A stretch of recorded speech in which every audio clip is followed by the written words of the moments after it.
Okay. Good morning. Good morning, sir. How are you people? Good. Good name, please.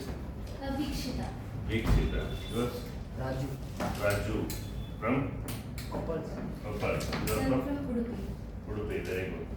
Okay. Your degree background? BSc Life Science. Yes, life science. Very good. Yours? AC Nursing. BSc nursing. Okay. So myself, Tarun Kumar. Okay. So I am the geography faculty, even agriculture. Okay. So both will be handy. Okay. So this is the syllabus decoding, got it? Just a syllabus orientation class. Okay, so in this class we will be discussing the GS3 papers. GS3 paper of the KPSC. ಈ subjects ಏನೇನು ಬರುತ್ತೆ questions pattern ಯಾವ ಥರ ಇರುತ್ತೆ ಅದನ್ನು ಸ್ವಲ್ಪ details ನೋಡೋಣ. Clear? Okay. So first basic ಕಾಣಿಸ್ಕೊಳ್ಳೋದು GS3 ಅಲ್ಲಿ advancement and modern trends. Advancement and modern trends in the natural science, life sciences, even agriculture science and health and hygiene. ಇಷ್ಟು ಟಾಪಿಕ್ಸ್ ಮೇಲ್ಗಡೆ ಏನಾಗುತ್ತೆ ನಮಗೆ ಸಿಲೆಬಸ್ ಡೀಟೇಲ್ಸ್ ಇದೆ. ಓಕೆನಾ? So ಇದ್ರದ್ದು ಏನೇನು ಇರುತ್ತೆ ನೋಡೋಣ. ಫಸ್ಟ್ ನೋಡಿ, ನ್ಯಾಚುರಲ್ ಸೈನ್ಸ್ ಅಂತ ಕೇಳ್ತಿದ್ದಾರೆ. ನ್ಯಾಚುರಲ್ ಸೈನ್ಸ್ ಅಲ್ಲಿ ಮೇನ್ಲಿ ಮಾತಾಡೋದು ನಾವು ಬಾಟ್ನಿ ಆಸ್ಪೆಕ್ಟ್ಸ್. ಬಾಟ್ನಿ ಝೂಲಜಿ ಎರಡರ ಬಗ್ಗೆ ಏನಾಗುತ್ತೆ ಬೇಸಿಕ್ ಐಡಿಯಾ ಕೇಳುವಂಥದ್ದು. ಆಲ್ರೆಡಿ ಓರಿಯಂಟೇಷನ್ ಆಗಿದೆಲ್ಲ KPSC ಬಗ್ಗೆ. ಸೊ ನಿಮ್ಮ ಡಿಗ್ರಿ ಸಿಲೆಬಸ್ಗೂ ಪ್ಲಸ್ ಇಲ್ಲಿ ಕಾಂಪಿಟೇಟಿವ್ ಎಕ್ಸಾಮ್ಸ್ಗೂ ಡಿಫ್ರೆನ್ಸ್ ಗೊತ್ತಾ ಯಾವ ಥರ ಇರುತ್ತೆ ಅಂತ? ಡಿಗ್ರಿಲಿ ಒಂದೇ ಸಬ್ಜೆಕ್ಟ್ ತಗೊಂಡು 3 years ಡೆಪ್ತ್ ಹೋಗ್ತೀರಾ, ಹೋಗ್ತಾನೆ. ಬಟ್ ಇಲ್ಲೇನಾಗುತ್ತೆ ಕಾಂಪಿಟೇಟಿವ್ ಎಕ್ಸಾಮ್ಸ್ ಬಂದಾಗ ಸಿಲೆಬಸ್ ಬಗ್ಗೆ ಬೇಸಿಕ್ ಡೀಟೇಲ್ಸ್ ಮಾತ್ರ ಗೊತ್ತಿರಬೇಕು. ಇನ್ ಡೆಪ್ತ್ ನೀವು ತಿಳ್ಕೊಳ್ಳೋ ಅವಶ್ಯಕತೆ ಇಲ್ಲ. PhD ಮಾಡೋ ಲೆವೆಲ್ಗೆ, ರಿಸರ್ಚ್ ಮಾಡೋ ಲೆವೆಲ್ಗೆ ಬೇಕಾಗಿಲ್ಲ. ಅರ್ಥ ಆಯ್ತಾನೆ? Because you are going to become officers, not a specialist. Correct ತಾನೆ? ಒಂದು ಡಿಸ್ಟ್ರಿಕ್ಟ್ ಆಫೀಸರ್ ಕೊಟ್ಟಾಗ ಏನಾಗುತ್ತೆ ಎಲ್ಲ ಸಬ್ಜೆಕ್ಟ್ಸ್ ಮೇಲೆ ಏನಾಗುತ್ತೆ ಸೂಪರ್ಫಿಷಿಯಲ್ ನಾಲೆಡ್ಜ್ ಇರಬೇಕು. ಅದಕ್ಕೆ ಅಂತ ಸಬ್ಜೆಕ್ಟ್ ಎಕ್ಸ್ಪರ್ಟ್ಸ್ಗಳು ಇರ್ತಾರೆ. ಡಿಸೀಸ್ ಬಂದರೆ ಡಾಕ್ಟರ್ಸ್ಗಳು ಇರ್ತಾರೆ. ನೀವೇನು ಮಾಡಬೇಕು, ಡಿಸೀಸ್ ಔಟ್ ಬ್ರೇಕ್ ಆಗೋ ಚಾನ್ಸ್ ಇದ್ದಾಗ ಏನಾಗುತ್ತೆ ಅದಕ್ಕೆ ಪ್ರಿಕಾಷನರಿ ತಗೊಳ್ಳೋದು ಮಾತ್ರ ನಿಮ್ಮ ಕೆಲಸ. ಕರೆಕ್ಟ್ ಅಲ್ವಾ? ಸೊ ಹಾಗಾಗಿ ಸೂಪರ್ಫಿಷಿಯಲ್ ನಾಲೆಡ್ಜ್ ಬಗ್ಗೆ ಇಲ್ಲಿ ಕಾನ್ಸಂಟ್ರೇಟ್ ಮಾಡಬೇಕು. ಫಸ್ಟು ನ್ಯಾಚುರಲ್ ಸೈನ್ಸ್ ಅಲ್ಲಿ ಬಂದಾಗ ಪ್ಲಾಂಟ್ಸ್ ಅಂತ ಇದೆ. ಸ್ಟಡಿ ಅಬೌಟ್ ಪ್ಲಾಂಟ್ಸ್ ಇಸ್ಕೊಂಡು ಬಾಟ್ಮಿನ, ಕರೆಕ್ಟ್ ತಾನೆ? ಹೌದಾ? ಓಕೆ. ಸೊ ಇಲ್ಲಿ ಪ್ಲಾಂಟ್ಸ್ ಅಂತ ಬಂದಾಗ ಏನಾಗುತ್ತೆ ಅದನ್ನ ಬೇರೆ ಬೇರೆ ರೀತಿಯಲ್ಲಿ ಕ್ಲಾಸಿಫಿಕೇಶನ್ ಮಾಡ್ತೀವಿ. ಫಸ್ಟ್ ಬರೋದು ನಮಗೆ ಕ್ರಾಪ್ ಪ್ಲಾಂಟ್ಸ್. ಕ್ರಾಪ್ ಪ್ಲಾಂಟ್ಸ್ ಅಂದ್ರೆ plants which are use for the consumption ಅಥವಾ ಅಗ್ರಿಕಲ್ಚರ್ಲಿ ಬೇಸಿಕಲಿ ಕನ್ಸಂಪ್ಷನ್ಗೆ, ಡೈರೆಕ್ಟ್ಲಿ ಆರ್ ಇಂಡೈರೆಕ್ಟ್ಲಿ ಕನ್ಸಂಪ್ಷನ್ಗೆ ಬಳಸುವಂಥ ಕ್ರಾಪ್ಸ್. ಸೊ ನೆಕ್ಸ್ಟ್ ಬರೋದು forest species. Study about forest is called forestry. Forestry, that's all. ಹೌದಾ? So forest species ಬಂದಾಗ species ಹೆಸರು ಹೇಳಿ at least 1 or 2. Forest tree species. Sandalwood, correct ಅಲ್ವಾ? Mahogany, ebony, rosewood, sandalwood, other tree species of the forest. Okay. Forest man of India ಯಾರು ಗೊತ್ತಾ? Which day is observed as the forest day? World forest day. Forest man of India June 5. Environmental forest. ಇಲ್ಲಿ ಈ ಥರ questions ಇರುತ್ತೆ. ಅರ್ಥ ಆಯ್ತಲ್ವಾ? Exams ಅಲ್ಲಿ ಬರೋದು ಈ ಥರ ಕ್ವಶನ್ಸ್. ವರ್ಲ್ಡ್ ಫಾರೆಸ್ಟ್ ಯಾವಾಗ ಅಬ್ಸರ್ವ್ ಮಾಡ್ತೀವಿ? ಫಾರೆಸ್ಟ್ಗೆ ಡೆಫಿನೇಷನ್ ಏನು? What is the minimum area to consider it as a forest? It is 0.5 hectares. So ಇದನ್ನ ಡೆಫಿನೇಷನ್ ಕೊಟ್ಟಿರೋದು UNEP, United Nations environmental programme. Okay. So ಫಾರೆಸ್ಟ್ನ ಡೆಫಿನೇಷನ್ ಕೊಟ್ಟಿದೆ. ಆಮೇಲೆ ಟೈಪ್ಸ್ ಆಫ್ ಫಾರೆಸ್ಟ್ ಯಾವ ಥರ ಬರುತ್ತೆ? ಎವರ್ಗ್ರೀನ್ ಫಾರೆಸ್ಟು, ಕರೆಕ್ಟಾ? ಡೆಸಿಡಸ್ ಫಾರೆಸ್ಟ್ ಕೇಳಿಸಿರ್ತಾನೆ ಇವೆಲ್ಲ. So based on the temperature, rainfall ಏನಾಗುತ್ತೆ ನಮಗೆ ಡಿಫರೆಂಟ್ ಟೈಪ್ಸ್ ಆಫ್ ಫಾರೆಸ್ಟ್ ಕಾಣಿಸ್ಕೊಳ್ಳುತ್ತೆ. ಸೊ ನೆಕ್ಸ್ಟ್ ಫಾರೆಸ್ಟ್ ಕವರ್ ಎಷ್ಟಿದೆ? What is the rank of India? What is the rank of Karnataka? ಈ ಥರದ್ದೆಲ್ಲ ಬೇಸಿಕ್ ಗೊತ್ತಿರಬೇಕು ನಿಮಗೆ. ಅರ್ಥ ಆಯ್ತಲ್ವಾ? ಸೊ ನಾವೇನಾಗುತ್ತೆ ಆಲ್ಮೋಸ್ಟ್ 10th ಪ್ಲೇಸಲ್ಲಿ ಇದ್ದೀವಿ. Which country has the highest forest area in the world? ಗೊತ್ತಾ? Any guess? ಯಾವ ದೇಶ ಅತಿ ಹೆಚ್ಚು ಅರಣ್ಯ ಪ್ರದೇಶ ಹೊಂದಿದೆ? It is Russia. Area wise ಅತಿ ಹೆಚ್ಚು ಅರಣ್ಯ ಪ್ರದೇಶ ನಮಗೆ ರಷ್ಯಾದಲ್ಲಿದೆ. ಪರ್ಸೆಂಟೇಜ್ ವೈಸ್ ಬಂದಾಗ ಗೆಸ್ ಮಾಡಿ ನೋಡೋಣ. Country which has the highest percentage forest area?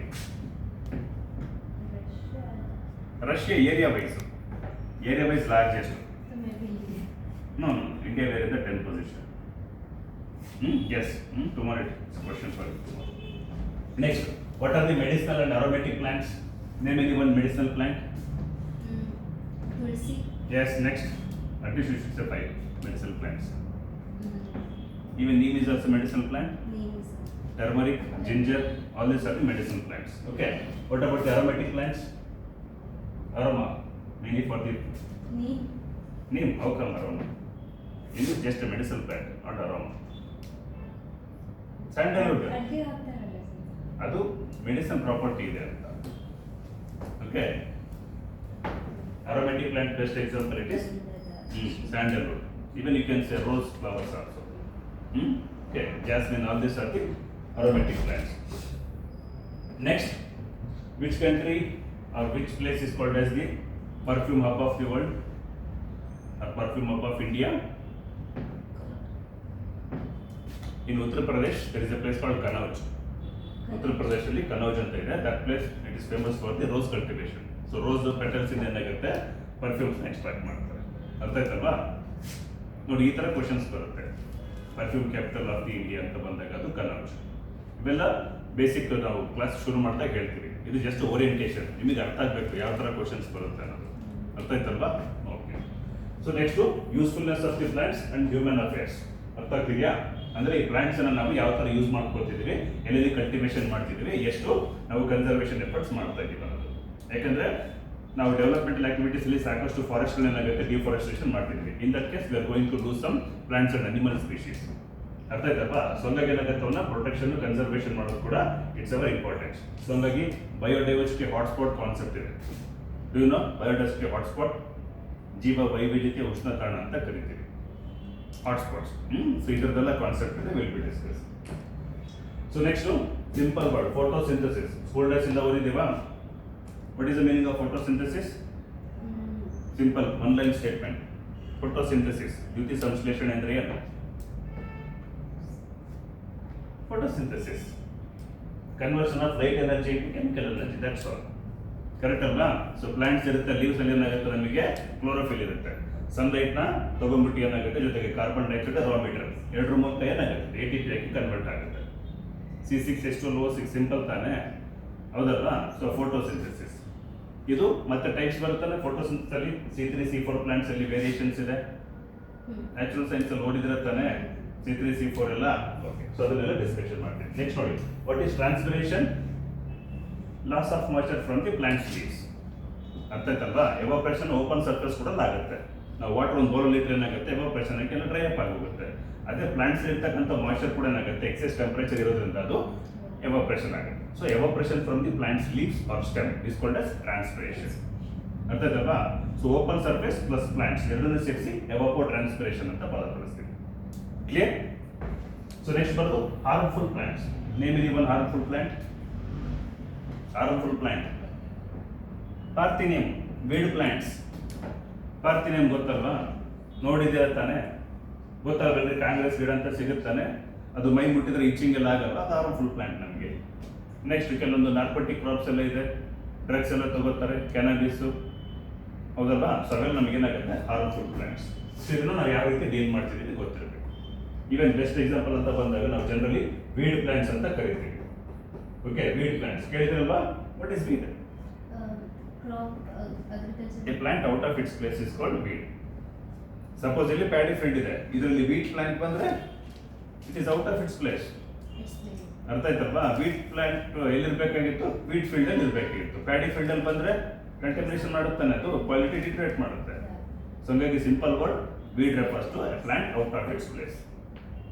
Clear? ಅರ್ಥ ಆಯ್ತಲ್ವಾ? ಕಳೆ ಗಿಡಗಳು. ಸೊ ಇವನು ಕೂಡ ಏನಾಗುತ್ತೆ, ನಾವು ಯಾವ ರೀತಿ ಹ್ಯಾಂಡಲ್ ಮಾಡ್ತೀವಿ? ವಿಡಿಸೈಡು ಹರ್ಬಿಸೈಡ್ ಎಲ್ಲ ಸ್ಪ್ರೇ ಮಾಡ್ತೀವಿ ತಾನೆ? ಕರೆಕ್ಟ್ ಅಲ್ವಾ? ಓಕೆ. ನೆಕ್ಸ್ಟ್ ನೋಡಿ, common classification of the animals. Animals ಅಂತ ಬಂದಾಗ ಏನಾಗುತ್ತೆ, study about animals is called zoology, ಹೌದಲ್ವಾ? ಓಕೆ. ಸೊ ಇಲ್ಲಿ ಅನಿಮಲ್ಸ್ ಏನಾಗುತ್ತೆ, ಮತ್ತೆ ನಾವು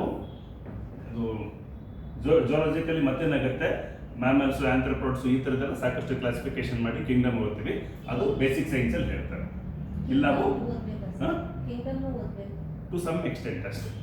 ಬೇಸಿಕ್ ಎಷ್ಟು ಕಿಂಗ್ಡಮ್ಸ್ ಇದ್ದಾವೆ, ಅನಿಮಲ್ ಕಿಂಗ್ಡಮ್, ಪ್ಲಾಂಟ್ ಕಿಂಗ್ಡಮ್, ಈ ಥರ ಕಿಂಗ್ಡಮ್ಸ್ ಬೇಸಿಕ್ ಡಿವಿಷನ್ ಗೊತ್ತಿರಬೇಕು.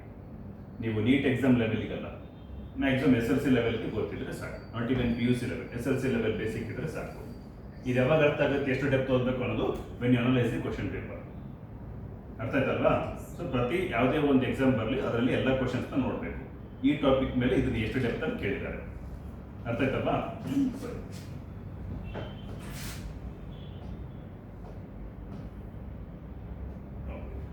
So next classification of the animals ಅಲ್ಲಿ domestic and wild animals. What is the meaning of domestic animals? ಸಾಕು ಸಾಕು ಪ್ರಾಣಿಗಳು. ಏನ್ ಮೀನಿಂಗ್? ಮಾನವ which are helpful for the human. The animals which are under human control. The animals which are under human control are called as domestic animals. The art of bringing wild species under human management is called domestication. ವನ್ಯ ಮೃಗಗಳನ್ನ ಮನುಷ್ಯ ತನ್ನ ನಿಯಂತ್ರಣದಲ್ಲಿ ಇಟ್ಕೊಳ್ಳೋದನ್ನ ನಾವು ಪಳಗಿಸುವಿಕೆ ಅಥವಾ ಸಾಕುವಿಕೆ ಅಂತ ಕರಿತೀವಿ. ಇವಾಗ ನಾವು ಮನೆಗಳಲ್ಲಿ ಹಸು ಬಫಲೋ ಎಲ್ಲ ಯೂಸ್ ಮಾಡ್ಕೊಳ್ತಿರ್ತಾನೆ, ಡಾಗ್ಸ್ ಹಾರ್ಸ್ ಇವೆಲ್ಲ ಇದಾವೆ, they are under human control. Even elephant ಮಾಡ್ತೀವಿ, ಕೆಲವೊಂದು ಪಾರ್ಕ್ಗಳಲ್ಲಿ ನಾವು ಟೈಗರು ಅವೆಲ್ಲ ಮಾಡಿದ್ವಿ, but to some extent very negligible. Correct ತಾನೆ? ಬಟ್ ಅಲ್ಲ, ದೇ ಆರ್ ವೆರಿ ವೈಲ್ಡ್. ಅವು ನಮ್ಮ ಕಂಟ್ರೋಲಿಗೆ ಸಿಗೋದಿಲ್ಲ. ಓನ್ಲಿ ಕ್ಯಾಟಲ್ಸ್ ಬಫಲೋಸ್ ಮಾತ್ರ ನಾವು ಕಂಟ್ರೋಲ್ ಮಾಡ್ತೀವಿ ಅಷ್ಟೇ. ಸೊ ಹಂಗಾಗಿ ಡೊಮೆಸ್ಟಿಕ್ ಅನಿಮಲ್ಸ್ ಮತ್ತು ವೈಲ್ಡ್ ಅನಿಮಲ್ಸ್ ಅಂತ ಏನಾಗುತ್ತೆ, ಸೆಪರೇಟ್ ಕ್ಯಾಟಗರೈಸೇಷನ್ ಇದೆ. ಡೊಮೆಸ್ಟಿಕ್ ಅನಿಮಲ್ಸ್ ಅಂದ್ರೆ ಇವನ್ ನಾವು ಮನೆಗಳಲ್ಲಿ ಸಾಕ್ತೀವಿ ಅಂತಾನೆ ಅರ್ಥ. ಅರ್ಥ ಆಯ್ತಲ್ಲ? ವೈಲ್ಡ್ ಅನಿಮಲ್ಸ್ ಅಂದ್ರೆ they are in the forest ಅಂತ ಅರ್ಥ. ಅರ್ಥ ಆಗ್ತಿದ್ಯಾ? ಪ್ರತಿ ದಿವಸ ಯಾರಾದ್ರೂ ಮನೆಗಳಲ್ಲಿ ಆನೆ ಸಾಕ್ತಾರಾ? ಇಲ್ಲ ತಾನೆ? ಇದ್ರೆ ಯಾರಾದ್ರೂ ಆ ಥರ ಕುದುರೆ ಸಾಕೋರಿದ್ದಾರೆ, ಆನೆಗಳೆಲ್ಲ ಸಾಕೋರು, ಅವೆಲ್ಲ ಓನ್ಲಿ ಫಾರೆಸ್ಟ್ಗಳಲ್ಲಿ ಮಾತ್ರ. Okay. Next usefulness of the animals and human affairs. So ಅನಿಮಲ್ಸ್ಗಳಿದೆ. So from the since beginning civilisation ಏನಾಗುತ್ತೆ, we are hunters and food gatherers. ಹೌದು ತಾನೆ? ಹಂಟಿಂಗ್ ಮಾಡ್ತಿದ್ವಿ ಫಸ್ಟ್, ಯಾಕಂದ್ರೆ ನಮಗೆ ಸಿವಿಲೈಸೇಷನ್ ಇರಲಿಲ್ಲ. We don't know the art of growing crops. ಅದಕ್ಕೆ ಪ್ರಾಣಿಗಳನ್ನ ಹಂಟ್ ಮಾಡಿ ತಿಂತಿದ್ವಿ. ನಾವು we got to know how to feed our self. ಹೌದು ತಾನೆ? ಸೊ ಹಂಗಾಗಿ ಅಗ್ರಿಕಲ್ಚರ್ ಮಾಡಿಬಿಟ್ಟು ನಾವು ಫೀಡ್ ಮಾಡ್ತೀವಿ. ಬಟ್ ಏನಾಗುತ್ತೆ, ಈಗಲೂ ಹಂಟಿಂಗ್ ಇದೆ. ಯಾಕಂದ್ರೆ ಮನುಷ್ಯ ಕಾರ್ನಿವೋರ್ಸ್ ಅಂತ ಹೇಳ್ಕೊಂಡ್ಬಿಟ್ಟಿದ್ದಾನೆ. ಇಸ್ ಪ್ಯೂರ್ಲಿ ಹರ್ಬಿವೋರ್ ಅಷ್ಟೇ. ಅರ್ಥ ಆಗ್ತಿದೆಯಾ? ಮನುಷ್ಯ ಸಸ್ಯಾಹಾರಿ ಅಷ್ಟೇ. ಬಿಫೋರ್ ಸಿವಿಲೈಸೇಷನ್ ಕಾರ್ನಿವೋರ್ ಆಗಿದ್ದ, ಗೆಡ್ಡೆ ಗೆಣಸು ತಿಂತಿದ್ದ, ರೂಟಿ ವೆಜಿಟಬಲ್ ಜೊತೆಗೆ ಪ್ರಾಣಿಗಳನ್ನು ತಿಂತ ಇದ್ದ. But once attaining the civilisation we are not suppose to going to kill any animal. When we want to survive we have our food. Why we should kill other animal? ಅರ್ಥ ಆಯ್ತಲ್ವಾ? ನಮಗೆ ಬದುಕೋದಕ್ಕೆ ಆಹಾರ ಬೇಕು, ಅದಿದೆ. ಅದನ್ನ ಬಿಟ್ಟು ಸುಮ್ಮನೆ ಟೇಸ್ಟಿಗೋಸ್ಕರ ಏನಾಗುತ್ತೆ, ಅನಿಮಲ್ಸ್ ಎಲ್ಲ ಕಿಲ್ ಮಾಡಿ ತಿನ್ನೋದೇನಾಗುತ್ತೆ, it is bad manners. But ಅದನ್ನು ತುಂಬ ಜನ ಒಪ್ಪಲ್ಲ. ನಾವು ಕಾರ್ನಿವೋರ್ಸು ಆಮ್ನಿವೋರ್ಸ್ ಅಂತ ಹೇಳ್ಕೊಂಡು ಎಲ್ಲ ತಿಂತಾರೆ. ಓಕೆ. ಸೊ ಹಂಗಾಗಿ ಅನಿಮಲ್ಸ್ ನಾವೇನಾಗುತ್ತೆ, ಬಿಫೋರ್ ಇವತ್ತು ಟೆಕ್ನಾಲಜಿ ಬಳಸೋಕ್ಕಿಂತ ಮುಂಚೆ ಅಗ್ರಿಕಲ್ಚರ್ ಏನು ಮಾಡ್ತೀವಿ ನಾವು, ಫ್ಲೋಯಿಂಗ್ ಮಾಡೋದಕ್ಕೆ, ಟಿಲೇಜ್ ಮಾಡೋದಕ್ಕೆಲ್ಲ ಅನಿಮಲ್ಸ್ನ ಬಳಸ್ತಾ ಇದ್ವಿ. ಸೊ ಆಫ್ಟರ್ ಟೆಕ್ನಾಲಜಿ ಎವಲ್ಯೂಷನ್ ಏನಾಗುತ್ತೆ, ಮೆಷಿನರೀಸ್ ಬಂದಮೇಲೆ ಅನಿಮಲ್ಸ್ನ ನಾವು ಕಡಿಮೆ ಮಾಡಿದ್ವಿ. ಹೌದು ತಾನೆ? ಸೊ ಹಸುಗಳಿಂದ ನಮಗೆ ಏನೇನು ಪ್ರಾಡಕ್ಟ್ ಸಿಗುತ್ತೆ ಹೇಳಿ ಉಪಯೋಗ? ಅನಿಮಲ್ಸ್ ಯೂಸ್ಫುಲ್ನೆಸ್,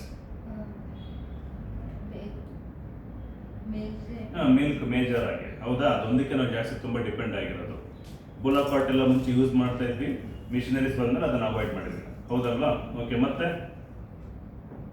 ಡಾಗ್ಸ್ ಎಲ್ಲ ಯೂಸ್ ಮಾಡ್ತಿರ್ತಾನೆ, ಹಾರ್ಸಸ್ ಎಲ್ಲ ಯೂಸ್ ಮಾಡ್ತಿರ್ತಾನೆ. ಹಾರ್ಸ್ ಯೂಸ್ ಮಾಡ್ತಿದ್ರು. ಇವತ್ತೆಲ್ಲ ಟೆಕ್ನಾಲಜಿ ಬಂದಮೇಲೆ ವೆಹಿಕಲ್ಸ್ಗೆ ಅಡಾಪ್ಟ್ ಆಗಿದ್ದೀವಿ. ಕರೆಕ್ಟ್ ಅಲ್ವಾ? ಬಟ್ ಈಗಲೂ ಮನೆಗಳಲ್ಲೆಲ್ಲ ಡಾಗ್ಸ್ ಯೂಸ್ ಮಾಡ್ಕೊಳ್ತೀವಿ. ಹೌದು ತಾನೆ? ಪೊಲೀಸ್ಗಳಲ್ಲಿ ಸ್ಕ್ವಾಡ್ ಆಗಿ ಬಳಸ್ಕೊಳ್ತಿರ್ತಾನೆ ಡಾಗ್ ಸ್ಕ್ವಾಡು. ಸ್ಮೆಲ್ಲಿಂಗ್ ನೇಚರ್ ತುಂಬ ಚೆನ್ನಾಗಿದೆ ಅವರು. ಹೌದಲ್ವಾ? ಓಕೆ.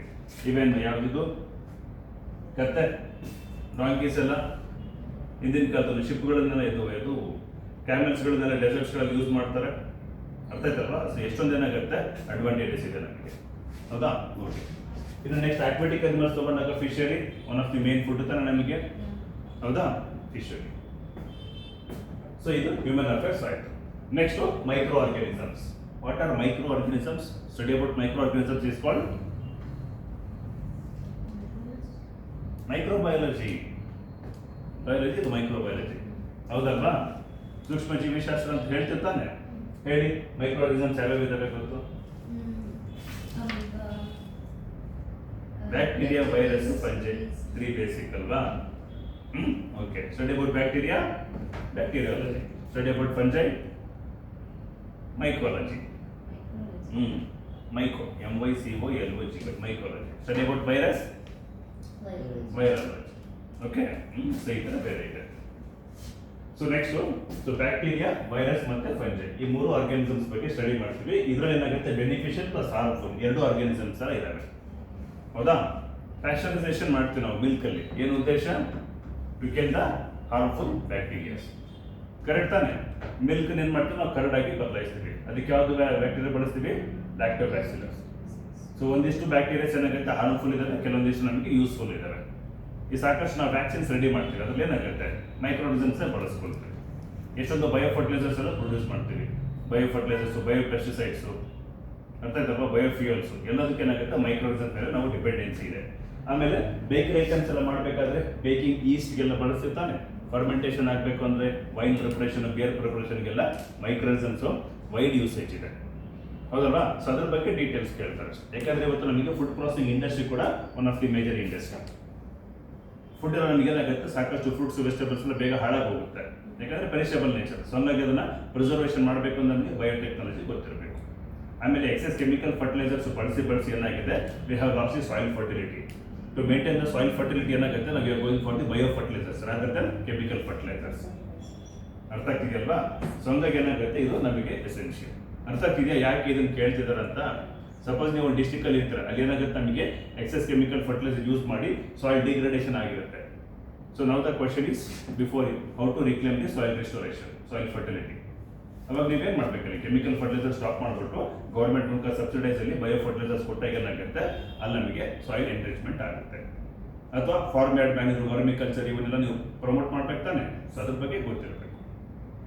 ಅರ್ಥ ಆಗ್ತಿದೆಯಾ? So next coming to the basic agriculture science. What is agriculture? Simple. What is agriculture? ಕೃಷಿ ಅಂದ್ರೆ ಏನು? ಇದೆ ಅಗ್ರಿಕಲ್ಚರ್ ಲ್ಯಾಂಡ್ ಕೊಪ್ಪಳಲ್ಲಿ, ಉಡುಪಿಲಿ ನೋಡಿದ್ದೀರಾ? ಹೇಳಿ, ಏನ್ ಬೆಳೀತಾರೆ ಉಡುಪಿಲಿ? ಅಡಿಕೆನೆ. ಉಡುಪಿ, ಉತ್ತರ ಕನ್ನಡ, ದಕ್ಷಿಣ ಕನ್ನಡ ಅಲ್ಲೆಲ್ಲ Spice crops plus areca nut, coconut ಇರುತ್ತೆ. ಯಾವ ಟೈಪ್ ಸಾಯಿಲ್ ಇದೆ ನಿಮ್ಮಲ್ಲಿ? ರೆಡ್ ಕಲರ್ ಸಾಯಿಲ್ ಇರುತ್ತೆ, ಲ್ಯಾಟರೈಟ್ ಸಾಯಿಲ್. ಅದು ಹೆವಿ ರೈನ್ಫಾಲ್ ಆಗುತ್ತಲ್ವಾ? ಸೊ ಅಗ್ರಿಕಲ್ಚರ್ ಅಂದ್ರೆ the art of growing crops. Simple word. The art of growing crops is called agriculture. Okay, so agriculture it is derived from the Latin word. Latin word made up of two words, ager and culture. Ager refers to farm. Farm ಅಂದ್ರೆ ಜಮೀನು, ಕೃಷಿ, ಗದ್ದೆ ಅಂತ ಅರ್ಥ. Culture refers to management, the art of managing the farm land. ಕೃಷಿ ಜಮೀನನ್ನ ನಾವೇನಾಗುತ್ತೆ ಅಥವಾ ಹೊಲ ಗದ್ದೆಗಳನ್ನ ನಿರ್ವಹಣೆ ಮಾಡ್ತೀವಲ್ಲ, ಅದನ್ನ ಕೃಷಿ ಅಂತ ಕರಿತೀವಿ ಅಷ್ಟೇ. ಓಕೆ, ಸೊ ಇಲ್ಲಿ ಮೇನ್ ಆಗಿ ಏನಾಗುತ್ತೆ, ನಾವು ಕ್ರಾಪ್ಸ್ ನ ಬೆಳಿತೀವಿ, ಬೆಳೆಗಳು. ಓಕೆ, ಸೊ ನೆಕ್ಸ್ಟ್ ಇಲ್ಲಿ agriculture scenario and importance of the agriculture in the national and state economy. ಕೃಷಿ ಅಂತ ಬಂದಾಗ ಏನಾಗುತ್ತೆ, ನಮಗೆ ಇದು GDP-ಗೆ ಎಷ್ಟು ಕಾಂಟ್ರಿಬ್ಯೂಷನ್ ಕೊಡುತ್ತೆ ಅನ್ನೋದು ಗೊತ್ತಿರಬೇಕು, ಹೌದಲ್ವಾ? ಸೊ ನಮ್ಮಲ್ಲಿ ಏನಾಗುತ್ತೆ, ಪ್ರೈಮರಿ, ಸೆಕೆಂಡರಿ, ಟೆರ್ಷಿಯರಿ ಅಂತ 3 ಸೆಕ್ಟರ್ ಮಾಡಿದ್ವಿ ನಾವು, ಹೌದಾ? ಪ್ರೈಮರಿ ಸೆಕ್ಟರ್ ಅಲ್ಲಿ ಬರುತ್ತೆ ಎಕಾನಮಿಲಿ ಏನಾಗುತ್ತೆ, ಇದು ಅಗ್ರಿಕಲ್ಚರ್ ಎಷ್ಟು ಕಾಂಟ್ರಿಬ್ಯೂಷನ್ ಕೊಡ್ತಿದೆ GDP-ಗೆ ಅಂದ್ರೆ, ನಾವು ದೇಶದಲ್ಲಿ 100 ರೂಪಾಯಿ ದುಡಿದ್ರೆ ಅದರಲ್ಲಿ 70 to 18 ರೂಪೀಸ್ ಎಲ್ಲಿಂದ ಬರ್ತದೆ, ಅಗ್ರಿಕಲ್ಚರ್ ಇಂದ. ಸರ್ವಿಸ್ ಸೆಕ್ಟರ್ ಇಂದ ಏನಾಗುತ್ತೆ, ಡಾಮಿನೆಂಟ್ ಇದೆ, ನಿಯರ್ಲಿ 55%. ರಿಮೈನಿಂಗ್ ಉಳಿದಿದ್ದಲ್ಲ ಎಲ್ಲಿಂದ ಬರ್ತಾ ಇದೆ, ಮೆಷಿನರಿ ಅಥವಾ ಇಂಡಸ್ಟ್ರಿಗಳಿಂದ ಬರ್ತಾ ಇದೆ. ಅರ್ಥ ಆಗ್ತಿದೆಯಲ್ಲ? ಅಗ್ರಿಕಲ್ಚರ್ ಮೇಲೆ ಏನಾಗುತ್ತೆ, ಈಗಲೂ ಕೂಡ ನಮಗೆ ನಂಬರ್ ಆಫ್ ಪೀಪಲ್ಸ್ ಡಿಪೆಂಡ್ ಆಗಿದ್ದಾರೆ. More than 60% of the population still dependent on agriculture. ಅರ್ಥ ಆಯ್ತಲ್ವಾ? ಸೊ ಆಮೇಲೆ ಎಷ್ಟೊಂದು ಆಗ್ರೋ ಬೇಸ್ಡ್ ಇಂಡಸ್ಟ್ರೀಸ್ ಏನಾಗುತ್ತೆ, ನಮಗೆ ಅಗ್ರಿಕಲ್ಚರ್ ರಾ ಮೆಟೀರಿಯಲ್ಸ್ ಮೇಲೆ ಡಿಪೆಂಡ್ ಆಗಿದ್ದಾರೆ. ಇವಾಗ ಇಷ್ಟೊಂದು ಬಟ್ಟೆ ಹಾಕೊಂಡಿದ್ದೀವಿ, ಟೆಕ್ಸ್ಟೈಲ್ಸ್, ಹೌದು ತಾನೆ? ಇದಕ್ಕೆ ಮೇನ್ ರಾ ಮೆಟೀರಿಯಲ್ ಯಾವುದು? ಕಾಟನ್ ತಾನೆ. ಕಾಟನ್ ಅಗ್ರಿಕಲ್ಚರ್ ತಾನೇ ಬರೋದು. ಇವಾಗ ನಮಗೇನಾಗುತ್ತೆ, ಮಾನ್ಸೂನ್ ತುಂಬಾ ಡೆಫಿಸಿಟ್ ಆಗಿದೆ. ಸೊ ಮಾನ್ಸೂನ್ ಅಫೆಕ್ಟ್ ಆದ್ರೆ ಏನಾಗುತ್ತೆ, ಕಾಟನ್ ಬೆಳೆಯೋಕ್ಕಾಗಲ್ಲ. ಕಾಟನ್ ಬೆಳೆದಿದ್ರೆ ಯಾರಿಗೆ ಎಫೆಕ್ಟ್ ಆಗುತ್ತೆ? Cotton supply raw material textile industry ಬೇಕು, ಅವರಿಗೆ ರಾ ಮೆಟೀರಿಯಲ್ ಸಿಗಲ್ಲ. ಅಥವಾ ಬೇರೆ ಕಂಟ್ರಿಯಿಂದ ಇಂಪೋರ್ಟ್ ಮಾಡ್ಕೋಬೇಕಾಗುತ್ತೆ. ಇಂಪೋರ್ಟ್ ಮಾಡ್ಕೊಂಡಾಗ ನಾವು ಪ್ಲಸ್ ದುಡ್ಡು ಕೊಡಬೇಕು, ನಮ್ಮಿಂದ ಏನಾಗುತ್ತೆ, BOP ಆಗುತ್ತೆ, ಬ್ಯಾಲೆನ್ಸ್ ಆಫ್ ಪೇಮೆಂಟ್ ಕ್ರೈಸಿಸ್ ಶುರು ಆಗುತ್ತೆ. ಸೊ ಯಾವತ್ತು ನಾವು ಎಕ್ಸ್ಪೋರ್ಟ್ ಮಾಡಿದಾಗ we are going to earn, ಅದೇ ಇಂಪೋರ್ಟ್ ಮಾಡ್ಕೊಂಡಾಗ we are going to pay. So ಯಾವತ್ತು ಅರ್ನಿಂಗ್ ಜಾಸ್ತಿ ಇರಬೇಕು ಎಕ್ಸ್ಪೆಂಡಿಚರ್ಗಿಂತ, ಹೌದಾನೆ? ಸೊ ಹಂಗಾಗಿ ಏನಾಗುತ್ತೆ, ನಾವು ಅಗ್ರಿಕಲ್ಚರಲ್ಲಿ ನಮ್ಮ ನ್ಯಾಷನಲ್ ಪ್ಲಸ್ ಸ್ಟೇಟ್ ಎಕಾನಮಿಗೆ ಏನಾಗುತ್ತೆ, ಜಾಸ್ತಿ ಇಂಪಾರ್ಟೆನ್ಸ್ ಕೊಡಬೇಕು. ಅರ್ಥ ಆಯ್ತಲ್ವಾ? ನಾಟ್ ಓನ್ಲಿ ಜಸ್ಟ್ ಬರೀ ಟೆಕ್ಸ್ಟೈಲ್ ಇಂಡಸ್ಟ್ರಿಗಳಿಗೆ ಕಾಟನ್ ಅಂತಲ್ಲ, ಫಾರ್ಮರ್ಸ್ ಕೂಡ ಏನಾಗುತ್ತೆ, they are going to become poverty, ಹೌದಲ್ವಾ? ಹೌದಲ್ಲ? ಸೊ ಹಾಗಾಗಿ ಅಗ್ರಿಕಲ್ಚರ್ ಮೇಲೆ ನಾವು ಸಾಕಷ್ಟು ವರ್ಕ್ ಮಾಡ್ತಾನೆ ಇದ್ದೀವಿ, ಸಾಕಷ್ಟು ವೆಲ್ಫೇರ್ ಪ್ರೋಗ್ರಾಮ್ಸ್ ಅನ್ನು ಇಂಪ್ಲಿಮೆಂಟ್ ಮಾಡಿದ್ದೀವಿ. ಓಕೆ, ಸೊ ನೆಕ್ಸ್ಟ್ ಬರೋದು ಕ್ರಾಪ್ ಪ್ರೊಡಕ್ಷನ್ ಅಂಡ್ ಪ್ರೊಟೆಕ್ಷನ್. ಇಲ್ಲಿ BSc ಅಗ್ರಿಕಲ್ಚರ್ ಅಂತಾನೆ ಸಪ್ರೇಟ್ ಡಿಗ್ರಿ ಇದೆ. ಅಗ್ರಿಕಲ್ಚರ್ ಮೇಲೆ ಸಪ್ರೇಟ್ ಡಿಗ್ರಿ ಇದೆ, MS agri graduate. Okay, so ಹಂಗಾಗಿ ಅಗ್ರಿಕಲ್ಚರ್ ಇಲ್ಲಿ ಏನಾಗುತ್ತೆ, ಬೇಸಿಕ್ ಪರ್ಸ್ಪೆಕ್ಟಿವ್ ಇಂದ ಓದ್ತೀವಿ. ಅಲ್ಲಿ ಪ್ರತಿಯೊಂದು ಕ್ರಾಪ್ ತಗೊಂಡು ಅದಕ್ಕೆ ಪ್ಯಾಕೇಜ್ ಆಫ್ ಪ್ರಾಕ್ಟೀಸ್, ಯಾವ ಡೇಗೆ ಸೋಯಿಂಗ್ ಮಾಡ್ತಾರೆ, ಎಷ್ಟು ಸಾಯಿಲ್ ಟಿಲೇಜ್ ಮಾಡಬೇಕು, ಎಷ್ಟು ಫರ್ಟಿಲೈಸರ್ ಹಾಕಬೇಕು, ಎಷ್ಟು ಪೆಸ್ಟಿಸೈಡ್ ಸ್ಪ್ರೇ ಮಾಡಬೇಕು, ಡೆಪ್ತ್ ಇರುತ್ತೆ, ಅಷ್ಟು ಬೇಕಿಲ್ಲ. ನಾವಿಲ್ಲಿ ಜನರಲ್ ಅಂಡರ್ಸ್ಟ್ಯಾಂಡಿಂಗಿಗೆ ಮಾತಾಡ್ತೀವಿ ಅಷ್ಟೇ. ಅರ್ಥ ಆಗ್ತಿದೆಯಲ್ವಾ? ಓಕೆ, ಸೊ ಇವಾಗ ಏನಾಗಿದೆ, ನಮಗೆ ಮಾನ್ಸೂನ್ ಅಫೆಕ್ಟ್ ಆಗಿರೋದ್ರಿಂದ ನೋಡಿ, ಜೂನ್ ಮಂತ್ ಏನಾಗುತ್ತೆ, ಸೋಯಿಂಗ್ ಶುರು ಆಗಬೇಕಾಗಿತ್ತು. Because of the deficit rainfall farmers agriculture ಮಾಡ್ತಾ ಇಲ್ಲ. ಅರ್ಥದಲ್ವಾ? ಸೊ ಅವಾಗ ಏನು ಮಾಡಬೇಕು ನಾವು ಡ್ರೌಟ್ ರೆಸಿಸ್ಟೆಂಟ್ ಕ್ರಾಪ್ಸ್ಗಳನ್ನ ವೆರೈಟಿಗಳನ್ನ ಡೆವಲಪ್ ಮಾಡಬೇಕು. ಅರ್ಥ ಆಯ್ತಲ್ವಾ? ಸೊ ಈ ಥರದ್ದು ಏನಾಗುತ್ತೆ ಹೇಳ್ಕೊಡ್ಬೇಕು. ಅಥವಾ ಇಂಟಿಗ್ರೇಟೆಡ್ ಫಾರ್ಮಿಂಗ್, ಬರೀ ಒಂದೇ ಕ್ರಾಪ್ ಮೋನೋಕಲ್ಚರ್ ಬೆಳೆದಾಗ ಏನಾಗುತ್ತೆ, ಒಂದೇ ಕ್ರಾಪಲ್ಲಿ ಅದು ರೇಟ್ ಫ್ಲಕ್ಚುಯೇಷನ್ ಆದಾಗ ಏನಾಗುತ್ತೆ, farmers going to become very poverty. ಅಂದ್ರೆ ಏನಾಗುತ್ತೆ, they are going to lose the market value. So ಹಾಗಾಗಿ ಮಲ್ಟಿಪಲ್ ಕ್ರಾಪಿಂಗ್ ಬೆಳೆದಾಗ ಏನಾಗುತ್ತೆ, ಅಟ್ಲೀಸ್ಟ್ ಒಂದರಲ್ಲಿ ಕ್ರಾಪ್ ಇದೇನು ಈಲ್ಡ್ ಕಡಿಮೆ ಆದ್ರೆ ರೇಟ್ ಫ್ಲಕ್ಚುಯೇಷನ್ ಆದರೂ ಕೂಡ ಇನ್ನೊಂದು ಕ್ರಾಪಲ್ಲಿ ಮ್ಯಾನೇಜ್ ಮಾಡ್ಕೋಬಾರ್ದು. ಅರ್ಥ ಆಗ್ತಿದೆಯಲ್ವಾ? ಸೊ ಹಂಗಾಗಿ ಕ್ರಾಪ್ ಪ್ರೊಡಕ್ಷನ್ ಯಾವ ತರ ಮಾಡ್ತಿದ್ವಿ. ಆಮೇಲೆ ಇಂಡಿಯಾದಲ್ಲಿ ಏನಾಗುತ್ತೆ, ನಮಗೆ 15 ಆಗ್ರೋ ಕ್ಲೈಮೆಟಿಕ್ ಝೋನ್ಸ್ ಇದಾವೆ. ಇದು ಗೊತ್ತಿರಬೇಕು. India is divided into 15 agro climatic zones. ಭಾರತವನ್ನು ಸುಮಾರು 15 ಕೃಷಿ ವಾಯುಗುಣ ವಲಯಗಳಾಗಿ ವಿಂಗಡಣೆ ಮಾಡಿವಿ. ಕರ್ನಾಟಕವನ್ನ 10 ಆಗ್ರೋ ಕ್ಲೈಮೆಟಿಕ್ ಝೋನ್ಸ್ ಆಗಿ ಡಿವೈಡ್ ಮಾಡಿದ್ವಿ. ಅರ್ಥ ಆಯ್ತಲ್ವಾ? ಸೊ ಇದು ಗೊತ್ತಿರಬೇಕು. ಸೊ ಆಗ್ರೋ ಕ್ಲೈಮೆಟಿಕ್ ಝೋನ್ಸ್ ನ ಡಿವೈಡ್ ಮಾಡೋದಕ್ಕೆ ಏನಾಗುತ್ತೆ, ಕ್ರೈಟೀರಿಯಾ ಬಂದಾಗ ಮೇನ್ಲಿ ಅಲ್ಲಿರ್ತಕ್ಕಂಥ temperature, so next rainfall pattern, so next soil nature, ಜೊತೆಗೆ ಕೊನೆಗೆ ಕ್ರಾಪ್ ಪ್ಲಸ್ ಅದಕ್ಕೆ ಇರ್ತಕ್ಕಂಥ ಮಾರ್ಕೆಟ್. ಇಷ್ಟರ ಬೇಸಿಸ್ ಮೇಲೆ ಏನಾಗುತ್ತೆ, ನಾವು ಆಗ್ರೋ ಕ್ಲೈಮೆಟಿಕ್ ಝೋನ್ಸ್ ನ ಡಿವೈಡ್ ಮಾಡಿದ್ದೀವಿ.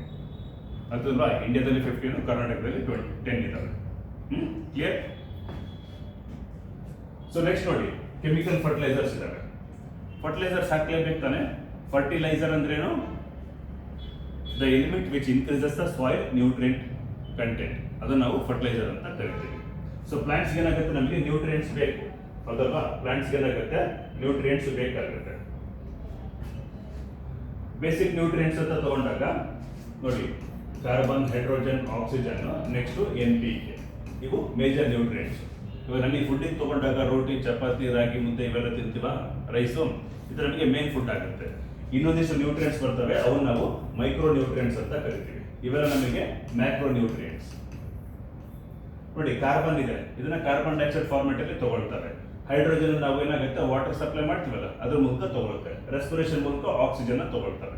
ಸೊ ಹಾಗಾಗಿ ನಾವು ಇವು ಮೂರನ್ನು ಏನಾಗುತ್ತೆ, ಆರ್ಟಿಫಿಷಿಯಲಿ ಸಪ್ಲೈ ಮಾಡೋ ಅವಶ್ಯಕತೆ ಇಲ್ಲ, ನ್ಯಾಚುರಲಿ ಪ್ಲಾಂಟ್ಸ್ ಯೂಸ್ ಮಾಡ್ಕೊಳ್ತವೆ. But when it comes to nitrogen, phosphorus, potassium, ಇವನ್ನ ಏನಾಗುತ್ತೆ, ನಾವು ಪ್ಲಾಂಟ್ಸ್ ನ್ಯಾಚುರಲಿ ಬಳಕೆ ಮಾಡ್ಕೊಡಕ್ಕಾಗಲ್ಲ. So apply them in the ready available format. Atmosphere ನಮಗೆ ನೈಟ್ರೋಜನ್ 72% ಇದೆ, ಅರ್ಥದಲ್ವಾ?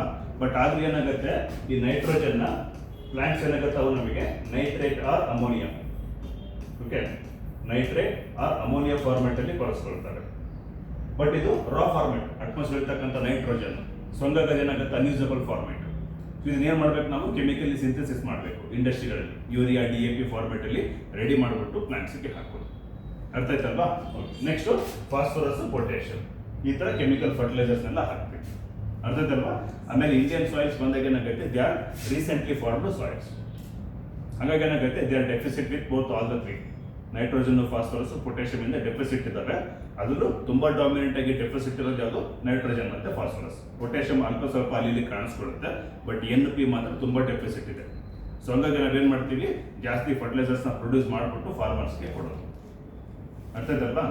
ಏಷ್ಯಾದಲ್ಲಿ 3rd largest India fertiliser production ಅಲ್ಲಿ. ಮೇನ್ಲಿ ನೈಟ್ರೋಜನಸ್ ಫರ್ಟಿಲೈಸರ್ಸ್ ಬಂದಾಗ where in the 3rd position. Okay, so ಈ ತರ ಎಲ್ಲ ಡಿಸ್ಕಷನ್ ಮಾಡೋಣ. ಸೊ ನೆಕ್ಸ್ಟ್ ಕೆಮಿಕಲ್ ಫರ್ಟಿಲೈಸರ್ಸ್ ಆದ್ಮೇಲೆ ನೆಕ್ಸ್ಟ್ ನೋಡಿ ಬರೋದು ನಮಗೆ ವರ್ಮಿ ಕಾಂಪೋಸ್ಟ್. ಅರ್ಥ್ವರ್ಮ್ಸ್ ನೋಡಿದ್ರೆ ಎಲ್ಲಾದ್ರೂ? ಸೊ ಅರ್ಥ್ವರ್ಮ್ಸ್ ಏನ್ ಮಾಡ್ತವೆ, kitchen waste, agriculture crop residues ನಲ್ಲಿ ಏನ್ ಮಾಡುತ್ತೆ, ತಿಂದ್ಬಿಟ್ಟು ಅದು ಫೀಕಲ್ ಮ್ಯಾಟರ್ ಹಾಕಿರುತ್ತೆ. ಸೊ ಅದೇ ನಮಗೆ ವರ್ಮಿ ಕಾಂಪೋಸ್ಟ್. ಅರ್ಥದಲ್ವಾ? ವರ್ಮಿ ಕಲ್ಚರ್ ಅಂದ್ರೆ ರೇರಿಂಗ್ ಆಫ್ ದಿ ಅರ್ಥ್ವರ್ಮ್ಸ್. ಅರ್ಥ್ವರ್ಮ್ಸ್ ನ ಮಾಸ್ ಸ್ಕೇಲ್ ಅಲ್ಲಿ ಪ್ರೊಡಕ್ಷನ್ ಮಾಡೋದು ನಾವು ವರ್ಮಿ ಕಲ್ಚರ್ ಅಂತ ಕರಿತೀವಿ. ಅದೇ ವರ್ಮ್ಸ್ ನ ಇಟ್ಕೊಂಡ್ಬಿಟ್ಟು ಈ ತರ ಪಿಟ್ಗಳನ್ನ ತೋಡ್ಬಿಟ್ಟು ಕಿಚನ್ ವೇಸ್ಟ್, ಡೊಮೆಸ್ಟಿಕ್ ವೇಸ್ಟ್ ನೆಲ್ಲ ಹಾಕ್ಬಿಟ್ಟು ಆ ವರ್ಮ್ಸ್ ನೆಲ್ಲ ಬಿಡ್ತೀವಿ. ಸ್ವಲ್ಪ ನೀರು ಹಾಕ್ತಾ ಇದ್ವಿ 2-3 ದಿವಸಕ್ಕೆ ಒಂದ್ಸಲ. ಅದೇನಾಗುತ್ತೆ, with in span of 60 days ಅಲ್ಲಿ ಅದನ್ನೆಲ್ಲ ಕಂಪ್ಲೀಟ್ಲಿ ತಿಂದ್ಬಿಟ್ಟು ಡಿಕಂಪೋಸಿಷನ್ ಮಾಡಿ ಅದು ಫೀಕಲ್ ಮ್ಯಾಟರ್ ತರ ರೆಡಿ ಮಾಡುತ್ತೆ. ಅದನ್ನೇ ವರ್ಮಿ ಕಾಂಪೋಸ್ಟ್ ಅಂತ ಕರಿತೀವಿ, ಎರೆಹುಳು ಗೊಬ್ಬರ. ಅರ್ಥ ಇದಲ್ವಾ? ಬಟ್ ಇದ್ರಲ್ಲಿ ಏನಾಗುತ್ತೆ, ನಮಗೆ ಕೆಮಿಕಲ್ ಫರ್ಟಿಲೈಸರ್ಸ್ 1 ಕ್ವಿಂಟಲ್ ತಗೊಂಡಾಗ ಎಷ್ಟು ನ್ಯೂಟ್ರಿಯೆಂಟ್ ಸಿಗುತ್ತಲ್ಲ, ಅದರಲ್ಲಿ ಏನಾಗುತ್ತೆ ಬರೀ 10 to 20% ಮಾತ್ರ ಸಿಗುತ್ತೆ. ಬಟ್ ಇದು ಆರ್ಗ್ಯಾನಿಕಲಿ ಹೆಲ್ದಿ. ಯಾವುದು, vermi compost. Chemical fertilisers immediate result ಕೊಡುತ್ತೆ, ಬಟ್ ಸಾಯಿಲ್ಸ್ ಅನ್ನ ಡಿಟರೇಟ್ ಮಾಡುತ್ತೆ. ಸೊ ಹಾಗಾಗಿ ಇವತ್ತು ನಾವು ತುಂಬಾ ಕಡೆ ಏನ್ ಮಾಡ್ತೀವಿ, ಆರ್ಗ್ಯಾನಿಕ್ ಫಾರ್ಮಿಂಗು, ನ್ಯಾಚುರಲ್ ಫಾರ್ಮಿಂಗು, ಇದ್ರ ಮೇಲೆ ಡಿಪೆಂಡೆನ್ಸಿ ಹೋಗ್ತಾ ಇದ್ವಿ. ಅರ್ಥ ಆಯ್ತಲ್ವಾ? ಕಂಪ್ಲೀಟ್ ಆರ್ಗ್ಯಾನಿಕ್ ಸ್ಟೇಟ್ ಯಾವ್ದು ಗೊತ್ತಾ ಇಂಡಿಯಾದಲ್ಲಿ? It is Sikkim. Sikkim is the complete organic state. Sikkim ಎಲ್ಲಿದೆ ಗೊತ್ತಾ ಇಂಡಿಯಾದಲ್ಲಿ? ಎಲ್ಲಿದೆ? ನಾರ್ತ್ ಅಲ್ಲ, ಸೌತ್ ಅಲ್ಲ, ಈಸ್ಟ್ ಅಲ್ಲ, ವೆಸ್ಟ್ ಬೆಂಗಾಲ್ ಮೇಲ್ಗಡೆ ಬರುತ್ತೆ, ಹೌದಲ್ವಾ? ನೇಪಾಳ ಒಂದ್ ಕಡೆ, ಭೂಟಾನ್ ಮಧ್ಯೆ ಇದೆ, ಚಿಕನ್ ನೆಕ್ ಅಂತ ಕರಿತೀವಿ ಅದನ್ನ. ಸೊ ಅಲ್ಲಿ ಕಾಂಚನಜುಂಗ ಅಂತ ಮೌಂಟೇನ್ ಇದೆ. ಮೌಂಟ್ ಎವರೆಸ್ಟ್ ನಮಗೆ ವರ್ಲ್ಡ್ ಅಲ್ಲಿ highest point. K2 Godwin also ಇಂಡಿಯಾದಲ್ಲಿ ಹೈಯೆಸ್ಟ್ ಪಾಯಿಂಟ್ ಅಥವಾ ಸೆಕೆಂಡ್ ಹೈಯೆಸ್ಟ್ ವರ್ಲ್ಡ್ ಅಲ್ಲಿ. ಥರ್ಡ್ ಹೈಯೆಸ್ಟ್ ಪಾಯಿಂಟ್ ಬರುತ್ತೆ ಕಾಂಚನಜುಂಗ ಮೌಂಟೇನ್. ಅದು ಸಿಕ್ಕಿಮಲ್ಲಿ ಆಲ್ಮೋಸ್ಟ್ ಏನಾಗುತ್ತೆ ಕಾಂಚನಜುಂಗ ಮೌಂಟೇನ್ ನಿಯರ್ಲಿ 50% ಅದೇ ಆಕ್ಯುಪೈ ಮಾಡ್ಕೊಂಡಿದೆ. Moreover Sikkim peoples they worship the Kanchenjunga as the diet. ಮೊದಲು ಅದೇ ಅವ್ರ ಥರ ಪೂಜೆ ಮಾಡ್ತಾರೆ. ಹಾಗಾಗಿ ಅಲ್ಲಿ ಕೆಮಿಕಲ್ಸ್ ಹಾಕದೆ ಅಗ್ರಿಕಲ್ಚರ್ ಮಾಡ್ತಾರೆ. ಹಂಗಾಗಿ ಏನಾಗುತ್ತೆ ಅದು ಆರ್ಗ್ಯಾನಿಕ್ ಫಾರ್ಮಿಂಗ್ ಸ್ಟೇಟ್. ಅರ್ಥ ಆಯ್ತಲ್ವಾ? ಸಾವಯವ ರಾಜ್ಯ ಅಂದರೆ ಅದು ಸಿಕ್ಕಿಂ. ಸೊ ಇಲ್ಲಿ ಕೆಮಿಕಲ್ ಮತ್ತೆ ಆರ್ಗ್ಯಾನಿಕ್ ಮತ್ತೆ ಕೆಮಿಕಲ್ ಫರ್ಟಿಲೈಸರ್ಸ್ ಎರಡರ ಮಧ್ಯೆ ಏನಾಗುತ್ತೆ ನಾವು ಡಿಫ್ರೆನ್ಸ್ನ ಡಿಸ್ಕಷನ್ ನೋಡ್ತೀವಿ. ಇದನ್ನ ಸ್ಟ್ರೈಟ್ ಅವೇ ಮೇನ್ಸ್ ಅಲ್ಲಿ ಕೇಳಿದ್ದಾರೆ. What is the difference between chemical and bio fertilisers, what are the merits and demerits ಅಂತ ಕೇಳ್ತಾರೆ.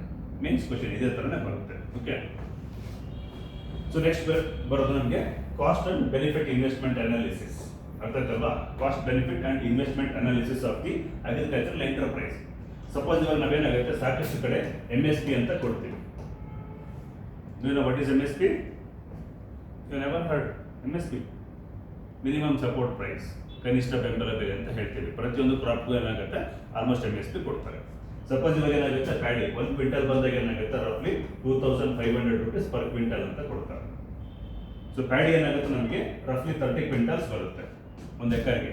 ಈ 30 ಕ್ವಿಂಟಲ್ಸ್ಗೆ 2500 ಅಂದರೆ 75,000 ಆಯ್ತಾನೆ. 2500 ಇಂಟು 30 ಎಷ್ಟಾಗುತ್ತೆ? 75,000 ತಾನೆ. ಹೌದು ಇಲ್ವಾ? ಮತ್ತೆ 75,000 ಆಗುತ್ತೆ. ಸೊ ಇಲ್ಲಿ ಎಕ್ಸ್ಪೆಂಡಿಚರ್ ಎಷ್ಟು ಬರುತ್ತೆ ಫಾರ್ಮರ್ಸ್ಗೆ? ಅಪ್ರಾಕ್ಸಿಮೇಟ್ಲಿ 25,000 ಬರುತ್ತೆ. ಸೊ ಹಾಗಾಗಿ 75,000 25 ಅಂದರೆ ಅಟ್ಲೀಸ್ಟ್ ಅವ್ರಿಗೆ 50,000 ಸಿಗುತ್ತಾ ಪರ್ ಎಕರ್ಗೆ? ಸೊ ಇದು ಲಾಜಿಕ್. ಅವ್ರು ಎಷ್ಟು ಖರ್ಚು ಮಾಡ್ತಾರೆ, ನಾವು ಎಷ್ಟು MSP ಕೊಟ್ಟರೆ ಏನಾಗುತ್ತೆ ಅವ್ರಿಗೆ ನೆಟ್ ಪ್ರಾಫಿಟ್ ಸಿಗುತ್ತೆ ಅನ್ನೋದು. ಇದನ್ನೆಲ್ಲ ಅನಾಲಿಸಿಸ್ ಮಾಡ್ತಾರೆ. ಪ್ರತಿಯೊಂದು ಕ್ರಾಪ್ಗೆ ಏನಾಗುತ್ತೆ ICR ಅಲ್ಲಿ CACP ಅಂತ ಬರ್ತಾರೆ. CACP, commission for the agriculture cost and prices. Commission for the agriculture cost and prices. ಈ ಕಮಿಟಿ ಏನ್ ಮಾಡುತ್ತೆ, ಪ್ರತಿಯೊಂದು ಕ್ರಾಪ್ಗೆ ಪ್ಯಾಕೇಜ್ ಆಫ್ ಪ್ರಾಕ್ಟೀಸ್ ತಗೊಳುತ್ತೆ. ಅಂದ್ರೆ ಸೀಡ್ ಇಂದ ಇರ್ಬೋದು, ಲ್ಯಾಂಡ್ ಪ್ರಿಪರೇಷನ್ ಇರ್ಬೋದು, ಫರ್ಟಿಲೈಸರ್ ಇರ್ಬೋದು, ಅದಕ್ಕೆ labour expenditure, fertilisers, chemicals, harvesting, processing, finally marketing ತೊಗೊಂಡೋಗಿ ಹಾಕೋವರೆಗೂ, APMC ಹಾಕೋವರೆಗೂ ಎಷ್ಟು ಖರ್ಚು ಬರುತ್ತಲ್ಲ ಪ್ರೊಡಕ್ಷನ್ ಕಾಸ್ಟು, ಅದನ್ನೆಲ್ಲ ಲಿಸ್ಟ್ ಔಟ್ ಮಾಡ್ಕೊಳ್ತಾರೆ. ಸೊ ಅದರ ಬೇಸಿಸ್ ಮೇಲೆ ಫಾರ್ಮರ್ಸ್ಗೆ ನಾವು ಎಷ್ಟು MSP ಕೊಟ್ಟರೆ ಅವರಿಗೆ ನೆಟ್ ಇನ್ಕಮ್ ಲಾಭ ಸಿಗುತ್ತೆ ಅನ್ನೋದನ್ನು ಡಿಸೈಡ್ ಮಾಡ್ತಾರೆ.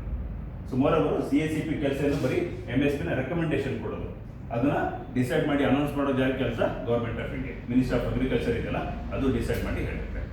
ಆಮೇಲೆ MSP ಎಲ್ಲ ಸ್ಟೇಟ್ಸ್ಗಳಿಗೂ ಸೇಮ್ ಇರೋದಿಲ್ಲ.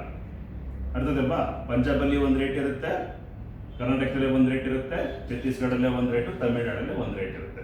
ಯಾಕಂದ್ರೆ ಕ್ಲೈಮೆಟಿಕ್ ಕಂಡೀಷನ್ಸ್ ಬೇರೆ ಬೇರೆ, ಕ್ರಾಪಿಂಗ್ ಪ್ಯಾಟರ್ನ್ಸ್ ಬೇರೆ ಬೇರೆ. ಆಮೇಲೆ ಕೆಲವೊಂದು ಫಾರ್ಮರ್ಸ್ ರಿಚ್ ಇರ್ತಾರೆ, ಅವ್ರ ಹತ್ರ ಎಲ್ಲ ಟ್ರ್ಯಾಕ್ಟರ್ಸ್ ಮಿಷಿನರೀಸ್ ಇರುತ್ತೆ, ಅವರಿಗೆ ಪ್ರೊಡಕ್ಷನ್ ಕಾಸ್ಟ್ ಕಡಿಮೆ ಬರುತ್ತೆ. ಕೆಲವೊಂದು ಸ್ಟೇಟ್ಸ್ ಅಲ್ಲಿ ಫಾರ್ಮರ್ಸ್ ಎಲ್ಲ ಏನಾಗುತ್ತೆ ಬರೀ ಹೈರಿಂಗ್ ಮೇಲೆ ಡಿಪೆಂಡ್ ಆಗಿರ್ತಾರೆ, ಅವಾಗ ಪ್ರೊಡಕ್ಷನ್ ಕಾಸ್ಟ್ ಜಾಸ್ತಿ ಬರುತ್ತೆ. ಸೊ ಹಂಗಾಗಿ MSP ಒಂದು ಜನರಲ್ ರೆಕಮೆಂಡೇಶನ್, ಅದನ್ನ ಅಡಿಷನಲಿ ಸ್ಟೇಟ್ ಗೌರ್ಮೆಂಟ್ ಏನಾಗುತ್ತೆ ಡಿಸೈಡ್ ಮಾಡಿಬಿಟ್ಟು ಸ್ವಲ್ಪ ಮೋರರ್ಲೆಸ್ ಹೆಚ್ಚು ಕಡಿಮೆ ಮಾಡುತ್ತೆ. ಅರ್ಥ ಆಯ್ತಲ್ಲ? So MSP is not constant for all the states, ಗೊತ್ತಿರಬೇಕು. ಕ್ಲಿಯರ್? ಸೊ ಇದು cost benefit analysis. So next ಬಂದಾಗ ನೋಡಿ programmes for the production and productivity enhancement. ಇಲ್ಲಿ ನೋಡಿ ಪ್ರೊಡಕ್ಷನ್ ಪ್ಲಸ್ ಪ್ರೊಡಕ್ಟಿವಿಟಿ ಅಂತ ಎರಡು ವರ್ಡ್ ಇದೆ. ಏನಂಗಂದ್ರೆ ಉತ್ಪಾದನೆ ಮತ್ತೆ ಇಳುವರಿ ಅಂತ. ಪ್ರೊಡಕ್ಷನ್ ಅಂದ್ರೆ ಸಪೋಸ್ 1 ಎಕರ್ ಇದೆ ನಂದು, ನಾವು 3 ಜನ ಇದ್ದೀವಿ, 3 acres ಇದೆ. ನಾನು 30 ಕ್ವಿಂಟಲ್ಸ್ ಬೆಳೆದೆ 1 ಎಕರ್ ಪ್ಯಾಡಿ. ನೀವೇನ್ ಮಾಡಿದ್ರಿ? 35 ಕ್ವಿಂಟಲ್ಸ್ ಬೆಳೆದ್ರಿ, ಅವರು 40 ಕ್ವಿಂಟಲ್ಸ್ ಬೆಳೆದ್ರು. 3 ಜನ ಮಾಡಿರೋದು ಪ್ರೊಡಕ್ಷನ್, ಬಟ್ ಪ್ರೊಡಕ್ಟಿವಿಟಿ ಯಾರಿಗೆ ಜಾಸ್ತಿ? 40 quintals. So production per unit area, yield per unit area ಬರುತ್ತಲ್ಲ ಅದು ನಾವು ಏನಂತ ಕರಿತೀವಿ? ಇಳುವರಿ. ಸೊ ಇಂಡಿಯಾದಲ್ಲಿ ಪ್ರೊಡಕ್ಷನ್ ಜಾಸ್ತಿ ಇದೆ, ಬಟ್ ಪ್ರೊಡಕ್ಟಿವಿಟಿ ಏನಾಗುತ್ತೆ ಚೀನಾದವ್ರದ್ದು ಜಾಸ್ತಿ ಇದೆ. ಅರ್ಥ ಆಯ್ತಲ್ವಾ? ಅರ್ಥ ಆಯ್ತಾನೆ?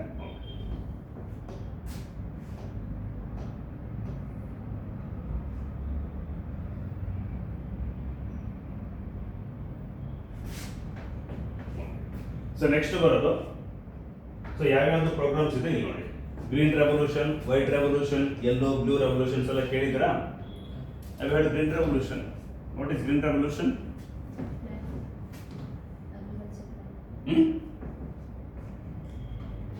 ಗ್ರೀನ್ ರೆವಲ್ಯೂಷನ್ ಅಂದ್ರೆ increase in the production and productivity in the both paddy and wheat cultivation.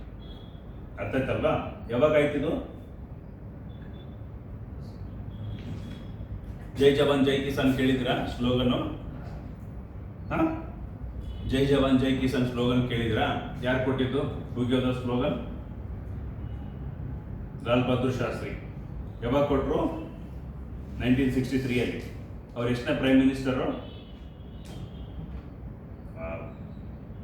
Generation second prime minister ಅವರೇ. ಫಸ್ಟ್ ಯಾರಿದ್ರು? ಹೌದು, ಜವಾಹರ್ಲಾಲ್. ಗಾಂಧಿ ಅಂತಿದ್ದೀರ. ಓಕೆ, ಸೊ ನೆಹರು ತೀರ್ಕೊಂಡ ತಕ್ಷಣ ಏನಾಗುತ್ತೆ ನಮಗೆ ಲಾಲ್ ಬಹದ್ದೂರ್ ಶಾಸ್ತ್ರಿ ಬರ್ತಾರೆ. ಅವಾಗ ಏನಾಗುತ್ತೆ ನಮಗೆ ಒಂದು ಕಡೆ 1962 ಇಂಡೋ ಚೀನಾ ವಾರ್ ನಡೀತಾರೆ. ಬಿಡಿ ಬರ್ಕೊಡೋದು ಆಮೇಲೆ, ಜಸ್ಟ್ ಲೀಸನ್. ನೋಟ್ ಸಿಗುತ್ತೆ ನಮಗೆ, ಜಸ್ಟ್ ಬರೀ ಓರಿಯಂಟೇಷನ್ ಕ್ಲಾಸ್ ಅಷ್ಟೇ. ಸೊ 1963 ಏನಾಗುತ್ತೆ ನಮಗೆ ಇಂಡೋ ಚೀನಾ ವಾರ್ ನಡೀತಾ ಇರುತ್ತೆ. ಆವಾಗಲೂ ಕೂಡ ಈ ಬಗ್ಗೆ ನಡೀತಿಲ್ಲ, ಎಲ್ಲಿನ ಎಫೆಕ್ಟ್ ಇಂದ ಮಾನ್ಸೂನ್ ಎಫೆಕ್ಟ್ ಆಗಿದ್ದಿಲ್ಲ, ಡ್ರೌಟ್ ಸಿಚುವೇಶನ್ ಈ ತರ ಆಗುತ್ತೆ. ಸೊ ಹಂಗಾಗಿ ಒಂದ್ ಕಡೆ ವಾರಿಂದ ನಮ್ದು ಸಾಕಷ್ಟು ದುಡ್ಡನ್ನ ಸೈನಿಕ ಡಿಫೆನ್ಸ್ಗೆ ಹಾಕಿ ಕಳ್ಕೊಂಡಿರ್ತೀವಿ. ಒಂದ್ ಕಡೆ ಫಾರ್ಮರ್ಸ್ ಕೂಡ ತುಂಬಾ ಬರಗಾಲ ಬಂದು ಕಷ್ಟದಲ್ಲಿರ್ತಾರೆ ಡ್ರೌಟ್ ಸಿಚುವೇಶನ್ ಇಂದ. ಸೊ ಹಾಗಾಗಿ ಅವರಿಬ್ಬರನ್ನ ಮೋಟಿವೇಶನ್ ಮಾಡೋದಕ್ಕೆ ಏನ್ ಮಾಡ್ತಾರೆ, ಲಾಲ್ ಬಹದ್ದೂರ್ ಶಾಸ್ತ್ರಿ ಸ್ಲೋಗನ್ ಕೊಡೋದು. ಜೈ ಜವಾನ್ ಅಂದ್ರೆ ಯಾರು? ಜವಾನ್ ಅಂದ್ರೆ ಸೋಲ್ಜರ್ಸ್, ಜೈ ಜವಾನ್ ಅಂತ ಅವ್ರಿಗೆ ಹೇಳ್ತಾರೆ. ಜೈ ಕಿಸಾನ್ ಅಂತ ಫಾರ್ಮರ್ಸ್ ಹೇಳ್ತಾರೆ. ಕಿಸಾನ್ ಅಂದ್ರೆ ಫಾರ್ಮರ್. ಅರ್ಥ ಆಯ್ತಲ್ವಾ? ಒಂದ್ ಕಡೆ ವಾರಲ್ಲಿ ಅವರು ಸ್ಟ್ರಗಲ್ ಮಾಡ್ತಾರೆ, ಇನ್ನೊಂದ್ ಕಡೆ ಅಗ್ರಿಕಲ್ಚರ್ ಫೀಲ್ಡ್ ಅಲ್ಲಿ ಫಾರ್ಮರ್ಸ್ ಸ್ಟ್ರಗಲ್ ಮಾಡ್ತಾರೆ. ಸೊ ಅವರಿಗೆ ನಾವು ಮೋಟಿವೇಶನ್ ಕೊಡಬೇಕು. ಯಾವ್ದ್ರ ಮೂಲಕ? ನಾವು ಕಾಮನ್ ಪೀಪಲ್ಸ್ ಇದೀವಲ್ಲ, ಕೂತ್ಕೊಂಡ್ಬಿಟ್ಟು ಮನೆಯಲ್ಲಿ 4-5 ಸಲ ಊಟ ಮಾಡೋದನ್ನ ಬಿಟ್ಟು ಬರೀ 2 ಸಲ ಊಟ ಮಾಡಿ ಇನ್ನೆರಡು ಊಟನ ಯಾರಿಗೆ ಕೊಡಬೇಕು? ಒಂದು ಫಾರ್ಮರ್ಸ್ಗೆ, ಒಂದು ಸೋಲ್ಜರ್ಸ್ಗೆ ಕೊಡಿ ಅಂತ ಹೇಳಿದ್ರು. ಅರ್ಥ ಆಯ್ತಲ್ವಾ? ಅಷ್ಟು ಮಾಡಿಬಿಟ್ರೆ ಸಾಲೋದಿಲ್ಲ. ಆಮೇಲೆ ಏನಾಗುತ್ತೆ, ಆ ಟೈಮಲ್ಲಿ ನಾವು ಫುಡ್ನ ಇಂಪೋರ್ಟ್ ಮಾಡ್ಕೊಳ್ತಿರ್ತೀವಿ. ಎಲ್ಲಿಂದ? USA ಇಂದ. PL 480 ಅನ್ನೋ ಪ್ರೋಗ್ರಾಮ್ ಅಲ್ಲಿ ಏನಾಗುತ್ತೆ, ಎಲ್ಲ ಪೂರ್ ಕಂಟ್ರೀಸ್ಗಳಿಗೆ ಅವರು ಫುಡ್ನ ಏನಾಗುತ್ತೆ ಕೊಡ್ತಾ ಇರ್ತಾರೆ. ಒಂದು ರೀತಿ ಬೆಗ್ಗಿಂಗ್ ಬೋಲ್ತಾರೆ, ನಾವು ನಮಗೆ ತಿನ್ನೋಕೆ ಫುಡ್ ಇಲ್ಲ ಕೊಡಿ ಅಂತ ಕೇಳ್ದಂಗೆ. ಸೊ ಅದೇನಾಗುತ್ತೆ, ಲಾಲ್ ಬಹದ್ದೂರ್ ಶಾಸ್ತ್ರಿ ಅವ್ರಿಗೆ ಈಗೋ ಅರ್ಥ ಆಗುತ್ತೆ. ಬೀಯಿಂಗ್ ಅಗ್ರೇರಿಯನ್ ಕಂಟ್ರಿ, ನಾವು ಇನ್ನೊಬ್ಬರ ಹತ್ರ ಹೋಗಿ ಫುಡ್ ಕ್ರಾಪ್ಸಿಗೆ ಕೇಳಬೇಕಂತ ಬೇಜಾರಾಗುತ್ತೆ. ಸೊ ಅವಾಗ ಏನ್ ಮಾಡ್ತಾರೆ, ಅವಾಗ ಇರ್ತಕ್ಕಂಥ ಅಗ್ರಿಕಲ್ಚರ್ ಮಿನಿಸ್ಟ್ರು C. ಸುಬ್ರಹ್ಮಣ್ಯಂ ಅಂತ ಅವ್ರನ್ನ ಕರೆದು ಏನ್ ಮಾಡ್ತಾರೆ, ಅಗ್ರಿಕಲ್ಚರ್ ನಾವು ಸೆಲ್ಫ್ ರಿಲಯನ್ಸ್ ಆಗಲೇಬೇಕು, ಸೊ ಏನ್ ಆಕ್ಷನ್ಸ್ ತಗೋಬೇಕು ಅಂತ ಕೇಳಿದಾಗ ಅವರು ICR ಅಂತ ಇದೆ, Indian council for agriculture research, ಅಲ್ಲಿರ್ತಕ್ಕಂಥ ಸೈಂಟಿಸ್ಟ್ಗಳನ್ನ ಕರೀತಾರೆ. ಅದರಲ್ಲಿ MS ಸ್ವಾಮಿನಾಥನ್ ಕೂಡ ಒಬ್ರು ಬರ್ತಾರೆ. ಅವ್ರೇನ್ ಮಾಡ್ತಾರೆ, ನಮ್ಮಲ್ಲಿ ಇರ್ತಕ್ಕಂಥ ಪ್ಯಾಡಿ ವೀಟ್ ವೆರೈಟೀಸ್ಗಳು ಏನಾಗುತ್ತೆ, ಅವು ಬರೀ ಟಾಲ್ ವೆರೈಟೀಸ್ ಅಷ್ಟೇ, ತುಂಬಾ ಹೈಟ್ ಬೆಳೀತವೆ ಅಥವಾ ಸೂಟಬಲ್ ವೆರೈಟೀಸ್ ಇಲ್ಲ. ಒಳ್ಳೆ ವೆರೈಟೀಸ್ ಬೇರೆ ದೇಶದಲ್ಲಿದ್ದಾವೆ, ಇಲ್ಲಿ ಫಿಲಿಪೈನ್ಸ್ ಅಲ್ಲಿ ಇದಾವೆ. ಅವನ್ನ ತಗೊಂಬಂದು ಇಲ್ಲಿ ಬೆಳೆದ್ರೆ ಏನಾಗುತ್ತೆ, ನಮ್ದು ಪ್ರೊಡಕ್ಷನ್ ಚೆನ್ನಾಗುತ್ತೆ ಅಂತ ಹೇಳ್ತಾರೆ. ಸೊ ಹಂಗಾಗಿ ಫಿಲಿಪೈನ್ಸ್ ಅಲ್ಲಿ ಇರ್ತಕ್ಕಂಥ ಕೆಲವೊಂದು ವೆರೈಟೀಸ್ ನ ತಗೊಂಬಂದು ಮೇನ್ಲಿ ಪ್ಯಾಡಿ ಬೀಟ್ ಚೆನ್ನಾಗಿ ಬೆಳಿತೀವಿ. ಅದೇನಾಗುತ್ತೆ, ಈಲ್ಡ್ ಜಾಸ್ತಿ ಆಗ್ತಾ ಹೋಗುತ್ತೆ ಎವ್ರಿ ಇಯರ್. ಸೊ ಹಂಗಾಗಿ ವಿತಿನ್ ಸ್ಪ್ಯಾನ್ ಆಫ್ 5 years ಅಲ್ಲಿ ನಾವು ಫುಡ್ ಅಲ್ಲಿ ಸೆಲ್ಫ್ ರಿಲಯನ್ಸ್ ಆಗ್ತಾ ಹೋಗ್ತೀವಿ. ಇದನ್ನ ಗ್ರೀನ್ ರೆವಲ್ಯೂಷನ್ ಅಂತ ಆಮೇಲೆ ವರ್ಡ್ ಕಾಯಿನ್ ಮಾಡ್ತಾರೆ. ಅರ್ಥ ಆಯ್ತಲ್ವಾ? ಸೀರಿಯಲ್ ಅಗ್ರಿಕಲ್ಚರ್ ಅಲ್ಲಿ ಮಾತಾಡೋಣ. ನೆಕ್ಸ್ಟ್ ವೈಟ್ ರೆವಲ್ಯೂಷನ್ ಯಾವುದಕ್ಕಿದೆ? ವೈಟ್ ರೆವಲ್ಯೂಷನ್ ಯಾವ್ದಕ್ಕೆ ರಿಲೇಟೆಡ್ ಇದೆ? ಮಿಲ್ಕ್ ಪ್ರೊಡಕ್ಷನ್ಗೆ. ಮಿಲ್ಕ್ ವೈಟ್ ರೆವಲ್ಯೂಷನ್ ಅಂದ್ರೆ ರಿಲೇಟೆಡ್ ಟು ಮಿಲ್ಕ್, ಕ್ಷೀರಕ್ರಾಂತಿ ಅಂತ ಕರಿತೀವಿ. ಇವತ್ತು India is the number 1 producing country milk ಅಲ್ಲಿ. ಹೈಯೆಸ್ಟ್ ಪ್ರೊಡ್ಯೂಸಿಂಗ್ ಅಲ್ಲಿ ಇಂಡಿಯಾ ನಂಬರ್ 1 ಪ್ಲೇಸ್ ಅಲ್ಲಿ ಇದೆ. ಅರ್ಥ ಆಯ್ತಲ್ವಾ? ಗ್ರೀನ್ ರೆವಲ್ಯೂಷನ್ಗೆ MS Swaminathan plus Norman Borlaug ಅಂತ ಬರ್ತಾರೆ. ಇಲ್ಲಿ ವೈಟ್ ರೆವಲ್ಯೂಷನ್ ಯಾರಿದ್ದಾರೆ? ಡಾಕ್ಟರ್ ವರ್ಗೀಸ್ ಕುರಿಯನ್ ಅಂತ. ಇವ್ರೇನ್ ಮಾಡ್ತಾರೆ, ನಮ್ಮ Indian National Dairy development ಬೋರ್ಡ್ಗೆ chairman ಆಗಿದ್ದಾಗ ಒಳ್ಳೊಳ್ಳೆ ಕ್ಯಾಟಲ್ ಬ್ರೀಡ್ಸ್, ಇವಾಗ ಯುರೋಪಿಯನ್ ಕಂಟ್ರೀಸ್ ಇದಾವಲ್ಲ, ಕ್ಯಾಟಲ್ ಬ್ರೀಡ್ಸ್ ಯಾರಾದ್ರೂ ಗೊತ್ತಾ? HF ಹಸು ಕೇಳಿದಿರಾ? ಜರ್ಸಿ ಕೇಳಿದಿರಾ? Jersey England breed, HF Holstein Friesian ಅಂತ. ಆಮೇಲೆ ರೆಡ್ ಡೇನು, ಬ್ರೌನ್ ಸ್ವಿಸ್ ಈ ತರ ಇದಾವೆ. ಡೇನ್ ಅಂದ್ರೆ ಡೆನ್ಮಾರ್ಕ್ ಅಂತ, ರೆಡ್ ಬಣ್ಣ ಇದಕ್ಕೆ ರೆಡ್ ಡೇನ್ ಅಂತ ಕರೀತಾರೆ. ಬ್ರೌನ್ ಸ್ವಿಸ್ ಅಂದ್ರೆ ಸ್ವಿಟ್ಜರ್ಲೆಂಡ್ ಇರ್ತಕ್ಕಂಥ ಬ್ರೀಡ್. ಆಮೇಲೆ ಏನಾಗುತ್ತೆ, ಮಿಲ್ಕ್ ಪ್ರೊಡಕ್ಷನ್ ಜಾಸ್ತಿ ಕೊಡ್ತಾರೆ. ನಮ್ಮಲ್ಲಿ ಏನಾಗುತ್ತೆ, ತುಂಬಾ ಡ್ರೌಟ್ ರೆಸಿಸ್ಟೆಂಟ್, ಅಗ್ರಿಕಲ್ಚರ್ ವರ್ಕ್ನ ಚೆನ್ನಾಗಿ ಮಾಡ್ತಾರೆ, ಬಟ್ ಮಿಲ್ಕ್ ಈಲ್ಡಿಂಗ್ ಕಡಿಮೆ. ಬಟ್ ಯುರೋಪಿಯನ್ ಕಂಟ್ರಿ ತಳಿಗಳೇನಾಗುತ್ತೆ, ಅವು ನಮಗೆ ತುಂಬಾ ಸಾಫ್ಟ್ ಇರ್ತವೆ, ಬಟ್ ಮಿಲ್ಕ್ ಈಲ್ಡ್ ತುಂಬಾ ಚೆನ್ನಾಗಿ ಕೊಡ್ತಾರೆ. ಸೊ ಆ ಬ್ರೀಡ್ಸ್ ನ ತಗೊಂಬಂದು ಏನಾಗುತ್ತೆ, ಇಲ್ಲಿ ನಾವು ಕಲ್ಟಿವೇಶನ್ ಮಾಡಿಬಿಟ್ಟು ಮಿಲ್ಕ್ ಪ್ರೊಡಕ್ಷನ್ ಜಾಸ್ತಿ ಮಾಡಿದ್ವಿ. Which breed is good for more productions? ಆ ಥರ ಏನಿಲ್ಲ, ಆ ಯುರೋಪಿಯನ್ ಬ್ರೀಡ್ಸ್ ಎಲ್ಲ ತುಂಬಾ ಚೆನ್ನಾಗಿದ್ದಾವೆ. HF ಇರ್ಬೋದು, ಜರ್ಸಿ ಇರ್ಬೋದು, ಅವೆಲ್ಲ more than 10 liters per milking ಕೊಡ್ತಾರೆ. HF, ಜರ್ಸಿ ಇವೆರಡು ನಮ್ಮ ಇಂಡಿಯಾಗೆ ಸೂಟ್ ಆಗಿರೋದು. Okay, clear? ಸೊ ಆಮೇಲೆ ಎಲ್ಲೋ ರೆವಲ್ಯೂಷನ್ ಬಂದಾಗ ಇದು ಆಯಿಲ್ ಸೀಡ್ ಪ್ರೊಡಕ್ಷನ್ಗೆ ಸಂಬಂಧಪಟ್ಟಿದೆ. ಅರ್ಥ ಆಯ್ತಲ್ವಾ? ಎಲ್ಲೋ ರೆವಲ್ಯೂಷನ್ ಬಂದಿದ್ದು ಇದು ಆಯಿಲ್ ಸೀಡ್ ಪ್ರಾಡಕ್ಟ್ಸ್ನ ಜಾಸ್ತಿ ಮಾಡಬೇಕು ಅಂತ. ಯಾಕೆಂದ್ರೆ ಇಂಡಿಯಾದಲ್ಲಿ ಗ್ರೀನ್ ರೆವಲ್ಯೂಷನ್ ಮಾಡಿದ್ವಿ, ಎಲ್ಲ ರೆವಲ್ಯೂಷನ್ ಮಾಡಿದ್ವಿ, ಬಟ್ ಕೆಲವೊಂದು ರೆವಲ್ಯೂಷನ್ಸ್ ಫೇಲ್ಯೂರ್ ಕೂಡ ಅಂದ್ರೆ ಎಕ್ಸ್ಪೆಕ್ಟೆಡ್ ಔಟ್ಕಮ್ ಕೊಡಲಿಲ್ಲ. ಅರ್ಥ ಆಯ್ತಲ್ವಾ? ಸೊ ಎಲ್ಲ ರೆವಲ್ಯೂಷನ್ ಮಾಡಿದ ಉದ್ದೇಶ ಆಯಿಲ್ ಪ್ರೊಡಕ್ಷನ್ ಜಾಸ್ತಿ ಮಾಡಬೇಕು ಅಂತ. ಯಾಕಂದ್ರೆ ಇಂಡಿಯಾದಲ್ಲಿ ಇರ್ತಕ್ಕಂಥ ಆಯಿಲ್ ಸೀಡ್ಸ್ ಕ್ರಾಪ್ಸ್ ಏನಾಗುತ್ತೆ, ಅವು ತುಂಬಾ ಲೋ ಈಲ್ಡಿಂಗ್ ಇದಾವೆ. ಅವನ್ನೇನು ನಾವು ಡೆವಲಪ್ ಮಾಡಕ್ಕೆ ನೋಡಿದ್ರು ಆಗ್ತಾ ಇಲ್ಲ. ಸೊ ಹಾಗಾಗಿ ಏನಾಗುತ್ತೆ, ಇಂಡಿಯಾದಲ್ಲಿ ನಮಗೆ ಸಪೋಸ್ ರಿಕ್ವೈರ್ಮೆಂಟು 100 ಲೀಟರ್ಸ್ ಬೇಕು ಅಂದರೆ ನಮ್ಮ ಪ್ರೊಡಕ್ಷನ್ ಬರೀ ಎಷ್ಟಿದೆ 10 to 15 ಲೀಟರ್ಸ್ ಮಾತ್ರ ಪ್ರೊಡಕ್ಷನ್ ಮಾಡ್ತೀವಿ. ರಿಮೈನಿಂಗ್ 75 to 80% ಇಲ್ಲಿಂದ ತರ್ತೀವಿ, ಎಲ್ಲ ಇಂಪೋರ್ಟ್ ಮಾಡ್ಕೊಂಡು ತರ್ತಾರೆ. India is the largest importer of edible oil in the world. ನಾವು ಸನ್ಫ್ಲವರ್, ಗ್ರೌಂಡ್ನಟ್ ಇವೆಲ್ಲ ತೊಗೊಳ್ತಿರಲ್ಲ, ರುಚಿಗಳು ಆಗಿದ್ದು ಇವೆಲ್ಲ ಇಂಪೋರ್ಟ್ ಮಾಡ್ಕೊಂಡಿರೋದು. India is the largest importer of edible oil in the world. Edible oil ಅಂದರೆ ಅಡುಗೆ ಎಣ್ಣೆ, ಅರ್ಥ ಆಯ್ತಲ್ವ? ಯಾಕಂದ್ರೆ ಪಾಪ್ಯುಲೇಷನ್ ಜಾಸ್ತಿ ಇದೆ, ನಮ್ದೆಲ್ಲ ಫುಡ್ ಐಟಮ್ ಅದರ ಮೇಲೆ ಡಿಪೆಂಡ್ ಆಗಿದೆ. ಸಂಜೆ ಆದರೆ ಗೋಬಿ ಮಂಚೂರಿ, ಪಾನಿಪುರಿ, ಬಜ್ಜಿ, ಬೋಂಡ, ಮಿರ್ಚಿ ಇವೆಲ್ಲ ತಿನ್ಬೇಕು ತಾನೆ. ಸೊ ಹಂಗಾಗಿ ಏನಾಗುತ್ತೆ, ಆಯಿಲ್ ಕನ್ಸಂಪ್ಷನ್ ನಮ್ಮದು ಜಾಸ್ತಿ ಇದೆ. ಇನ್ ಕೇಸ್ ನಾವು ಸಪೋಸ್ ಇಂಪೋರ್ಟ್ ಮಾಡ್ಕೊಳ್ಳಂದ್ರೆ ಏನಾಗುತ್ತೆ, ಡಿಮ್ಯಾಂಡ್ ಜಾಸ್ತಿ ಆಗಿಬಿಡುತ್ತೆ. ಇವಾಗ ನಮಗೆ ಆಲ್ಮೋಸ್ಟ್ 150 to 200 ರೂಪೀಸ್ ಲೀಟರ್ ಇರ್ಬೋದು, ಹೌದು ತಾನೆ? ಅಸಂಪ್ಷನ್ ಮಾಡ್ಕೊಳ್ಳೋಣ, ನಮಗೆ ತುಂಬ ಇಂಪೋರ್ಟೇ ಮಾಡ್ಕೊಳ್ಳೋವಾಗ ಏನಾಗುತ್ತೆ, ಡಿಮ್ಯಾಂಡ್ ಜಾಸ್ತಿ ಆಗುತ್ತೆ. 200 ರೂಪಾಯಿ ಇರೋದು 2000 ರೂಪಾಯಿ ಲೀಟರ್ ಆಗುತ್ತೆ. ಅವಾಗ ಯಾರಾದ್ರೂ ಅಫೋರ್ಡ್ ಮಾಡ್ತಾರಾ? ಅದು ಇನ್ಫ್ಲೇಷನ್ ಆಯ್ತಾನೆ. ಇನ್ಫ್ಲೇಷನ್ ಆದರೆ ಏನಾಗುತ್ತೆ, ಗೌರ್ಮೆಂಟ್ ಅಪೋಸ್ ಮಾಡುತ್ತೆ, ಅರ್ಥ ಆಯ್ತಲ್ವಾ? ಸೊ ಹಂಗಾಗಿ ಏನಾಗುತ್ತೆ, ಬೇರೆ ದೇಶದಿಂದ ಇಂಪೋರ್ಟ್ ಮಾಡಿಕೊಂಡು ನಾವಿಲ್ಲಿ ಕಡಿಮೆ ರೇಟಿಗೆ ಕೊಡೋದು. ಕ್ಲಿಯರ್? ಓಕೆ, ನೆಕ್ಸ್ಟ್ ಬರೋದು ಬ್ಲೂ ರೆವಲ್ಯೂಷನ್ ಅಂತ. ಬ್ಲೂ ರೆವಲ್ಯೂಷನ್ ಉದ್ದೇಶ ಏನಿದೆ, ಇದು ಫಿಶ್ ಪ್ರೊಡಕ್ಷನ್, ಅರ್ಥ ಆಯ್ತಲ್ವಾ? ಸೊ ಈ ಥರ ಇದೆ. ಸೊ ನೆಕ್ಸ್ಟ್ ರೀಸೆಂಟ್ ಟ್ರೆಂಡ್ಸ್ ಇಂದ ಆರ್ಗ್ಯಾನಿಕ್ ಫಾರ್ಮಿಂಗ್, ಹೌದಲ್ವಾ? ಯಾವಾಗ ನಾವು ಕೆಮಿಕಲ್ ಫರ್ಟಿಲೈಸರ್ಸ್ನ ಬಳಸಿ ಸಾಯಿಲ್ ಕ್ವಾಲಿಟಿ ಏನಾಗಿದೆ ತುಂಬ ಹಾಳಾಗಿದೆ. ಸೊ ಹಂಗಾಗಿ ಇವತ್ತು ಆರ್ಗ್ಯಾನಿಕ್ ಫಾರ್ಮಿಂಗ್ಗೆ ಜಾಸ್ತಿ ತಿರುಗ್ತಾ ಇದೆ. ನೆಕ್ಸ್ಟ್ ಫಾರ್ಮ್ ಮೆಕನೈಸೇಷನ್, ಯಾಕಂದ್ರೆ ಇವತ್ತು LPG ರಿಫಾರ್ಮ್ಸ್ ಆದ್ಮೇಲೆ ಏನಾಗುತ್ತೆ, ತುಂಬಾ ಜನ ಲೇಬರ್ಸ್ಗಳು ಏನಾಗಿದ್ದಾರೆ, ಸರ್ವಿಸ್ ಸೆಕ್ಟರ್, ಮ್ಯಾನುಫ್ಯಾಕ್ಚರಿಂಗ್ ಸೆಕ್ಟರ್ ಅಲ್ಲಿ ಕೆಲಸ ಮಾಡಕ್ಕೆ ಹೋಗ್ತಿದ್ದಾರೆ. ಹಂಗಾಗಿ ಅಗ್ರಿಕಲ್ಚರ್ ಏನಾಗುತ್ತೆ, ಲೇಬರ್ ಸಿಗ್ತಾ ಇಲ್ಲ. ಅದೇ ಬಿಫೋರ್ 25 years, ಬಿಫೋರ್ 2000 ತಗೊಂಡಾಗ ಏನಾಗುತ್ತೆ, ಮೆಕನೈಸೇಷನ್ ಅಷ್ಟೊಂದು ಇರಲಿಲ್ಲ. ಹಾಗಾಗಿ ಸೀಡ್ ಸೋಯಿಂಗ್ ಮಾಡೋದಿರ್ಬೋದು, ವೀಡಿಂಗ್ ಮಾಡೋದಿರ್ಬೋದು, ಪೆಸ್ಟಿಸೈಡ್ ಅಪ್ಲೈ ಮಾಡೋದು, ಹಾರ್ವೆಸ್ಟಿಂಗ್ ಮಾಡೋದು, ಪ್ರತಿಯೊಂದಕ್ಕೂ ತುಂಬಾ ಜನ ಲೇಬರ್ಸ್ಗಳಿದ್ರು. ಯಾಕಂದ್ರೆ ಅವ್ರಿಗೆ ಬೇರೆ ವರ್ಕ್ ಆಪರ್ಚುನಿಟೀಸ್ ಇರಲಿಲ್ಲ, ಹೌದಲ್ವಾ? ಸೊ ಹಂಗಾಗಿ ಏನಾಗುತ್ತೆ, ಅಗ್ರಿಕಲ್ಚರ್ ಮೇಲೆ ಫೋರ್ಸ್ಫುಲಿ ಡಿಪೆಂಡ್ ಆಗಿದ್ರು. ಯಾವಾಗ LPG ರಿಫಾರ್ಮ್ಸ್ ಆಯ್ತಲ್ಲ, LPG ರಿಫಾರ್ಮ್ಸ್ ಅಂದ್ರೆ ಗೊತ್ತಾ, ಲಿಬರಲೈಸೇಷನ್, ಪ್ರೈವೇಟೈಸೇಷನ್, ಗ್ಲೋಬಲೈಸೇಷನ್ ಅಂತ ಆಗುತ್ತೆ 91 ಅಲ್ಲಿ ಅಥವಾ 90s ಅಲ್ಲಿ. ಎಕನಾಮಿಕ್ಸ್ ಬಂದಾಗ ಹೇಳ್ತೀವಿ, ಅರ್ಥ ಆಯ್ತಲ್ವಾ? ಅಂದ್ರೆ ಲಿಬರಲೈಸೇಷನ್ ಅಂದ್ರೆ ಸಪೋಸ್ ಯಾರಾದ್ರೂ ಒಬ್ರು ಎಂಟರ್ಪ್ರಿನರ್ ಬಂದು ನಾವು ಕಂಪನಿ ಎಸ್ಟಾಬ್ಲಿಷ್ ಮಾಡ್ತೀವಿ ಅಂತ ಬಂದಾಗ ಮುಂಚೆ ಗೌರ್ಮೆಂಟ್ ಇಂದ ಲೈಸೆನ್ಸ್ ತಗೋಬೇಕಾಗಿತ್ತು, ಸಾಕಷ್ಟು ಡಿಪಾರ್ಟ್ಮೆಂಟಲ್ ಕ್ಲಿಯರೆನ್ಸ್ ತಗೋಬೇಕಾಗಿತ್ತು. ಅದೆಲ್ಲ ಪ್ರೊಸೀಜರ್ ಪರ್ಮಿಟ್ ಲೈಸೆನ್ಸ್ ರಾಜ್ ಅಂತ ಅಬೋಲಿಷ್ ಮಾಡಿಬಿಟ್ವಿ. ಇವಾಗೇನಿಲ್ಲ, ಜಸ್ಟ್ ಒಂದು GST ಕಾಪಿ ರಿಜಿಸ್ಟ್ರೇಷನ್ ಮಾಡ್ಕೊಳ್ಳೋದು, ನಿಮ್ಮ ಬಿಸ್ನೆಸ್ ಶುರು ಮಾಡ್ಬೋದು. ಪ್ರೊಸೀಜರ್ ತುಂಬಾ ಲಿಬರಲ್ ಆಯಿತು, ಈಸಿ ಆಯಿತು. ಪ್ರೈವೇಟೈಸೇಷನ್ ಅಂದ್ರೆ ಎಲ್ಲ ಕೆಲಸನ ಮುಂಚೆ ಗೌರ್ಮೆಂಟೇ ಮಾಡ್ತಿತ್ತು. ಒಂದು ಹಾಸ್ಪಿಟಲ್ ಮಾಡಬೇಕು ಅಂದ್ರೆ ಗೌರ್ಮೆಂಟೇ, ರೋಡ್ ಕನ್ಸ್ಟ್ರಕ್ಷನ್ ಮಾಡಬೇಕು ಅಂದ್ರೆ ಗೌರ್ಮೆಂಟೇ, ಸ್ಕೂಲ್ ಮಾಡಬೇಕು ಅಂದ್ರೆ ಗೌರ್ಮೆಂಟೇ, ಪ್ರತಿಯೊಂದು ಕೆಲಸ ಗೌರ್ಮೆಂಟೇ ಮಾಡ್ತಾ ಇತ್ತು.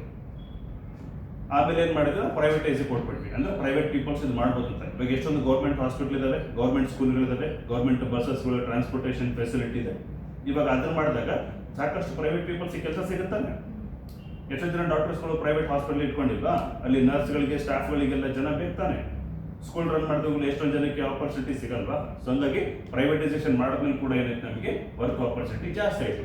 ಅವಾಗ ಅಗ್ರಿಕಲ್ಚರ್ ಮೇಲೆ ಡಿಪೆಂಡ್ ಆಗಿದ್ರು, ಏನು ಮಾಡಿದ್ರು, ಇವತ್ತು ಬೇರೆ ಬೇರೆ ವರ್ಕಿಗಿದ್ದಾರೆ. ಇವತ್ತು ಗಿಗ್ ವರ್ಕರ್ಸ್ ಎಲ್ಲ ಇಲ್ವಾ, ಸ್ವಿಗ್ಗಿ ಝೊಮ್ಯಾಟೋದಲ್ಲಿ ವರ್ಕ್ ಮಾಡೋರು, ಕರೆಕ್ಟ್ ತಾನೆ? ಸೊ ಇವಾಗ ಯಾವಾಗ ವರ್ಕ್ ಆಪರ್ಚುನಿಟಿ ಬೇರೆ ಸಿಕ್ಕಾಗ ಅಗ್ರಿಕಲ್ಚರ್ ಮೇಲೆ ಫೋರ್ಸ್ಫುಲಿ ಡಿಪೆಂಡ್ ಯಾರು ಆಗ್ತಾ ಇಲ್ಲ. ಸೊ ಹಾಗಾಗಿ ಇವತ್ತು ಅಗ್ರಿಕಲ್ಚರ್ಲಿ ಲೇಬರ್ ಸ್ಕೇರ್ಸಿಟಿ ಇದೆ. ಅದಕ್ಕೆ ಏನು ಮಾಡ್ತೀವಿ, ನಾವು ಫೋರ್ಸ್ಫುಲಿ ಮೆಕ್ಯಾನೈಸೇಷನ್ ಮಾಡ್ತಿದ್ದೀವಿ, ಅರ್ಥ ಆಯ್ತಲ್ವಾ? ಸೊ ಈ ಥರ ಇದೆ. ನೆಕ್ಸ್ಟ್ ಫಾರ್ಮಿಂಗ್ ಸಿಸ್ಟಮ್ ಮತ್ತೆ ಸಸ್ಟೈನಬಲ್ ಅಗ್ರಿಕಲ್ಚರ್ ಅಂತ ಕೂಡ, ಅಂದ್ರೆ ಕೆಮಿಕಲ್ ಫರ್ಟಿಲೈಸರ್ಸ್ ನಾವು ಜಾಸ್ತಿ ಬಳಸ್ತಾ ಹೋದಂಗೆಲ್ಲ ಏನಾಗುತ್ತೆ, ಸಾಯಿಲ್ ಹೆಲ್ತ್ ತುಂಬಾ ಹಾಳಾಗಿ ಹೋಗುತ್ತೆ. ಸೊ ಹಂಗಾಗಿ ಇವತ್ತು ಸಸ್ಟೈನಬಲ್ ಅಗ್ರಿಕಲ್ಚರ್ಗೆ ತಿರುಗ್ತಾ ಇದ್ದೀವಿ. ಅಂದ್ರೆ ಒಂದು ಕಡೆ ಆರ್ಗ್ಯಾನಿಕ್ ಫಾರ್ಮಿಂಗ್ ಇರಬೇಕು, ಪ್ರೆಸೆಂಟ್ ಪಾಪ್ಯುಲೇಷನ್ಗೆ ಫುಡ್ ಡಿಮ್ಯಾಂಡ್ ನ ಮೀಟ್ ಮಾಡೋದಕ್ಕೆ ಸ್ವಲ್ಪ ಕೆಮಿಕಲ್ಸ್ ಕೂಡ ಹೋಗ್ಬೇಕು, ಎಲ್ಲರೂ ಪ್ಯಾರಲ್ ಆಗಿ ತಗೊಂಡೋಗೋದು. ಸೊ ಗ್ರಾಜುವಲ್ ಏನ್ ಮಾಡಬೇಕು, ಕಂಪ್ಲೀಟ್ ಆರ್ಗ್ಯಾನಿಕ್ ಗೆ ಶಿಫ್ಟ್ ಆಗ್ಬೇಕು ನಾವು, ಅರ್ಥ ಆಯ್ತಲ್ವಾ? ಸೊ ಈಗ ನೆಕ್ಸ್ಟ್ ಆಗ್ರೋ ಪ್ರೊಸೆಸಿಂಗ್ ಮತ್ತೆ ಆಗ್ರೋ ಬೇಸ್ಡ್ ಇಂಡಸ್ಟ್ರೀಸ್. ಅಗ್ರಿಕಲ್ಚರ್ ಬಂದಾಗ ಏನಾಗುತ್ತೆ, ಸಪೋಸ್ ಇವಾಗ ಪ್ಯಾಡಿ ಇದೆ, ಹೌದಾ? ಪ್ಯಾಡಿ ಡೈರೆಕ್ಟ್ ಆಗಿ ಊಟ ಮಾಡೋಕ್ಕಾಗತ್ತಾ? ಅದು ರೈಸ್ ಆಗಬೇಕು ಅಂದ್ರೆ ಮಿಲ್ಲಿಂಗ್ ಮಾಡ್ಬೇಕು ತಾನೆ. ನೆಕ್ಸ್ಟ್ ರೈಸ್ ಇದ್ರೆ ಇಮಿಡಿಯೇಟ್ ಆಗುತ್ತೆ, ಅದನ್ನ ಮತ್ತೆ ಕುಕಿಂಗ್ ಮಾಡಬೇಕು, ಕರೆಕ್ಟ್ ತಾನೆ? ವೀಟ್ ಇದೆ, ವೀಟ್ ಕೂಡ ಏನಾಗುತ್ತೆ, ನಮಗೆ ಹಿಟ್ ಫ್ಲೋರ್ ಆಗಿ ಸಿಗಬೇಕು. ಸೊ ಈ ತರ ಅಗ್ರಿಕಲ್ಚರ್ ರಾ ಮೆಟೀರಿಯಲ್ಸ್ ಏನಾಗುತ್ತೆ, ನಾವು ಎಡಿಬಲ್ ಫಾರ್ಮ್ಯಾಟ್ಗೆ ಪ್ರಾಸೆಸಿಂಗ್ ಮಾಡಿ ತಗೊಂಡ್ಬರ್ತೀವಿ. ಸೊ ಇದನ್ನ ಏನಂತ ಕರಿತೀವಿ, ಅಗ್ರಿಕಲ್ಚರ್ ಪ್ರಾಸೆಸಿಂಗ್ ಅಂತ. ಇವಾಗ ಏನಾಗುತ್ತೆ, ನಮಗೆ ಫುಡ್ ಪ್ರೊಸೆಸಿಂಗ್ ಮಿನಿಸ್ಟ್ರಿ ಅಂತಾನೆ ಸಪರೇಟ್ ಆಗಿದೆ. ಮುಂಚೆ ಬರೀ ಅಗ್ರಿಕಲ್ಚರ್ ಅಲ್ಲೇ ಫುಡ್ ಪ್ರೊಸೆಸಿಂಗ್ ಕೂಡ ಅಲೈಡ್ ಆಕ್ಟಿವಿಟಿ ಆಗಿತ್ತು. ಇವತ್ತು ಫುಡ್ ಪ್ರೊಸೆಸಿಂಗ್ ಇಂಡಸ್ಟ್ರಿನ ಸೆಪರೇಟ್ ಆಗಿ ಮಾಡಿದ್ವಿ, ಮಿನಿಸ್ಟ್ರಿ, ಫುಡ್ ಪ್ರೊಸೆಸಿಂಗ್ ಮಿನಿಸ್ಟ್ರಿ. ಯಾಕೆಂದ್ರೆ ಇಂಡಿಯಾದಲ್ಲಿ ಏನಾಗುತ್ತೆ, ಈ ಪೋಸ್ಟ್ ಹಾರ್ವೆಸ್ಟ್ ಲಾಸಸ್ ಅಂತ ಹೇಳ್ತೀವಲ್ಲ, ಇದು ನಿಯರ್ಲಿ 35% ಇದೆ. ಪೋಸ್ಟ್ ಹಾರ್ವೆಸ್ಟ್ ಲಾಸಸ್ ಅಂದ್ರೆ ಗೊತ್ತಾ? ಸಪೋಸ್ ಏನಾಗುತ್ತೆ, ಟೊಮೆಟೊ ಹಾರ್ವೆಸ್ಟ್ ಮಾಡ್ತೀವಿ ನಾವು, ಅಥವಾ ಆನಿಯನ್ ಹಾರ್ವೆಸ್ಟ್ ಮಾಡ್ತೀವಿ, ಅದನ್ನ ಏನ್ ಮಾಡಬೇಕು, ಡ್ರೈ ಮಾಡಬೇಕು. ಡ್ರೈ ಮಾಡ್ಬೇಕಂದ್ರೆ ಟೆಂಪರೇಚರ್ ಏನಾಗಿರ್ಬೇಕು, ಜಾಸ್ತಿ ಇರಬೇಕು, ಸನ್ಶೈನ್ ಚೆನ್ನಾಗಿರ್ಬೇಕು. ಬಟ್ ಏನಾದರೂ ಮಳೆಗಾಲ ಬಂದ್ಬಿಟ್ರೆ ಅಥವಾ ಕ್ಲೌಡಿ ವೆದರ್ ಇದ್ದು ಬೆಳಿಗ್ಗೆ ಏನಾದರೂ ಫಾಗು ಮಿಸ್ಟ್ ಕವರ್ ಆಗಿಬಿಟ್ರೆ ಏನಾಗುತ್ತೆ, ಆನಿಯನ್ಗೆ ಏನಾಗುತ್ತೆ, ಬೇಗ ಫಂಗಸ್ ಅಟ್ಯಾಕ್ ಆಗುತ್ತೆ. ಫಂಗಸ್ ಅಟ್ಯಾಕ್ ಆದರೆ ಹೋಯ್ತಾನೆ, ಅದೇ post harvest losses. Perishable nature ಇರುತ್ತೆ, ಅದನ್ನು ಚೆನ್ನಾಗಿ ಡ್ರೈ ಮಾಡಿ ರೆಡಿ ಇಟ್ಕೋಬೇಕು. ಅರ್ಥ ಆಯ್ತಲ್ವಾ?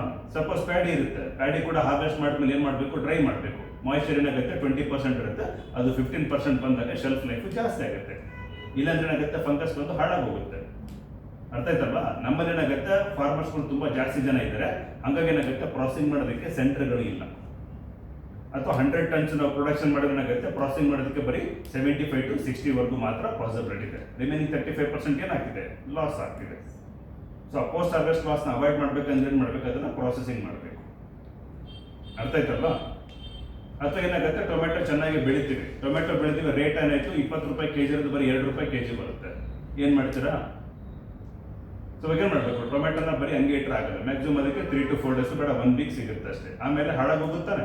ಸೊ ಏನು ಮಾಡಬೇಕಾದ್ರೆ ಟೊಮೆಟೊನ ಕೆಚಪ್ ಫಾರ್ಮ್ಯಾಟ್ಗೋ, ಸಾಸ್ ಫಾರ್ಮ್ಯಾಟ್ಗೋ ಅಥವಾ ಚಿಪ್ಸ್ ಫಾರ್ಮ್ಯಾಟ್ಗೋ ಏನಾದರೂ ಒಂದು ಪ್ರಾಸೆಸಿಂಗ್ ಮಾಡಿ ಅದರ ಶೆಲ್ಫ್ ಲೈಫ್ ಜಾಸ್ತಿ ಮಾಡಬೇಕು. 1 kg ಟೊಮೆಟೊ ತಗೊಂಡ್ಬಿಟ್ರೆ ಏನಾಗುತ್ತೆ, ಅದರ ನಮಗೆ ಒಂದು ಅರ್ಧ kg ಅಷ್ಟು ಸಾಸು ಕೆಚಪ್ ಎಲ್ಲ ಸಿಗುತ್ತಾ, ಅದನ್ನು ಪ್ಯಾಕೆಟ್ ಮಾಡಿ ಸೆಲ್ ಮಾಡಿದಾಗ ಪ್ರಿಸರ್ವೇಟಿವ್ ಆ್ಯಡ್ ಮಾಡಿ ಶೆಲ್ಫ್ ಲೈಫ್ ಸಿಗುತ್ತೆ. ಅದಕ್ಕೆ 6 ತಿಂಗಳು 1 ವರ್ಷ. 1 kg ಟೊಮೆಟೊಗೆ ಬರೀ 5-10 ರೂಪಾಯಿ ಇತ್ತು ಅಂತ ಅನ್ಕೊಳ್ಳೋಣ. ಇವಾಗ ಅದೇ ನಾವು ಅರ್ಧ kg ಸಾಸ್ ಮಾಡಿದಾಗ ಒಂದು ಸಾಸ್ ಪ್ಯಾಕೆಟ್ಗೆ 2 ರೂಪಾಯಿ ಇಟ್ಟರು ಕೂಡ ಎಷ್ಟಾಗುತ್ತೆ, ಥರ ಒಂದು 50 ಪ್ಯಾಕೆಟ್ ಸಿಗುತ್ತೆ. 50 to 100 ರೂಪೀಸ್ವರೆಗೂ ಆಗುತ್ತಾ? ಅರ್ಥ ಆಯ್ತಾನೆ? 50 ಜಸ್ಟ್ ಬರೀ ಸಿಂಪಲ್ ಆಗಿ. ಸೊ ಇದು ವ್ಯಾಲ್ಯೂ ಅಡಿಷನ್. 10 ರೂಪೀಸಿಂದ 100 ರೂಪೀಸ್ ಮಾಡೋದು, 1:10 ಟೈಮ್ಸ್ ವ್ಯಾಲ್ಯೂ ಅಡಿಷನ್ ಅಂತ ಕರಿತೀವಿ. ಪೊಟ್ಯಾಟೊ ಇರುತ್ತೆ, ಅದನ್ನ ನಾವು ಚಿಪ್ಸ್ ಫಾರ್ಮ್ಯಾಟ್ ಮಾಡಿ ಸೆಲ್ ಮಾಡ್ತಿಲ್ವಾ? ಫ್ರೂಟ್ಸ್ ಇರುತ್ತೆ, ಅದನ್ನ ಸಾಸ್ ಅದು ಫ್ರೂಟ್ ಜಾಮ್ ಆಗಿ ರೆಡಿ ಮಾಡಿ ಮಾಡ್ತಾ ಇಲ್ವಾ? ಇದೆಲ್ಲ ವ್ಯಾಲ್ಯೂ ಅಡಿಷನ್ ಅಷ್ಟೇ. ಅರ್ಥ ಆಯ್ತಾನೆ? ಸೊ ಹಂಗಾಗಿ ಏನಾಗುತ್ತೆ, ಆಗ್ರೋ ಬೇಸ್ಡ್ ಇಂಡಸ್ಟ್ರೀಸ್ ಆಮೇಲೆ ಪೋಸ್ಟ್ ಹಾರ್ವೆಸ್ಟ್ ಟೆಕ್ನಾಲಜಿ ಇದನ್ನೆಲ್ಲ ಏನಾಗುತ್ತೆ ನಾವು ಮಾಡ್ತಾ ಇದ್ದೀವಿ. Clear? So agro based industries ಅಂದ್ರೆ ನಮಗೆ ಶುಗರ್ ಇಂಡಸ್ಟ್ರಿ ಬರುತ್ತೆ, ಟೆಕ್ಸ್ಟೈಲ್ ಇಂಡಸ್ಟ್ರಿ ಬರುತ್ತೆ, ಜೂಟ್ ಇಂಡಸ್ಟ್ರಿ ಬರುತ್ತೆ, ಫರ್ಟಿಲೈಸರ್ ಇಂಡಸ್ಟ್ರಿ ಅಂದ್ರೆ ಅಗ್ರಿಕಲ್ಚರ್ಗೆ ಸಂಬಂಧಪಟ್ಟಿರ್ತಕ್ಕಂಥ ರಾ ಮೆಟೀರಿಯಲ್ಸ್ನ ಅಥವಾ ಫಿನಿಶ್ ಪ್ರಾಡಕ್ಟ್ನ ರೆಡಿ ಮಾಡಿ ಕೊಡೋದು. ಕಾಟನ್ ಇದೆ, ಅದು ಟೆಕ್ಸ್ಟೈಲ್ಗೆ ಹೋಗುತ್ತಾನೆ. ಶುಗರ್ ಇದೆ, ಶುಗರ್ ಇಂಡಸ್ಟ್ರಿಗೆ ಹೋಗುತ್ತಾನೆ, ಶುಗರ್ ಕೇನು, ಹೌದಲ್ವಾ? ಸೊ ಈ ತರ ಹೇಳ್ತೀವಿ. So next, management of land and water resources.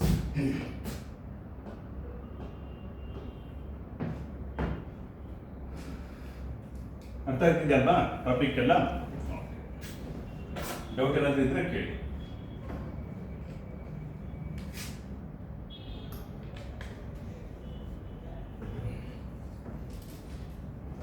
So next ಬರೋದು ನಮಗೆ ಹಾರ್ಟಿಕಲ್ಚರ್ ಅಂಡ್ ಸಿರಿಕಲ್ಚರ್. ಹಾರ್ಟಿಕಲ್ಚರ್ ಅಂದ್ರೆ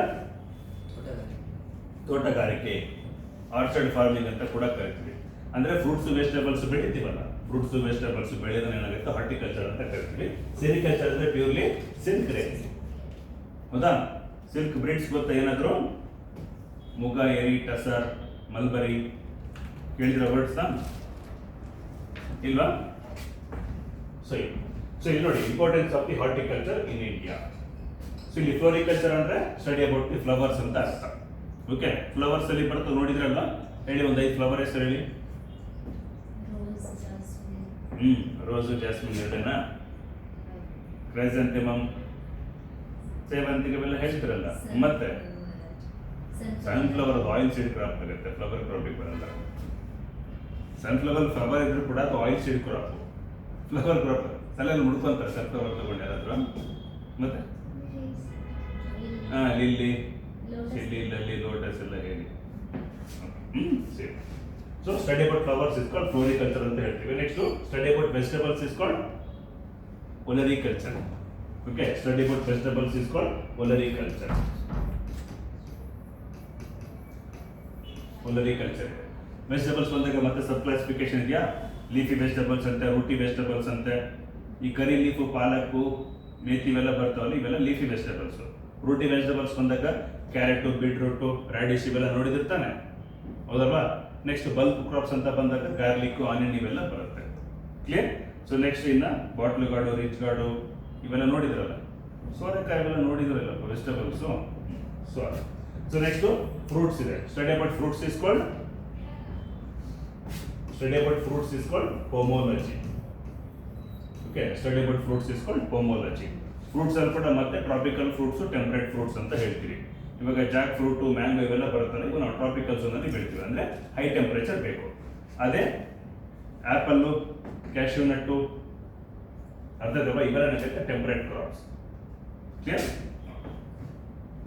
ನೆಕ್ಸ್ಟ್ ಪ್ಲಾಂಟೇಶನ್ ಕ್ರಾಪ್ಸ್ ಅಂತ ಬಂದ್ರೆ, ಪ್ಲಾಂಟೇಶನ್ ಕ್ರಾಪ್ಸ್ ಅಂದ್ರೆ plants that take life style more than 10 years ಅಂತ, ಅಂದ್ರೆ ಮೋರ್ ದೆನ್ 1 year ಶುರುವಾಗ್ತದೆ. ಇವಾಗ ಆನ್ಯುವಲ್ ಕ್ರಾಪ್ ಅಂತ ಹೇಳ್ತೀವಿ, ಅಂದ್ರೆ ಪ್ಯಾಡಿ ವೀಟ್ ಇವೆಲ್ಲ ಒಂದು ಕ್ರಾಪಿಂಗ್ ಸೀಸನ್ ನಲ್ಲೇ ಲೈಫ್ ಸೈಕಲ್ ನ ಮುಗಿಸ್ತಾರೆ, ಅವ ಆನ್ಯುವಲ್. ಬೈನಿಯಲ್ ಅಂದ್ರೆ 2 ಕ್ರಾಪಿಂಗ್ ಸೀಸನ್ ಬೇಕಾಗುತ್ತೆ, ಅಂದ್ರೆ ಮೋರ್ ದೆನ್ 3 to 4 months ಅಥವಾ 6 months ಅಥವಾ 1 year ಒಳಗಡೆ ಲೈಫ್ ಸೈಕಲ್ ನ ಕಂಪ್ಲೀಟ್ ಮಾಡಿದಾಗ ಬೈನಿಯಲ್ ಅಂತ ಕರಿತೀವಿ. ಅದೇ ಪೆರಿನಿಯಲ್ ಕ್ರಾಪ್ಸ್ ಅಥವಾ ಪ್ಲಾಂಟೇಶನ್ ಕ್ರಾಪ್ಸ್ ಅಂದ್ರೆ plants which complete the life cycle more than 1 year. Best example banana, sugar cane, areca nut, coconut, ಇವೆಲ್ಲ ಒಂದ್ಸಲ ಪ್ಲಾಂಟೇಶನ್ ಮಾಡಿದ್ರೆ ನಿಯರ್ಲಿ 35-40 years ವರೆಗೂ ಇರುತ್ತೆ. ಹೌದು ತಾನೆ? ಸೊ ಅವನ್ನ ಪ್ಲಾಂಟೇಶನ್ ಕ್ರಾಪ್ಸ್ ಅಂತ ಕರೀತೀವಿ. ಕನ್ನಡದಲ್ಲಿ ನೆಡುತೋಪಿನ ಬೆಳೆಗಳು, ಅಡಿಕೆ, ತೆಂಗು, ಬಾಳೆ, ಕಬ್ಬು ಇವೆಲ್ಲ ಮೋರ್ ದೆನ್ 1 year ಬೇಕಾಗುತ್ತೆ. ಹೌದಪ್ಪ? ಓಕೆ. ಸೊ ನೆಕ್ಸ್ಟ್ ಸ್ಪೈಸಸ್ ಅಂದ್ರೆ ಸಾಂಬಾರು ಬೆಳೆಗಳು, ಕಾರ್ಡಮಮ್, ಏಲಕ್ಕಿ ಇವೆಲ್ಲ ನೋಡಿದ್ರಲ್ವಾ, ಸಿನಮನ್, ಇವೆಲ್ಲ ಏನಾಗುತ್ತೆ ಸ್ಪೈಸ್ ಕ್ರಾಪ್ಸ್. ನೆಕ್ಸ್ಟ್ ಅರೋಮ್ಯಾಟಿಕ್ ಅಂದ್ರೆ ಸುಗಂಧ ದ್ರವ್ಯಗಳು, ಇಲ್ಲಿ ಫ್ಲವರ್ ಕ್ರಾಪ್ಸ್ ಬರುತ್ತೆ, ಸ್ಯಾಂಡಲ್ವುಡ್ ಈ ತರದ್ದು ಕೂಡ ಬರುತ್ತೆ. ಅರೋಮ್ ಅಂದ್ರೆ ಫ್ಲೇವರ್ ಸ್ಮೆಲ್ಗೋಸ್ಕರ ಮಾಡುವಂಥದ್ದು, ಪರ್ಫ್ಯೂಮ್ಸ್ ಎಲ್ಲ ರೆಡಿ ಮಾಡ್ತೀವಲ್ಲ ಅದಕ್ಕೋಸ್ಕರ.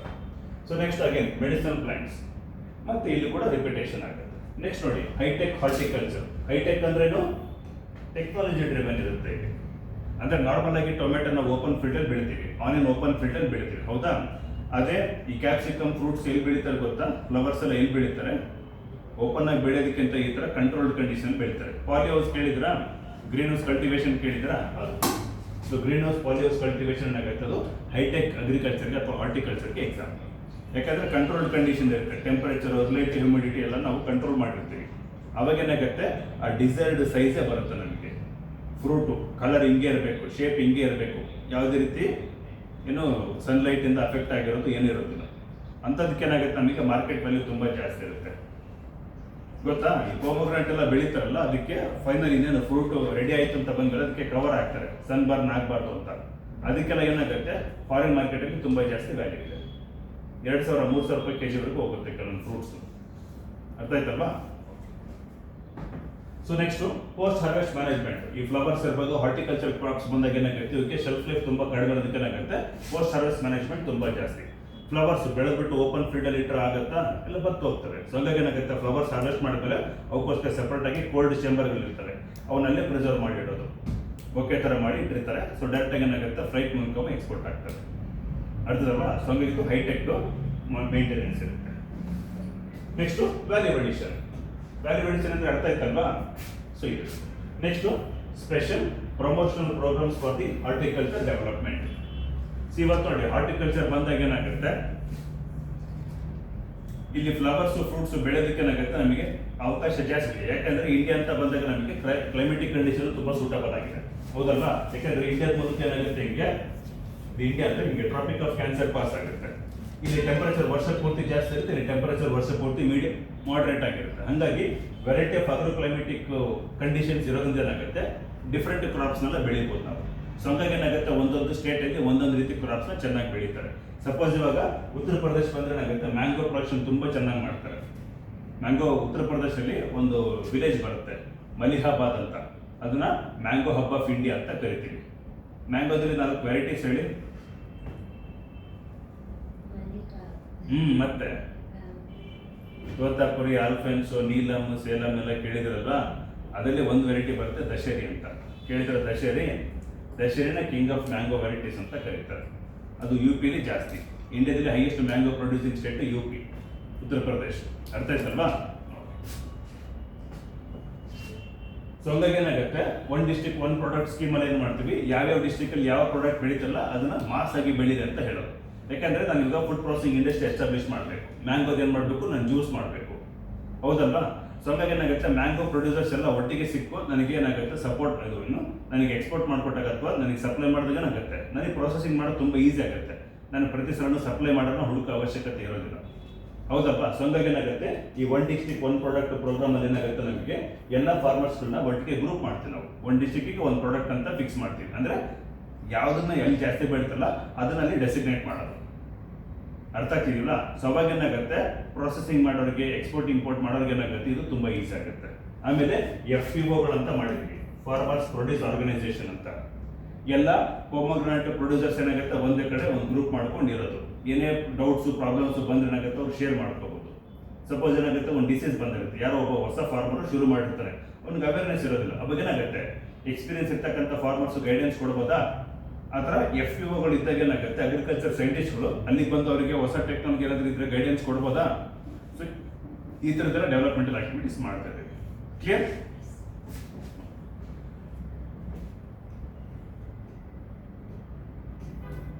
ಸೊ ನೆಕ್ಸ್ಟ್ ಬರೋದು ನಮಗೆ ಸಿರಿಕಲ್ಚರ್, ಹೌದಾ? ಸೊ ರೇರಿಂಗ್ ಆಫ್ ಸಿಲ್ಕ್ ಅಂತ ಬಂದಾಗ ಸಿರಿಕಲ್ಚರ್ ಅಂತ ಕರಿತೀವಿ. ನೋಡಿ, importance of sericulture in India ಮತ್ತೆ ಕರ್ನಾಟಕ. ಈ ಸಿಲ್ಕ್ ಏನಾಗುತ್ತೆ ನಮಗೆ ಬೇಸಿಕಲಿ ಚೀನಾಗೆ ನೇಟಿವ್ ಇದು. ಎಷ್ಟೋ ವರ್ಷ ನಮಗೆ ಚೀನಾದವರು ವರ್ಲ್ಡ್ಗೆ ಅದನ್ನ ರಿವೀಲ್ ಮಾಡಿರಲಿಲ್ಲ, ಸಿಲ್ಕ್ ಯಾವ ತರ ಬೆಳಿಬೇಕು, ರೇರ್ ಮಾಡಬೇಕು ಅಂತ. ಅವರೇ ಸೀಕ್ರೆಟ್ ಆಗಿ ಏನಾಗುತ್ತೆ ರೇರಿಂಗ್ ಮಾಡಿಬಿಟ್ಟು ಬೆಳೆದ್ಬಿಟ್ಟು ಅದನ್ನ ಗ್ಲೋಬಲ್ ಮಾರ್ಕೆಟ್ ಕ್ಯಾಪ್ಚರ್ ಮಾಡ್ಕೊಂಡಿದ್ರು. ಆಮೇಲೆ ಬ್ರಿಟಿಷರ್ಸ್ ಮೂಲಕ ಏನಾಯ್ತದು ಇಂಡಿಯಾಗೆ ಇಂಟ್ರೊಡ್ಯೂಸ್ ಆಯ್ತು. ಇವಾಗ ಏನಾಗುತ್ತೆ ಚೀನಾ ಬಿಟ್ರೆ ಹೈಯೆಸ್ಟ್ ಸಿಲ್ಕ್ ಪ್ರೊಡ್ಯೂಸಿಂಗ್ ಕಂಟ್ರಿ ಅಂತ ಬಂದಾಗ ನಾವು ಕೂಡ ಇದ್ದೀವಿ. ಅರ್ಥ ಆಯ್ತಲ್ಲ? ಸೊ ಇದರಲ್ಲಿ ವೆರೈಟೀಸ್ ಗೊತ್ತಿರಬೇಕು. ಮುಗ, ಎಲಿ, ಟಸರ್ ಮತ್ತೆ ಮಲ್ಬರಿ. ಇವು 4 ಸಿಲ್ಕ್ ವೆರೈಟೀಸ್ ಗೊತ್ತಿರಬೇಕು ನಿಮಗೆ. ಅರ್ಥ ಆಯ್ತಲ್ವಾ?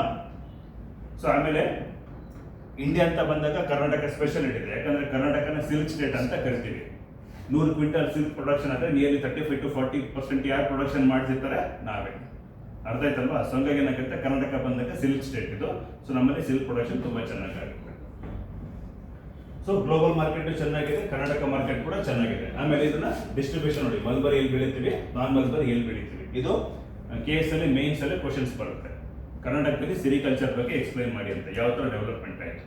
ಯಾಕಂದ್ರೆ ಇದು ಕೂಡ ನೋಡಿ, ಸಿಲ್ಕ್ ಬಂದಾಗ ನಾರ್ತ್ಗಿಂತ ಸೌತ್ ಅಲ್ಲೇ ಮಾತಾಡೋದು ಕರ್ನಾಟಕದಲ್ಲಿ.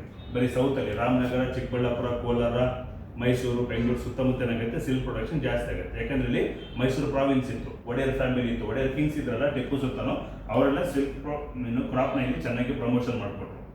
ಮೋರವರು ಸೌತ್ ಕ್ಲೈಮೇಟ್ ಇದೆಯಲ್ಲ ನಮ್ದಿದ್ದು ಸ್ವಲ್ಪ ಕೂಲ್ ಮಾಡರೇಟ್ ಆಗಿರೋದು, ಇದು ತುಂಬಾ ಸೂಟಬಲ್. ನಾರ್ತ್ ಕರ್ನಾಟಕ ಹೋದ್ರೆ ಏನಾಗುತ್ತೆ ಟೆಂಪರೇಚರ್ ಜಾಸ್ತಿ ಇರುತ್ತೆ, ಅಲ್ಲಿ ಸರ್ವೈವ್ ಆಗೋದು ಮಲ್ಬರಿ ಇನ್ಸೆಕ್ಟ್ಸ್ಗಳು ತುಂಬಾ ಕಷ್ಟ ಆಗುತ್ತೆ. ಅದಕ್ಕೆ ಸೌತ್ ಅಲ್ಲಿ ಇದು ಜಾಸ್ತಿ ಪ್ರಮೋಷನ್ ಆಗಿರೋದು, ಹೌದಲ್ವಾ? ಸೊ ಹಾಗಾಗಿ ಥ್ರೂಔಟ್ ಇಂಡಿಯಾ ತಗೊಂಡಾಗ ಏನೆಲ್ಲಿ ಸಿಲ್ಕ್ ಪ್ರೊಡ್ಯೂಸಿಂಗ್ ಸ್ಟೇಟ್ಸ್ ಇದಾವೆ, ಯಾವ್ಯಾವ ವೆರೈಟಿ ಪ್ರೊಡ್ಯೂಸ್ ಮಾಡ್ತಾರೆ, ಇದು ಮೇನ್ಸ್ ಕ್ವಶನ್ ಆಗಿ ಬರುತ್ತೆ ಅಷ್ಟೇ. ಸ್ಟಾಟಿಕ್ ಕ್ವಶನ್ ಆಗಿ ಬರುತ್ತೆ. ಮೇನ್ಸ್ ಕ್ವಶನ್ಸ್ ಬೇಕಾದ್ರೆ ನೋಡೋಣ ಅಗ್ರಿಕಲ್ಚರ್ ಯಾವ ತರ ಇದೆ. ಕ್ಲಿಯರ್? ಓಕೆ. ಸೊ ಅದೇ ಎಷ್ಟು ಪ್ರೊಡಕ್ಷನ್ ಮಾಡ್ತೀವಿ, ಪ್ರೊಡಕ್ಟಿವಿಟಿ ಎಲ್ಲಿದೆ ಅಕ್ರಾಸ್ ಸ್ಟೇಟ್ಸ್. ಆಮೇಲೆ ಕುಕೂನ್ ಪ್ರೊಡಕ್ಷನ್ ಆಗುತ್ತೆ. ಕುಕೂನ್ ಅಂದ್ರೆ ಗೊತ್ತಲ್ಲ, ರೇಷ್ಮೆ ಗೂಡು ಅಂತ ಹೇಳ್ತೀವಲ್ಲ, ಅದು ಕುಕೂನ್ ಅಂತ ಕರೀತಾರೆ. ಅದರಿಂದ ಆಮೇಲೆ ಸಿಲ್ಕ್ ಎಕ್ಸ್ಟ್ರಾಕ್ಷನ್ ಮಾಡೋದು. ರಾಮನಗರ ಇದೆಲ್ಲ ಅದು ಏಷ್ಯಾದಲ್ಲಿ ಲಾರ್ಜೆಸ್ಟ್ ಸಿಲ್ಕ್ ಮಾರ್ಕೆಟ್, ಅದು ಗೊತ್ತಿರಬೇಕು. ಆಮೇಲೆ ಸೆಂಟ್ರಲ್ ಸಿಲ್ಕ್ ಬೋರ್ಡ್ ನಮ್ಮ ಹತ್ರ ಇದೆ, ಗೊತ್ತಲ್ವಾ? ಬೆಂಗಳೂರಲ್ಲಿ ಸೆಂಟ್ರಲ್ ಸಿಲ್ಕ್ ಬೋರ್ಡು. ನೀವು ಉಡುಪಿಯಿಂದ ಬಂದಿದ್ದೀರ ಹೌದಲ್ವಾ? ಅಷ್ಟೊಂದು ಗೊತ್ತಿಲ್ಲ. ಸೆಂಟ್ರಲ್ ಸಿಲ್ಕ್ ಬೋರ್ಡು ಬೆಂಗಳೂರಲ್ಲಿ ಇದೆ. ಓಕೆ, ಆಲ್ಮೋಸ್ಟ್ 75 ವರ್ಷ ಆಗ್ತಾ ಬಂತು.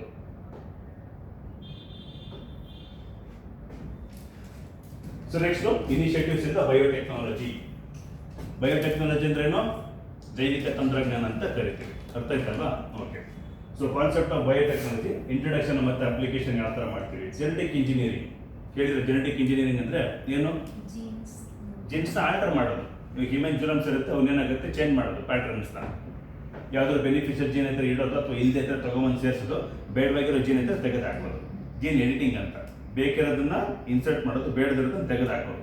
ಈ ತರ ಮಾಡೋದು ಜೀನ್ ಎಡಿಟಿಂಗ್ ಅಂತ ಕರಿತೀವಿ, ಜೆನೆಟಿಕ್ ಇಂಜಿನಿಯರಿಂಗ್. ಆಮೇಲೆ ನೋಡಿ, ಸ್ಟೆಮ್ ಸೆಲ್ಸ್ ರಿಸರ್ಚ್ ಎಲ್ಲ ಆಗುತ್ತೆ, ಮಾಲಿಕ್ಯುಲರ್ ಬಿಲ್ಡಿಂಗ್ ಮತ್ತೆ ಮಾರ್ಕೆಟ್, ಅದು ಮಾರ್ಕರ್ ಅಸಿಸ್ಟೆಂಟ್ ಸೆಲೆಕ್ಷನ್ ಅಂತ. ಆಯ್ತಲ್ವಾ? ಇದೆಲ್ಲ ಪ್ಯೂರ್ ಇಷ್ಟು ಡೆಪ್ತ್ ಕೆಲವೊಂದ್ಸಲ ಕೇಳೋದಿಲ್ಲ, ಸಿಂಪಲ್ ಆಗಿ ಒಂದು ಕ್ವಶನ್ಸ್ ಮಾತ್ರ ಬರುತ್ತೆ. ಮಾರ್ಕರ್ ಅಸಿಸ್ಟೆಂಟ್ ಸೆಲೆಕ್ಷನ್ ಬಿಲ್ಡಿಂಗ್ ಅಂದ್ರೇನು, ಅರ್ಥದಲ್ವಾ? ಜೀನ್ ಎಡಿಟಿಂಗ್ ಟೂಲ್ಸ್ಗಳು ಯಾವಿದಾವೆ, ಸೊ ಈ ಥರದ್ದು ಕೇಳ್ತಾರೆ. ಇದ್ರ ಬಗ್ಗೆ ತುಂಬಾ ಡೆಪ್ತ್ ಏನು ಕೇಳೋದಿಲ್ಲ, ತಲೆ ಕೆಡಿಸ್ಕೊಳ್ಳೋದು. Next transgenic plants, genetically modified. Best example ಇದು BT ಕಾಟನ್ ಕೇಳಿದ್ದೀರಾ? BT ಕಾಟನ್, BT ಹತ್ತಿ ಕೇಳಿದ್ದೀರಾ? ಕೇಳಿದಿರ್ತಾನೆ. ಸೊ ಅದನ್ನ ಯಾವ ತರ ಮಾಡಿದ್ರು, ಯಾವುದಕ್ಕೋಸ್ಕರ ಮಾಡಿದ್ರು? ಅಲ್ಲಿ cotton bollworm, pink bollworm, red bollworm ಅಂತ ಒಂದು ಕೀಟ ಬರುತ್ತೆ.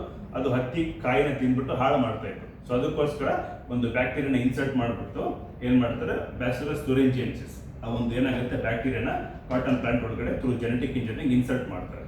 ಅದೇನ್ ಮಾಡುತ್ತೆ, ಆ ಬೋಲ್ವರ್ಮ್ನ ಅದು ಹಾನಿ ಮಾಡೋದನ್ನ ತಪ್ಪುತ್ತೆ ಅಷ್ಟೇ. ಅದು ಯಾವ ತರ ಅಂತ ಡೀಟೇಲ್ ಆಗಿ ಸ್ಟಡಿ ಮಾಡೋದು. ಅರ್ಥ ಆಯ್ತಲ್ವಾ? ಸೊ ಈ ತರ.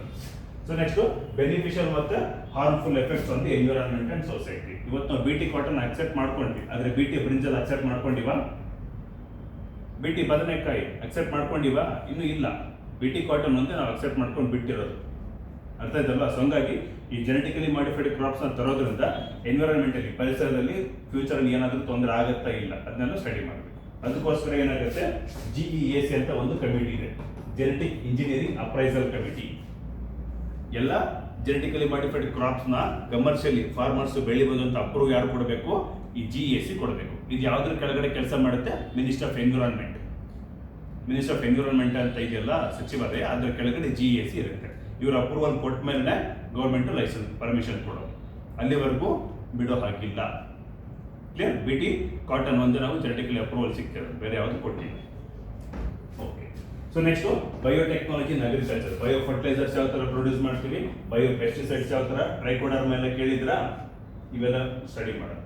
ನೆಕ್ಸ್ಟ್ ಬಯೋಫ್ಯೂಯಲ್ಸ್, ಜೇನುತುಪ್ಪ, ಸೀಮರೂಪ ಅಂತೆಲ್ಲ ಬಯೋಫ್ಯೂಯಲ್ಸ್ ಬರುತ್ತೆ. ಆಮೇಲೆ ಈ ವೇಸ್ಟ್ ಬರುತ್ತಲ್ಲ ನಮ್ದು ಕ್ರಾಪ್ ರೆಸಿಡ್ಯೂ ವೇಸ್ಟ್, ಅದನ್ನೇನಾಗುತ್ತೆ ನಾವು ಫ್ಯೂಯಲ್ ಆಗಿ ಕನ್ವರ್ಟ್ ಮಾಡೋದು.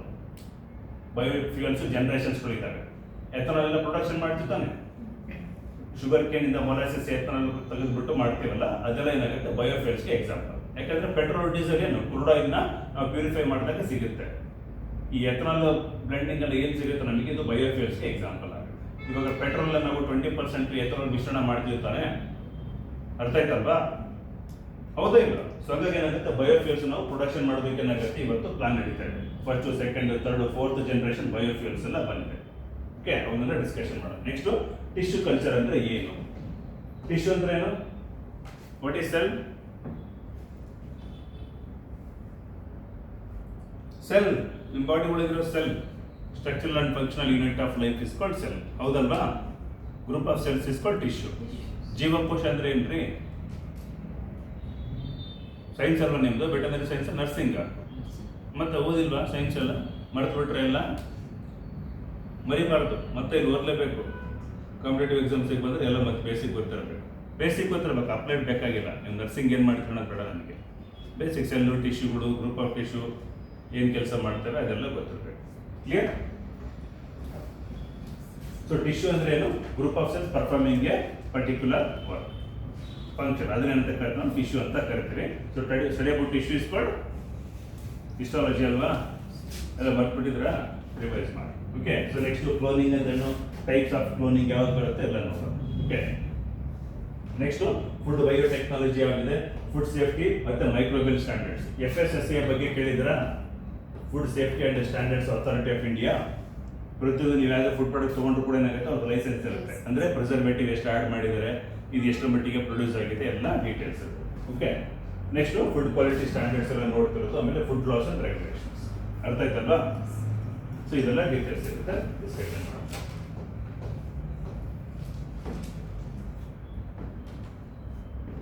ಸೊ ನೆಕ್ಸ್ಟ್ ಬರೋದು ನಮಗೆ ಅಡ್ವಾನ್ಸ್ಮೆಂಟ್ ಅಂಡ್ ಮಾಡರ್ನ್ ಟ್ರೇಡ್ಸ್.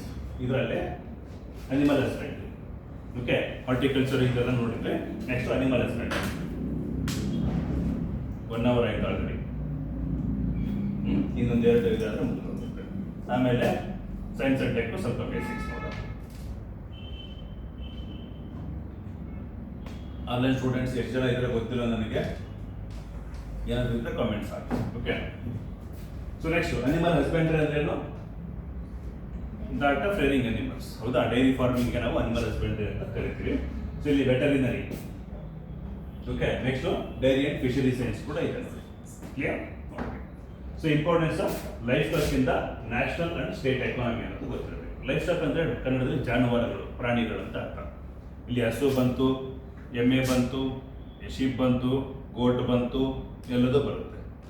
ಅರ್ಥ ಆಯ್ತಲ್ವಾ? ಎಲ್ಲದನ್ನು ಸೇರಿಸಿ ನಾವು ಲೈಫ್ ಸ್ಟಾಕ್ ಅಂತ ಕರಿತೀವಿ. ಓಕೆ.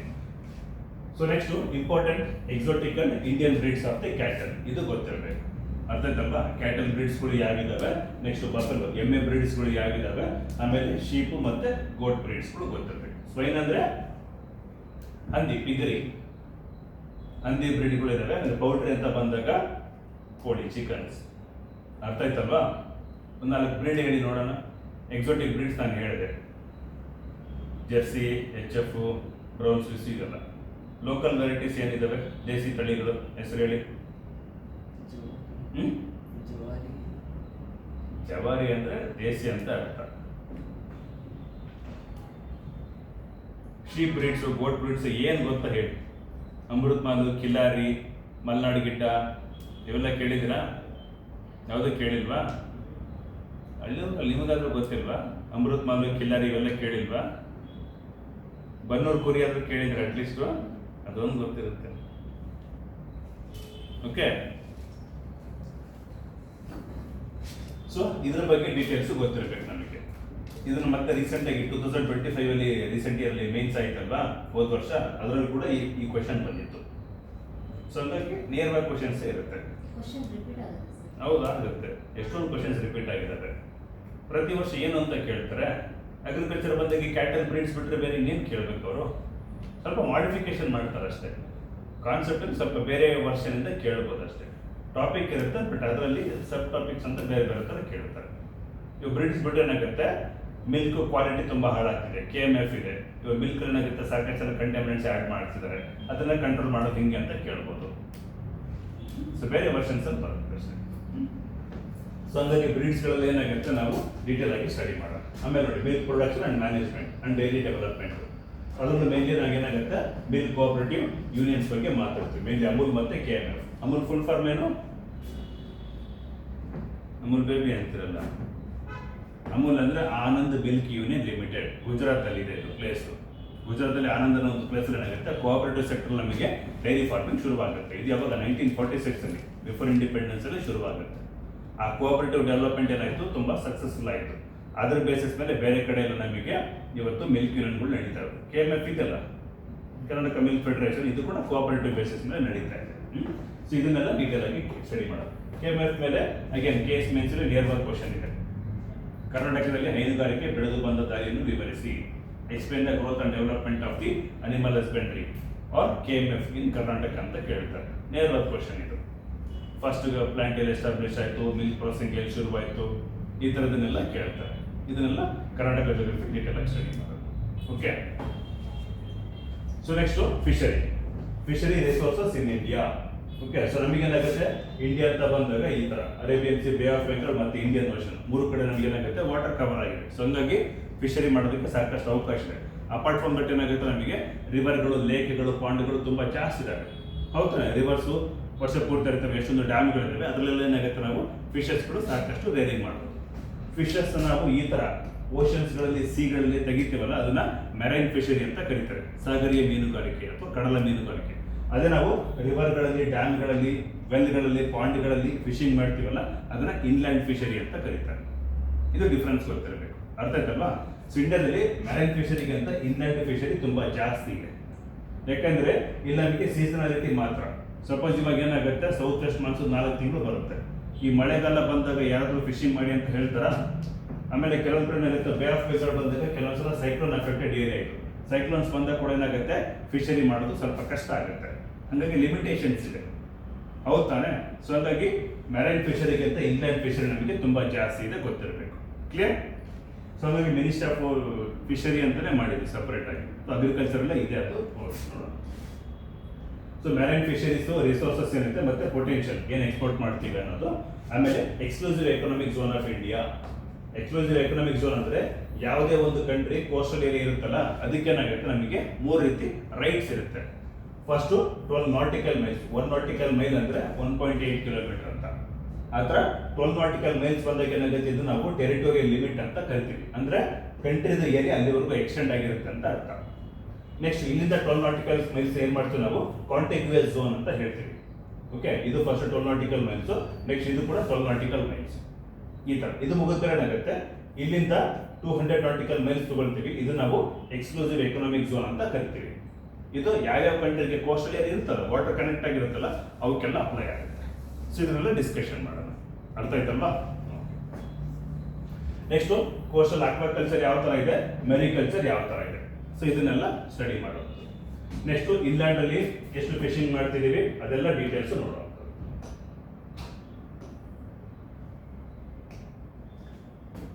ಆಮೇಲೆ ನೋಡಿ, ಕಮರ್ಷಿಯಲಿ ಇಂಪಾರ್ಟೆಂಟ್ ಫಿಶ್ ಬ್ರೀಡ್ಸ್ಗಳು ಯಾವಿವೆ. ಆಮೇಲೆ ರೆಸ್ಪಾನ್ಸಿಬಲ್ ಫಿಶಿಂಗ್ ಕೂಡ ಮಾಡಬೇಕು. ಯಾಕಂದ್ರೆ ಫಿಶಿಂಗ್ ಮಾಡಕ್ ಹೋದಾಗ ಏನಾಗುತ್ತೆ, ಕೆಲವೊಂದು ಅಕ್ವಾಟಿಕ್ ಅನಿಮಲ್ಸ್ಗೆ ತೊಂದರೆ ಆಗೋ ಚಾನ್ಸಸ್ ಕೂಡ ಇರುತ್ತೆ. ಅಥವಾ ಏನಾಗುತ್ತೆ, ಶಿಪ್ಗಳ ಮೂಲಕ ನಾವೇನಾದ್ರೂ ಕ್ರೂಡ್ ಆಯಿಲ್ ಇಂಪೋರ್ಟ್ ಮಾಡ್ಕೊಂಡು ಬರ್ತೀವಿ, ಅವಾಗ ಶಿಪ್ ಆಕ್ಸಿಡೆಂಟ್ ಆಗ್ಬೋದು, ಅವಾಗೆಲ್ಲ ಏನಾಗುತ್ತೆ ಕ್ರೂಡಲ್ಲಿ ನಮಗೆ ಓಷನ್ಸ್ ಒಳಗಡೆ ಬಿದ್ದುಬಿಟ್ರೆ ಅಲ್ಲಿರ್ತಕ್ಕಂಥ ಆಕ್ವಿಟಿಕ್ ಅನಿಮಲ್ಸ್ಗೆ ತೊಂದರೆ ಆಗುತ್ತೆ. ಹೌದಾನೆ? ಸೊ ಹಾಗಾಗಿ ರೆಸ್ಪಾನ್ಸಿಬಲ್ ಆಗಿ ನಾವು ವಾಟರ್ ವೇಸ್ಗಳನ್ನ ಬಳಸ್ಕೋಬೇಕು. ಕ್ಲಿಯರ್? ಆಮೇಲೆ ಆರ್ನಮೆಂಟಲ್ ಫಿಶ್ ಪ್ರೊಡಕ್ಷನ್. ಏನಿದು ಆರ್ನಮೆಂಟಲ್ ಅಂದ್ರೆ ಅಕ್ವೇರಿಯಂಗಳಲ್ಲಿ ಇಡ್ತಿರಲ್ಲ ಫಿಶ್ಗಳು ನೋಡಕ್ ಮಾತ್ರ ಚೆನ್ನಾಗಿರ್ತವೆ. ಏನು ಹೊಟ್ಟೆ ಹಸಿವು ತಗೊಂಡು ತಿನ್ನಕ್ಕೆ ಇಟ್ಕೊಂಡಿರ್ತೀರ? ಹೌದಲ್ವಾ? ಸೊ ಅಕ್ವೇರಿಯಂಗಳಲ್ಲಿ ನೋಡಕ್ ಚೆನ್ನಾಗೋಸ್ಕರ ಕಾಣಕ್ಕೆ ಇಡ್ತೀವಲ್ಲ ಅದನ್ನ ಆರ್ನಮೆಂಟಲ್ ಫಿಶರಿ ಅಂತ ಕರಿತೀವಿ. ಅದು ಕೂಡ ಒನ್ ಆಫ್ ದಿ ಬಿಸ್ನೆಸ್ ನಮಗೆ. ಸೊ ಈ ಥರದಲ್ಲಿ ಆಮೇಲೆ ವ್ಯಾಲ್ಯೂ ಅಡಿಷನ್ ಯಾವ ಥರ ಆಗ್ತದೆ ಲೈಫ್ ಸ್ಟಾಕ್ ಪ್ರಾಡಕ್ಟ್ಸ್ಗೆ ಮತ್ತೆ ಕ್ವಾಲಿಟಿ ಕಂಟ್ರೋಲ್ ಮಾಡೋದು. ಇವಾಗ ಮಿಲ್ಕ್ ರಿಲೇಟೆಡ್ ಪ್ರಾಡಕ್ಟ್ಸ್ ತೊಗೊಂಡಾಗ ಏನಾಗುತ್ತೆ, ಫಸ್ಟ್ ಮಿಲ್ಕ್ ಬಿಟ್ಟರೆ ನೆಕ್ಸ್ಟು ಕರಡು ಸಿಗುತ್ತೆ, ಬಟರ್ ಸಿಗುತ್ತೆ, ಬಟರ್ ಮಿಲ್ಕ್ ಸಿಗುತ್ತೆ, ಗೀ ಸಿಗುತ್ತೆ, ಕೋವಾ ಸಿಗುತ್ತೆ, ಪನೀರ್ ಈ ಥರ ಎಲ್ಲ ಮಾಡ್ತಾ ಇರ್ತಾನೆ. So milk related products. ಆಮೇಲೆ ಈಗ ಐಸ್ ಕ್ರೀಮ್ಗಳು ಮಾಡ್ಬೋದು, ಹೌದಾ? ಚೀಸ್ ಕೂಡ ಎಲ್ಲ ಮಾಡ್ಬೋದು. ಸೊ ಅವೆಲ್ಲ ನಮಗೆ ಲೈಫ್ ಸ್ಟಾಕ್ ಪ್ರಾಡಕ್ಟ್ಸ್ ಅಂತ ಹೇಳ್ಬೋದು. ಇದನ್ನ ಬಿಟ್ಟರೆ ಏನಾಗುತ್ತೆ ನೋಡಿ, ಅನಿಮಲ್ಸ್ ಇದೆ. ಅನಿಮಲ್ಸ್ ಇಂದ ಸ್ಕಿನ್ ಸಿಗುತ್ತಾನೆ, ಲೆದರ್. ಸೊ ಲೆದರ್ ಇಂಡಸ್ಟ್ರಿ ಕೂಡ ಇದೆ ಅಲ್ವಾ? ಎಷ್ಟೊಂದು ಲೆದರ್ ಜಾಕೆಟ್ಸು, ಲೆದರ್ ಡ್ರೆಸ್ಗಳು ನಾವು ಬಳಸಲ್ವಾ? ಹೌದಲ್ಲ? ಸೊ ಲೆದರ್ ಇಂಡಸ್ಟ್ರಿ ಕೂಡ ಏನಾಗುತ್ತೆ ಅನಿಮಲ್ ಹಸ್ಬೆಂಡ್ರಿ ಮೇಲೆ ಇಂಡೈರೆಕ್ಟ್ಲಿ ಡಿಪೆಂಡ್ ಆಗಿದೆ. ಲೆದರ್ ಇಂಡಸ್ಟ್ರಿ ವೆಲ್ ಡೆವಲಪ್ ಆಗಿರೋದ್ರಲ್ಲಿ ತಮಿಳ್ನಾಡಲ್ಲಿ. ಕ್ಲಿಯರ್? ಅಲ್ಲಿ ಶೀಪು, ಗೋಟು ಬ್ರೀಡ್ಗಳೇನಾಗುತ್ತೆ ತುಂಬ ಜಾಸ್ತಿ ಇದಾವೆ. ಓಕೆ, ಸೊ ಇಷ್ಟಿದೆ. ಸೊ ನೆಕ್ಸ್ಟ್ ಬರೋದು ನಮಗೆ agriculture development policies, programs and trade. ಹೌದಾ? ಸೊ ಇದು ಏನಿದೆ ಅಂತ ನೋಡೋಣ. ನೋಡಿ, salient features of the national and Karnataka agricultural policy. Agriculture policy ಅಂದ್ರೆ ಏನು? ಕರ್ನಾಟಕ ಗೌರ್ಮೆಂಟ್ ಫಾರ್ಮರ್ಸ್ಗೆ ವೆಲ್ಫೇರ್ಗೋಸ್ಕರ ಯಾವ್ಯಾವ ಪ್ರೋಗ್ರಾಮ್ಸ್ ಲಾಂಚ್ ಮಾಡಬೇಕು, ಎಷ್ಟು APMCಗಳನ್ನು ತೆರೀಬೇಕು, ಅವರಿಗೆ ಮಾರ್ಕೆಟಿಂಗ್ ಚಾನಲೈಸೇಷನ್ ಯಾವ ಥರ ಮಾಡ್ಕೊಡ್ಬೇಕು, ನಬಾರ್ಡ್ ಮೂಲಕ ಬ್ಯಾಂಕಿಂಗ್ ಫೆಸಿಲಿಟಿ ಯಾವ ಥರ ಮಾಡಬೇಕು, ಹೌದು ತಾನೆ? ಸೊ ಇದೆಲ್ಲ ಏನಾಗುತ್ತೆ ನಮಗೆ ಅಗ್ರಿಕಲ್ಚರ್ ಪಾಲಿಸಿ ಅಂತ ಹೇಳ್ತೀವಿ. So price policy. Price policy ಅಂದ್ರೆ ಹೇಳ್ತಾರೆ ಈ ಥರ MSPಗಳು, ಆಮೇಲೆ FRPಗಳು. MSP ಅಂದ್ರೆ ಹೇಳ್ತಾರೆ ಮಿನಿಮಮ್ ಸಪೋರ್ಟ್ ಪ್ರೈಸ್ ಅಂತ. ಅಂದ್ರೆ ಏನಾಗುತ್ತೆ, ಗೌರ್ಮೆಂಟ್ ಪ್ರತಿ ಸೀಸನ್ಗಿಂತ ಮುಂಚೆ ಏನಾಗುತ್ತೆ ಒಂದೊಂದು ಕ್ರಾಪ್ಸ್ಗೆ ಒಂದು MSP ಅನೌನ್ಸ್ ಮಾಡುತ್ತೆ. ಬಿಫೋರ್ ಕ್ರಾಪಿಂಗ್ ಸೀಸನ್ ಅನೌನ್ಸ್ ಮಾಡುತ್ತದೆ. ಈ ವರ್ಷ ಏನಾಗುತ್ತೆ, ನೀವು ಪ್ಯಾಡಿ ಬೆಳೆದ್ರೆ ಪರ್ ಕ್ವಿಂಟಲ್ 2,500 ಕೊಡ್ತೀವಿ, ಜೋವರ್ ಬೆಳೆದ್ರೆ 800,000 ರೂಪಾಯಿ ಕೊಡ್ತೀವಿ. ಈ ಥರ ಏನಾಗುತ್ತೆ ಮುಂಚೆ ಅನೌನ್ಸ್ ಮಾಡುತ್ತೆ. ಕ್ಲಿಯರ್? FRP ಅಂದ್ರೆ ಫೇರ್ ಅಂಡ್ ರೆಮ್ಯೂನರೇಟಿವ್ ಪ್ರೈಸ್ ಅಂತ. ಇದು ಶುಗರ್ ಕೇನ್ ಪ್ಲಸ್ ಏನಾಗುತ್ತೆ ಆನಿಯನ್ ಇದೆ, ಸ್ಪೆಷಲ್ ಕ್ರಾಪ್ಸ್ ಅಂತ ಇದೆ. ಅರೆಕನಟ್ಟಿಗೆ ತುಂಬಾನೇ ಚೆನ್ನಾಗಿದೆ, 55,000 to 60,000 ರೂಪೀಸ್ ಹೋಗುತ್ತೆ ಪರ್ ಕ್ವಿಂಟಲ್ಗೆ. ಹೌದಾ? So next national seed policy. Seed ಅಂದ್ರೇನು? ಪ್ಲಾಂಟಿಂಗ್ ಮೆಟೀರಿಯಲ್ ಅಲ್ವಾ? ಓಕೆ. ಸೊ ಹಂಗಾಗಿ ಸೀಡ್ ಕ್ವಾಲಿಟಿ ಚೆನ್ನಾಗಿರುತ್ತೆ, ನಮ್ಗೆ ಏನು ಸಿಗೋದು. ಸೊ ಹಂಗಾಗಿ ಏನಾಗುತ್ತೆ, ನ್ಯಾಷನಲ್ ಸೀಡ್ ಪಾಲಿಸಿ ಮೂಲಕ ಗೌರ್ಮೆಂಟ್ ಆಫ್ ಇಂಡಿಯಾ ಅಥವಾ ಕರ್ನಾಟಕ ಏನು ಮಾಡುತ್ತೆ, ಈ ತರ ನೋಡಿ ಸೀಡ್ಸ್ ಅಲ್ಲಿ ಟೈಪ್ಸ್ಗಳಿದ್ದಾವೆ. ಫಸ್ಟ್ ಏನಾಗುತ್ತೆ ಬ್ರೀಡರ್ ಸೀಡ್ ಅಂತ ಹೇಳ್ತೀವಿ. ಒಬ್ಬ ಜೆನೆಟಿಕ್ ಇಂಜಿನಿಯರಿಂಗ್ ಎಕ್ಸ್ಪರ್ಟ್ ಏನ್ ಮಾಡ್ತಾರೆ, ಹೈಬ್ರಿಡ್ ವೆರೈಟಿಗಳನ್ನ ಡೆವಲಪ್ ಮಾಡ್ತಾರೆ, ಅದು ಬ್ರೀಡರ್ ಸೀಡ್ ಆಗುತ್ತೆ. ಇದನ್ನ ಏನ್ ಮಾಡ್ತೀವಿ ನೆಕ್ಸ್ಟ್ ನಾವು ಫೌಂಡೇಶನ್ ಸೀಡ್ ಅಂತ ಮಾಡ್ತೀವಿ. ಅಂದ್ರೆ ಅದನ್ನ ಮಾಸ್ ಪ್ರೊಡಕ್ಷನ್ ಮಾಡೋದು. ಅದನ್ನ ಕ್ವಾಲಿಟಿ ಚೆಕ್ ಮಾಡ್ಬಿಟ್ಟು ಏನಾಗುತ್ತೆ ನಮಗೆ ಸರ್ಟಿಫೈಡ್ ಸೀಡ್ ಅಂತ ಕೊಡ್ತೀವಿ. ಇದು ಕಮರ್ಷಿಯಲಿ ಫಾರ್ಮರ್ಸ್ಗೆ ಸಿಗುವಂಥದ್ದು. ಹೌದಾ? ಸೊ ಈ ಥರ stages of seeds, breeder seed, foundation seed, certified seed, ಇನ್ನೊಂದು ರಿಜಿಸ್ಟರ್ಡ್ ಸೀಡು, ಆ ಥರ ಎಲ್ಲ ಬರುತ್ತೆ. ಇವು 3 ಬೇಸಿಕ್ ಅಂತೂ ಗೊತ್ತಿರಬೇಕು. Clear? So next seed policy ಅಂದ್ರೆ ಏನಾಗುತ್ತೆ, ಅಗ್ರಿಕಲ್ಚರ್ ಕ್ರೆಡಿಟ್ ಪಾಲಿಸಿ. ಕ್ರೆಡಿಟ್ ಅಂದ್ರೆ ಏನು? ಸಾಲ ಕೊಡೋದು. ಫಾರ್ಮರ್ಸ್ಗಳಿಗೆ ಬ್ಯಾಂಕಲ್ಲಿ ಸಾಲ ಸಿಗಬೇಕು ತಾನೆ. ಇವಾಗ ನೀವು ITBT ಆಫೀಸರ್ ಆದ್ರೆ ಏನಾಗುತ್ತೆ, ಹುಡುಕೊಂಡ್ಬಂದು ನಿಮಗೆ ಕ್ರೆಡಿಟ್ ಕಾರ್ಡ್ ಕೊಟ್ಟು ಹೋಗ್ತಾರೆ. ಯಾಕಂದ್ರೆ ನಿಮ್ದು ಸ್ಯಾಲರಿ ಸ್ಲಿಪ್ ರೆಗ್ಯುಲರ್ ಆಗಿರುತ್ತೆ, ಹೌದು ತಾನೆ? ಫಾರ್ಮರ್ಸ್ ಖಾತೆ ಇರುತ್ತೆ ರೆಗ್ಯುಲರ್ ಇನ್ಕಮ್ ಅಂತ, ಬರೋದೇ 6 ತಿಂಗಳ ವರ್ಷಕ್ಕೊಂದ್ಸಲ ಬೆಳೆ ಬರುತ್ತೆ. ಅದು ಕೂಡ ಏನಾಗುತ್ತೆ ಮಾನ್ಸೂನ್ ಮೇಲೆ ಡಿಪೆಂಡ್. ಹಂಗಾಗಿ ರಿಸ್ಕ್ ತುಂಬಾ ಜಾಸ್ತಿ ಅವ್ರಿಗೆ ಇನ್ಕಮ್ ಅಲ್ಲಿ. ಹಂಗಾಗಿ ಫಾರ್ಮರ್ಸ್ಗೆ ಯಾರು ಲೋನ್ ಕೊಡ್ತಾ ಇಲ್ಲ. ಅವರೆಲ್ಲ ಏನ್ ಮಾಡ್ತಿದ್ರು, ಅನ್ಆರ್ಗನೈಸ್ ಸೆಕ್ಟರ್ಗೆ ಇನ್ಸ್ಟಿಟ್ಯೂಷನಲ್ ಬಾರೋಯಿಂಗ್ ಬಿಟ್ಟು ಅನ್ಇನ್ಸ್ಟಿಟ್ಯೂಷನಲ್ ಬಾರೋಯಿಂಗ್ ತಗೊಳ್ಳೋದು. ಇನ್ಸ್ಟಿಟ್ಯೂಷನಲ್ ಬಾರೋಯಿಂಗ್ ಅಂದ್ರೆ ಬ್ಯಾಂಕ್ಗಳು ಅಂತ ತಗೊಂಡಾಗ ಲೋನ್ ಆಯ್ತು. ಹಳ್ಳಿ ಊರುಗಳಲ್ಲಿ ಲೇವಾದೇವಿ ಮಾಡಿರ್ತಾರೆ ತಾನೆ, ಪಟೇಲ್ರು, ಗೌಡಾಸ್ ಎಲ್ಲ ಇರ್ತಾರೆ. ಅವ್ರ ಹತ್ರ ಹೋಗ್ಬಿಟ್ಟು ಏನಾಗುತ್ತೆ ಬೆಟ್ಟು ಸಾಲ ತಗೊಳ್ಳೋರು. ಅದಕ್ಕೆ ರೇಟ್ ಆಫ್ ಇಂಟ್ರೆಸ್ಟ್ ತುಂಬಾ ಜಾಸ್ತಿ ಇರೋದು, ಹೌದು ತಾನೆ? ಮೋರೋವರ್ ಫಾರ್ಮರ್ಸ್ ಇಗ್ನೋರೆನ್ಸ್ ನ ಬಳಸ್ಕೊಂಡ್ಬಿಟ್ಟು ಏನಾಗುತ್ತೆ, ಅವರು ಸುಮ್ಮನೆ ಸಿಕ್ಕಾಪಟ್ಟೆ ಫಾಲ್ಸು ಲೆಕ್ಕ ಎಲ್ಲ ಬರೆದ್ಬಿಟ್ಟು ಅವ್ರನ್ನ ಎಷ್ಟೋ ವರ್ಷ ಡೆಟ್ ಟ್ರ್ಯಾಪ್ ಅಲ್ಲಿ ಸಿಕ್ಸಿದ್ರು. ಇದಾಗಬಾರ್ದು ಅಂತ ಏನ್ ಮಾಡಿದ್ರು, ನಮಗೆ ರೂರಲ್ ಬ್ಯಾಂಕ್ಗಳ ಕಾನ್ಸೆಪ್ಟ್ ಬಂತು. ಕೋಆಪರೇಟಿವ್ ಬ್ಯಾಂಕ್ಗಳು, ರೂರಲ್ ಬ್ಯಾಂಕ್ಗಳು, ಪ್ರಗತಿ ಕೃಷ್ಣ ಗ್ರಾಮೀಣ ಬ್ಯಾಂಕ್ ಎಲ್ಲ ಕೇಳಿದ್ರಲ್ವಾ. ಈ ಬಂದಿದ್ದ ಉದ್ದೇಶ ಫಾರ್ಮರ್ಸ್ಗಳಿಗೆ ಕಡಿಮೆ ರೇಟಲ್ಲಿ, ರೇಟ್ ಆಫ್ ಇಂಟ್ರೆಸ್ಟ್ ಅಲ್ಲಿ ಲೋನ್ ಸಿಗಬೇಕು ಅಂತ. ಅವರೆಲ್ಲ ಕೇಳೋದೇನು, ಬೆಳೆ ಬೆಳೆಯೋದಕ್ಕೆ. ಸಪೋಸ್ ಏನಾಗುತ್ತೆ, ಪ್ಯಾಡಿ ಬೆಳೆದ್ರೆ ಒಂದು 25,000 ಬೇಕು. ಒಂದು 25,000 ಕೊಟ್ಟರೆ ಏನಾಗುತ್ತೆ, ಒಂದು 4-5 ತಿಂಗಳು ಏನಾಗುತ್ತೆ, ಕ್ರಾಪ್ ಹಾರ್ವೆಸ್ಟ್ ಮಾಡಿದ ತಕ್ಷಣ ಮತ್ತೆ ರೀಪ್ಲೇಸ್ಮೆಂಟ್ ಮಾಡ್ತಾರೆ. ಅದಕ್ಕೆ ಏನಾಗುತ್ತೆ, ನಮಗೆ ಅಶ್ಯೂರೆನ್ಸ್ ಬೇಕಾಗಿರೋ ಅವ್ರದ್ದು ಲ್ಯಾಂಡ್ ಡಾಕ್ಯುಮೆಂಟ್ ಇರ್ತಲ್ಲ RTC, ಅದನ್ನ ತೋರಿಸ್ಬಿಟ್ರೆ ಸಾಕು, ಏನಾಗುತ್ತೆ ಅದನ್ನ ಕೊಡ್ತಾರೆ. ಸೊ ಅವಾಗ ಏನಾಗುತ್ತೆ, ನಮಗೆ ಫಾರ್ಮರ್ಸ್ ಡೆಟ್ ಟ್ರ್ಯಾಪ್ ಅಲ್ಲಿ ಸಿಕ್ಕಾಕೊಳ್ಳೋದೇನಾಗುತ್ತೆ, ತಪ್ಪುತ್ತೆ, ಹೌದು ತಾನೆ? ಸೊ ಇದು ಸೊ ನೆಕ್ಸ್ಟ್ ಏನಾಗುತ್ತೆ, ಇದು ಕ್ರೆಡಿಟ್ ಪಾಲಿಸಿ ಆಯ್ತು. ಇಲ್ಲಿ ಶಾರ್ಟ್ ಟರ್ಮ್ ಲಾಂಗ್ ಟರ್ಮ್ ಲೋನ್ಸ್ಗಳೆಲ್ಲ ಬರುತ್ತೆ, ಹೌದಾ? Okay. Next national agriculture research system. Research ಮಾಡಲೇಬೇಕು ತಾನೆ. ಅಗ್ರೋಕ್ಲೈಮೆಟಿಕ್ ಝೋನ್ಸ್ ಇದೆ, ಯಾವ ವೆರೈಟಿ ಎಲ್ಲ ಹಾಕಿದ್ರೆ ಏನಾಗುತ್ತೆ ಪರ್ಫಾರ್ಮೆನ್ಸ್ ಚೆನ್ನಾಗಿ ತೋರಿಸುತ್ತೆ. Water logged condition, disease resistance, drought resistance ಎಲ್ಲ ನೋಡಬೇಕು. ಅದಕ್ಕೆ ಏನಾಗುತ್ತೆ ರಿಸರ್ಚ್ ಸ್ಟೇಷನ್ ಕೂಡ ಸಾಕಷ್ಟು ಇವೆ. ಆಮೇಲೆ ಹೊಸ ಟೆಕ್ನಾಲಜಿ ಡೆವಲಪ್ ಮಾಡೋದು ಕೂಡ ಏನಾಗುತ್ತೆ ನಮಗೆ ರಿಸರ್ಚ್ ಸ್ಟೇಷನ್ಸ್ ಇದಾವೆ. ಮುಂಚೆ ಎಲ್ಲ ಪ್ಯಾಡಿ ಹಾರ್ವೆಸ್ಟ್ ಮಾಡೋದಕ್ಕೆ 25 ಜನ ಕೆಲಸ ಮಾಡಬೇಕಾಗಿತ್ತು. ಇವಾಗ ಕಂಬೈನ್ಡ್ ಹಾರ್ವೆಸ್ಟರ್ ಒಂದು ಮಿಷಿನ್ ಬಂದೇನಾಯ್ತು, ಅಷ್ಟು ಜನದ್ದು ಕೆಲಸನ ಈಸಿ ಮಾಡ್ತು, ಹೌದು ತಾನೆ? ಸೊ ಹಂಗಾಗಿ ಮೆಕ್ಯಾನೈಸೇಷನ್ ಬಂದಷ್ಟು ಏನಾಗುತ್ತೆ ನಮಗೆ ವರ್ಕ್ ತುಂಬಾ ಫಾಸ್ಟ್ ಆಗುತ್ತೆ, ಸಿಂಪ್ಲಿಫೈಡ್ ಆಗುತ್ತೆ. ಇದು ಗೊತ್ತಿರಬೇಕು. ನೆಕ್ಸ್ಟ್ ಫಾರ್ಮರ್ ವೆಲ್ಫೇರ್ ಪ್ರೋಗ್ರಾಮ್ಸ್ ಎಲ್ಲ ಇದಾವೆ. ಆಮೇಲೆ ಫಾರ್ಮ್ ವುಮೆನ್ ಡೆವಲಪ್ಮೆಂಟ್ ಕೂಡ ಬೇಕು. ಇವತ್ತು ಫೆಮಿನೈಸೇಷನ್ ಆಫ್ ಅಗ್ರಿಕಲ್ಚರ್ ಅಂತ ಕರಿತೀವಿ. ಯಾಕಂದ್ರೆ ನಮಗೆ ಅಗ್ರಿಕಲ್ಚರ್ ಲ್ಯಾಂಡ್ ಅವೈಲಬಿಲಿಟಿ ತುಂಬಾ ಕಡಿಮೆ ಇದೆ. ಒಬ್ಬೊಬ್ಬ ರೈತನಿಗೆ ಏನಾಗುತ್ತೆ ಹಾರ್ಡ್ಲಿ 1.25 ಎಕರ್ ಸಿಗ್ತಾ ಇದೆ. ಆ 1.25 ಎಕರ್ ಅಲ್ಲಿ ಜೀವನ ಪೂರ್ತಿ ಎಲ್ಲ ನಡ್ಸಕ್ಕಾಗತ್ತಾ? ಮೋರೋವರ್ ಅಗ್ರಿಕಲ್ಚರ್ ಬಂದಾಗ ಇದು ಸೀಸನಲ್ ವರ್ಕ್ ಅಷ್ಟೇ. ಸ್ವೈಗ್ ಮಾಡೋ ಟೈಮಲ್ಲಿ ವರ್ಕ್ ಇರುತ್ತೆ, ಕೊನೆಗೆ ಹಾರ್ವೆಸ್ಟಿಂಗ್ ಟೈಮಲ್ಲಿ ವರ್ಕ್ ಇರುತ್ತೆ, ಮಿಡ್ಲ್ ಟೈಮಲ್ಲಿ ಏನಾಗುತ್ತೆ ಖಾಲಿ ಇರ್ತಾರೆ. ಹಾಗಾಗಿ ಇವತ್ತು ರೂರಲ್ ಏರಿಯಾಸ್ ಇರ್ತಕ್ಕಂಥ ಎಷ್ಟೊಂದು ಅಗ್ರಿಕಲ್ಚರ್ ಯೂತ್ ಏನ್ ಮಾಡ್ತಾರೆ, ಬರೀ ಸ್ವಯಂ ಕೆಲಸ ಮಾಡ್ಬಿಟ್ಟು ಏನಾಗುತ್ತೆ ಅರ್ಬನ್ ಏರಿಯಾಸ್ಗೆ ಅರ್ನಿಂಗ್ಸ್ ಮಾಡೋದಕ್ಕೆ ಬರ್ತಾರೆ. ಇವ್ರ ಆಬ್ಸೆನ್ಸ್ ಏನಾಗುತ್ತೆ, ಆ ಮನೇಲಿ ಇರ್ತಕ್ಕಂಥ ಲೇಡೀಸ್ ಏನ್ ಮಾಡ್ತಾರೆ, ಆ ಫಾರ್ಮ್ ಫೀಲ್ಡ್ ನೋಡ್ಕೊಳ್ತಾರೆ. ಇದನ್ನ ಫೆಮಿನೈಸೇಷನ್ ಆಫ್ ಅಗ್ರಿಕಲ್ಚರ್ ಅಂತ ಕರೀತೀವಿ. ಓಕೆ. ಸೊ ವುಮೆನ್ ಡೆವಲಪ್ಮೆಂಟ್ಗೋಸ್ಕರ ಸಾಕಷ್ಟು ಪ್ರೋಗ್ರಾಮ್ಸ್ ಇದೆ. ಇಲ್ಲಿ ಅನಿಮಲ್ ಹಸ್ಬೆಂಡ್ರಿ ಬರ್ಬೋದು, ಸಿರಿಕಲ್ಚರ್ ಬರ್ಬೋದು, ಅಥವಾ ಫ್ರೂಟ್ಸ್ ವೆಜಿಟೇಬಲ್ಸ್ ಬೆಳೆದಿರ್ಬೋದು, ಮಶ್ರೂಮ್ ಕಲ್ಟಿವೇಶನ್, ಇದನ್ನೆಲ್ಲ ಇವರಿಗೆ ಹೇಳ್ಕೊಡ್ತಿದ್ದಾರೆ. ಓಕೆ, ಇಷ್ಟಿದೆ. ನೆಕ್ಸ್ಟ್ ಅಗ್ರಿಕಲ್ಚರ್ 5 ಇಯರ್ ಪ್ಲಾನ್ಸ್ ಅಲ್ಲಿ ಏನ್ ಡೆವಲಪ್ಮೆಂಟ್ ಆಯಿತು. ಓಕೆ. ಸೊ ಈ ಥರದ್ದು ಕೇಳ್ತಾರೆ. ಫಸ್ಟ್ 5 ಇಯರ್ ಏನ್ ಮಾಡಿದ್ವಿ, ಸೆಕೆಂಡ್ 5 ಇಯರ್ ಏನ್ ಮಾಡಿದ್ವಿ, ಈ ಥರದ್ದೆಲ್ಲ ಸ್ವಲ್ಪ ಕ್ವಶನ್ಸ್ ಬರುತ್ತೆ. ಓಕೆ.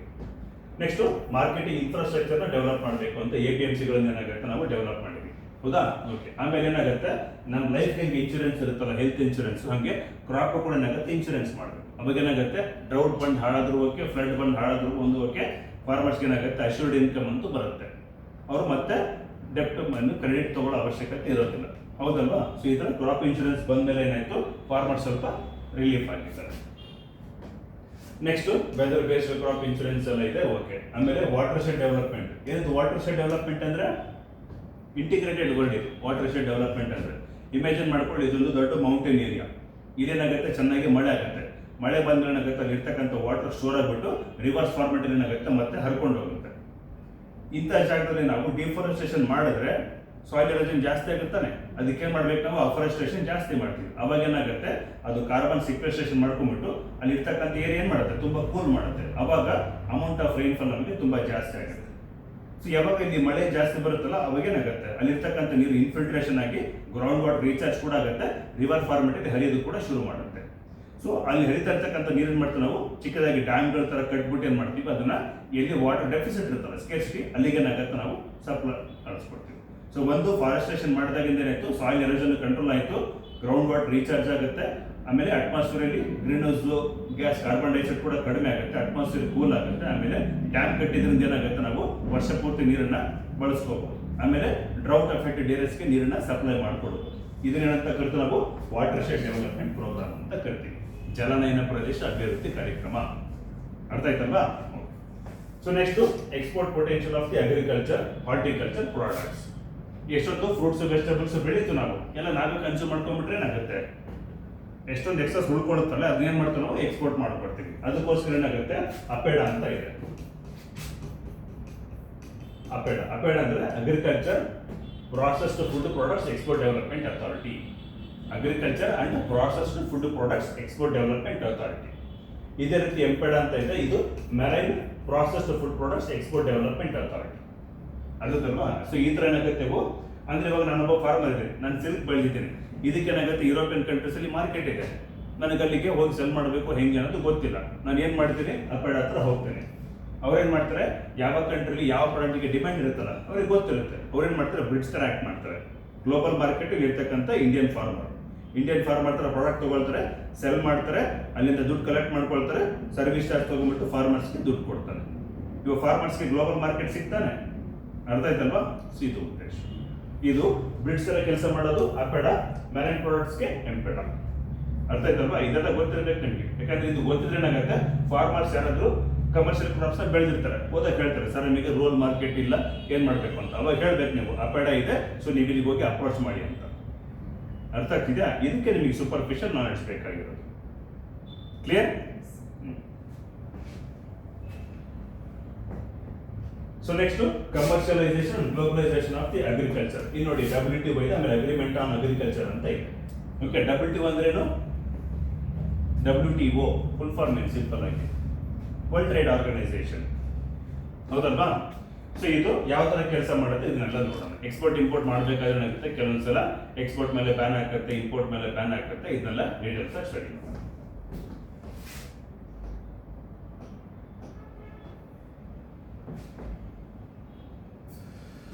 ಸೊ ಕೊನೆಗೆ ಹೆಲ್ತ್ ಅಂಡ್ ಹೈಜೀನ್, ಇದು ಬೇಸಿಕ್ ಸೈನ್ಸ್ ಎಲ್ಲ ಬರುತ್ತೆ, ಆದ್ರೂ ಕೂಡ ಇಲ್ಲಿ ಒಂದು ಸ್ವಲ್ಪ ಓದಬೇಕು. ಸಿಲೆಬಸ್ ಏನಾಗುತ್ತೆ ನಮಗೆ, ನೀವು KPSC ನೋಡಿದಾಗ ತುಂಬಾ ಓವರ್ಲ್ಯಾಪ್ ಇದೆ, ಸುಮ್ಮನೆ ಜಾಸ್ತಿ ಬಲ್ಕಿ ಅನ್ಸುತ್ತೆ, ಏನೂ ಇಲ್ಲ.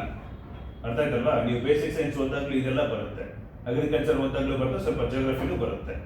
50% ಆಫ್ ದಿ ಆಲ್ಮೋಸ್ಟ್ ಒಂದು 35 to 40% ಸಿಲೆಬಸ್ ಓವರ್ಲ್ಯಾಪ್ ಇದೆ, ನೀವು ಎದುರ ಅವಶ್ಯಕತೆ ಇಲ್ಲ. ಅರ್ಥ ಆಯ್ತಲ್ವಾ?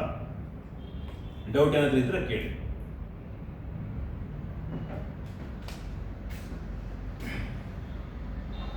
ಏನು ಡೌಟ್ಸ್ ಇಲ್ವಾ? ಸೊ ಹೆಲ್ತ್ ಇಂಪಾರ್ಟೆಂಟಾ? ಹೈಜೀನ್ ಇದ್ರೆ ಹೆಲ್ತ್ ಇರುತ್ತೆ. Cleanliness is godliness. ಎಷ್ಟು ನಾವು ಹೈಜಿನಿಕ್ ಆಗಿ ಸ್ಯಾನಿಟೇಷನ್ ಇಟ್ಕೊಳ್ತೀವಲ್ಲ ಅಷ್ಟು ಡಿಸೀಸ್ ಇನ್ಸಿಡೆನ್ಸ್ ಕಡಿಮೆ ಇರುತ್ತೆ, ಹೌದಾ? ಅದೇ ವೈಸ್ ವರ್ಸ. ಓಕೆ, ಸೊ ನೋಡಿ ಹ್ಯೂಮನ್ ಅಂತ ಬಂದಾಗ ನಮಗೆ ಡೈಜೆಸ್ಟಿವ್ ಸಿಸ್ಟಮ್ ಇದೆ, ಸರ್ಕ್ಯುಲೇಟರಿ ಇದೆ, ರೆಸ್ಪಿರೇಟರಿ ಇದೆ, ಎಕ್ಸ್ಕ್ರೇಟರಿ ಇದೆ, ರಿಪ್ರೊಡಕ್ಟಿವ್, ಎಲ್ಲ ಸಿಸ್ಟಮ್ಸ್ ಇದಾವ. ಡೈಜೆಸ್ಟಿವ್ ಅಂದ್ರೆ ಊಟ ಮಾಡಿದ ಆಹಾರ ಜೀರ್ಣ ಆಗಬೇಕು, ಹೌದಾ? ಡೈಜೆಸ್ಟಿವ್ ಸಿಸ್ಟಮ್ ಚೆನ್ನಾಗಿ ಕೆಲಸ ಮಾಡ್ಬೇಕು ತಾನೆ. ಡೈಜೆಸ್ಟಿವ್ ಸಿಸ್ಟಮ್ ಚೆನ್ನಾಗಿ ಕೆಲಸ ಮಾಡ್ಬೇಕಂದ್ರೆ ತಿನ್ನೋ ಫುಡ್ ಏನಾಗಿರ್ಬೇಕು, ಹೆಲ್ದಿ ಆಗಿರ್ಬೇಕು. ಜಂಕ್ ಫುಡ್ ತಿಂದ್ಬಿಟ್ಟು ಬೇಗ ಡೈಜೆಸ್ಟ್ ಆಗುವಂದ್ರೆ 4 kg ಮಟನ್ ತಿಂದ್ಬಿಟ್ಟು ಸುಮ್ಮನೆ ಕುತ್ಕೊಂಡ್ಬಿಟ್ಟು ಡೈಜೆಷನ್ ಆಗುತ್ತಾ? ಇಲ್ಲ ತಾನೆ. ಚೆನ್ನಾಗಿ ಫಿಸಿಕಲ್ ವರ್ಕೌಟ್ ಮಾಡಿದಷ್ಟು ಡೈಜೆಷನ್ ಕೆಪಾಸಿಟಿ ತುಂಬಾ ಚೆನ್ನಾಗುತ್ತೆ. ಸೊ ಇದಿದೆ. ನೆಕ್ಸ್ಟ್ ಸರ್ಕ್ಯುಲೇಟರಿ ಅಂದ್ರೆ ಬ್ಲಡ್ ಫ್ಲೋ ಆಗೋದು, ಬಾಡಿಲಿ ಏನಾಗುತ್ತೆ, ನರ್ವ್ಸ್ ಮೂಲಕ ನಮಗೆ ರಕ್ತ ಸಂಚಾರ ಆಗುತ್ತಲ್ಲ, ಅದು ಸರ್ಕ್ಯುಲೇಟರಿ ಸಿಸ್ಟಮ್. ಓಕೆ, ಇಲ್ಲಿ ಫ್ಯಾಟ್ ಕಂಟೆಂಟ್ ತುಂಬಾ ಜಾಸ್ತಿ ಆಗಿಬಿಟ್ರೆ ಏನಾಗುತ್ತೆ, ಸರ್ಕ್ಯುಲೇಟರಿ ಸಿಸ್ಟಮ್ ಅಲ್ಲಿ ಪ್ರೆಷರ್ ಬೀಳುತ್ತೆ, ಅದನ್ನೇ ಬ್ಲಡ್ ಪ್ರೆಷರ್ ಅಂತ ಕರೆಯೋದು. ಸೊ ಹಾಗಾಗಿ ತಿನ್ನೋ ಆಹಾರ ಏನಾಗಿರ್ಬೇಕು, ನಮಗೆ ಫ್ಯಾಟ್ ಕಂಟೆಂಟ್ ತುಂಬಾ ಕಡಿಮೆ ಇರಬೇಕು, ಹೌದಾ? ಬೆಳಿಗ್ಗೆ ಸಂಜೆ 2 ಸಲ ಊಟ ಮಾಡಬೇಕು. ಬೆಳಿಗ್ಗೆ ಸನ್ರೈಸ್ ಆದ್ಮೇಲೆ 7-8 ಗಂಟೆಗೆ, ಸಂಜೆ ಸನ್ರೈಸ್ ಆಗೋಷ್ಟೊತ್ತಿಗೆ 7 to 8 o'clock ಊಟ ಮುಗಿಸಿರ್ಬೇಕು. 12 ಗಂಟೆಗೆ ಎದ್ದು ದೆವ್ವ ತಿನ್ನೋ ಟೈಮಲ್ಲಿ ತಿನ್ನೋದಲ್ಲ. ಅರ್ಥ ಆಯ್ತಲ್ವಾ? ಊಟಕ್ಕೂ ಒಂದು ಟೈಮಿಂಗ್ಸ್ ಇದೆ, what you eat what you become ಅನ್ನೋ ಥರ. ಅರ್ಥ ಆಯ್ತಲ್ವಾ? ಸೊ ಹಂಗಾಗಿ ಫುಡ್ ಹ್ಯಾಬಿಟ್ ನಮ್ಗೆ ಚೆನ್ನಾಗಿದ್ದಾಗ ಏನಾಗುತ್ತೆ, ಮಿಕ್ಕಿದೆಲ್ಲ ಚೆನ್ನಾಗಿ ಕೆಲಸ ಮಾಡುತ್ತೆ, ಹೌದು ತಾನೆ? ಓಕೆ, ನೆಕ್ಸ್ಟ್ ರೆಸ್ಪಿರೇಟರಿ ಅಂದ್ರೆ ಉಸಿರಾಡೋದು, ಹೌದಾ? ಆಕ್ಸಿಜನ್ ತಗೊಂಡ್ಬಿಟ್ಟು ಕಾರ್ಬನ್ ಡೈಆಕ್ಸೈಡ್ ರಿಲೀಸ್ ಮಾಡ್ತೀವಲ್ವಾ? ಸೊ ಇದು ರೆಸ್ಪಿರೇಟರಿ ಸಿಸ್ಟಮ್ ಯಾವ ಥರ ಕೆಲಸ ಮಾಡುತ್ತೆ. ಎಕ್ಸ್ಕ್ರೇಟರಿ ಫುಡ್ ನಮ್ದು ಬಾಡಿ ಇರ್ತಕ್ಕಂಥ ಟಾಕ್ಸಿಕ್ ವೇಸ್ಟ್ ಹೊರಗಡೆ ಹೋಗುತ್ತಲ್ಲ. ನೆಕ್ಸ್ಟ್ ರಿಪ್ರೊಡಕ್ಟಿವ್ ಸಿಸ್ಟಮ್ ಅಂತ ಬಂದಾಗ ಬಯಾಲಜಿಕಲ್ ಅನಿಮಲ್ಸ್ ನಾವು, ಹೌದು ತಾನೆ? ಎಲ್ಲ ಪ್ಲಾಂಟ್ಸು ಅನಿಮಲ್ಸ್ ಏನಾಗುತ್ತೆ, ನಮಗೆ ರಿಪ್ರೊಡಕ್ಷನ್ ಮಾಡ್ತಾ ಹೋಗ್ತವೆ. ಪ್ಲಾಂಟ್ಸ್ ಅಲ್ಲಿ ಬಂದಾಗ ರಿಪ್ರೊಡಕ್ಷನ್ 2 ರೀತಿ ಹೇಳ್ತೀವಿ, ಸೆಕ್ಷುವಲ್ ಮತ್ತೆ ಅಸೆಕ್ಷುವಲ್ ರಿಪ್ರೊಡಕ್ಷನ್ ಅಂತ, ಹೌದು ತಾನೆ? ಸಪೋಸ್ ಇವಾಗ ಜಾಸ್ಮಿನ್ ಪ್ಲಾಂಟ್ ಇದೆ, ಅದರದ್ದು ಒಂದು ಕಟಿಂಗ್ ತಗೊಂಡು ಮತ್ತೆ ನಾವು ಮಣ್ಣಲ್ಲಿ ಇಟ್ಟರೆ ಏನಾಗುತ್ತೆ, ಅದು ಮತ್ತೆ ರೂಟಿಂಗ್ಸ್ ಬೆಳ್ಕೊಂಡ್ಬಿಟ್ಟು ಮತ್ತೆ ಗಿಡ ಆಗಿ ಬೆಳೆಯುತ್ತೆ, ಅದು ಅಸೆಕ್ಷುವಲ್ ರಿಪ್ರೊಡಕ್ಷನ್. ಸೆಕ್ಷುವಲ್ ರಿಪ್ರೊಡಕ್ಷನ್ ಅಂದ್ರೆ ಮೇಲು ಫಿಮೇಲು ಮೀಟಿಂಗ್ ಆಗ್ಬಿಟ್ಟು ಝೈಗೋಟ್ ಫಾರ್ಮೇಷನ್ ಆಗಿ ಆಗುವಂಥದ್ದು. ಅರ್ಥ ಆಯ್ತಾನೆ? ಸೊ ಇದನ್ನೆಲ್ಲ ಏನಾಗುತ್ತೆ, ಸ್ಟಡಿ ಮಾಡ್ತಾ ಹೋಗ್ತೀವಿ. ನೆಕ್ಸ್ಟ್ ಬರೋದು ಅಲೋಪತಿಕ್ ಅಂದ್ರೆ ಏನು, ಇಂಡಿಯನ್ ಸಿಸ್ಟಮ್ ಆಫ್ ಮೆಡಿಸಿನ್ ಯಾವ ತರ ಇದೆ ಗೊತ್ತಿರಬೇಕು. ಅಲೋಪತಿ ಹೋಮಿಯೋಪತಿ ಎಲ್ಲ ಕೇಳಿದಿರಲ್ವಾ? ಕರೆಕ್ಟ್. ಸೊ ಇದು ಡಿಸೀಸ್ ಪ್ಯಾಟರ್ನ್ ಬಗ್ಗೆ ಅವೇನು ಮೆಡಿಸಿನ್ ಬಗ್ಗೆ ಸ್ಟಡಿ ಮಾಡ್ತೀವಿ. ಆಮೇಲೆ ನೋಡಿ ನ್ಯಾಚುರೋಪತಿ ಇದೆ, ಯೋಗ ಜೊತೆಗೆ ಆಯುಷ್. ಆಯುಷ್ ಫುಲ್ ಫಾರ್ಮ್ ಗೊತ್ತಾ? ಮಿನಿಸ್ಟರ್ ಆಫ್ ಆಯುಷ್ ಅಂತಾನೆ ಇದೆ ಸೆಂಟ್ರಲ್ ಗೌರ್ಮೆಂಟ್ ಅಲ್ಲಿ. A for Ayurveda, Y for yoga, U for Unani, S for Siddha, H for homeopathy, AYUSH. Okay, ಇದ್ರ ಬಗ್ಗೆ ಮೆಡಿಸಿನಲ್ ಇದೆ, ಡೀಟೇಲ್ಸ್ ಆಮೇಲೆ ಸ್ಟಡಿ ಮಾಡಿ. ಸ್ವಲ್ಪ ವೇರಿಯೇಷನ್ಸ್ ಇದೆ, ಎಲ್ಲ ಆಯುರ್ವೇದಿಕ್ ಬಟ್ ಸ್ವಲ್ಪ ವೇರಿಯೇಷನ್ಸ್ ಇದೆ. ಸೊ ಈ ಥರದ್ದು. ಆಮೇಲೆ NRHM ಅಂದ್ರೆ ನ್ಯಾಷನಲ್ ರೂರಲ್ ಹೆಲ್ತ್ ಮಿಷನ್ ಅಂತ ಅರ್ಥ, ಹೌದಾ? Next national HIV programme. HIV disease ಬಗ್ಗೆ ಗೊತ್ತಾನೆ, ಹ್ಯೂಮನ್ ಇಮ್ಯುನೋ ವೈರಸ್ ಏಡ್ಸ್ ಅಂತ ಹೇಳ್ತೀವಲ್ಲ, ಅಕ್ವೈರ್ಡ್ ಇಮ್ಯುನೋ ಡಿಫಿಷಿಯನ್ಸಿ ಸಿಂಡ್ರೋಮ್ ಇದು ಇದೆ. ಸೊ HIV ಎಲಿಮಿನೇಷನ್ಗೋಸ್ಕರ ಡಿಸೆಂಬರ್ 1 ತಾನೆ ಏಡ್ಸ್ ಎಲಿಮಿನೇಷನ್ ಡೇ, ಏಡ್ಸ್ ರೋಗ ನಿಯಂತ್ರಣ ದಿನ ಅಂತ ಡಿಸೆಂಬರ್ 1 ಅಬ್ಸರ್ವ್ ಮಾಡ್ತೀವಿ, ಇದು ಗೊತ್ತಿರಬೇಕು. ಆಮೇಲೆ TB ಟ್ಯೂಬರ್ಕ್ಯುಲೋಸಿಸ್ ಡಿಸೀಸ್ ಇದೆ, ಕ್ಷಯ ರೋಗ, ಇದಕ್ಕೋಸ್ಕರ ಏನು ಕೆಲಸ ಮಾಡ್ತಿದ್ವಿ. ಆಮೇಲೆ P&S ನೋಡಿ, preventive and social medicine. Communicable disease ಇರ್ತವೆ. ಕಮ್ಯುನಿಕೇಬಲ್ ಡಿಸೀಸ್ ಅಂದ್ರೆ ಗೊತ್ತಾನೆ, ಅಂಟ್ರೋಗ ಅಂತ ಹೇಳ್ತೀವಲ್ಲ, ಒಬ್ರಿಗೆ ಬಂದ್ರೆ ಇನ್ನೊಬ್ರಿಗೆ ಬರುವಂಥದ್ದು. ಸಪೋಸ್ ಇವಾಗ ಯಾಕೋ ಕೋಲ್ಡ್ ಆಗಿ ಇರುತ್ತೆ, ನೆಗಡಿ ಆಗಿರುತ್ತೆ, ಪದೇ ಪದೇ ಸ್ನೀಸಿಂಗ್ ಮಾಡ್ತಾರೆ, ಸೀನ್ತಾರೆ, ಅದೇನಾಗುತ್ತೆ, ನಿಮಗೂ ಕೂಡ ಬರೋ ಚಾನ್ಸ್ ತಾನೆ, ಅದು ಕಮ್ಯುನಿಕೇಬಲ್ ಡಿಸೀಸ್. ಸೊ ಅಂತ ಕಡೆ ಏನು ಮಾಡ್ತೀವಿ ನಾವು, ಸೋಷಿಯಲ್ ಮತ್ತೆ ಪ್ರಿವೆಂಟಿವ್ ಮೆಡಿಸಿನ್ ಅಪ್ಲೈ ಮಾಡ್ತೀವಿ.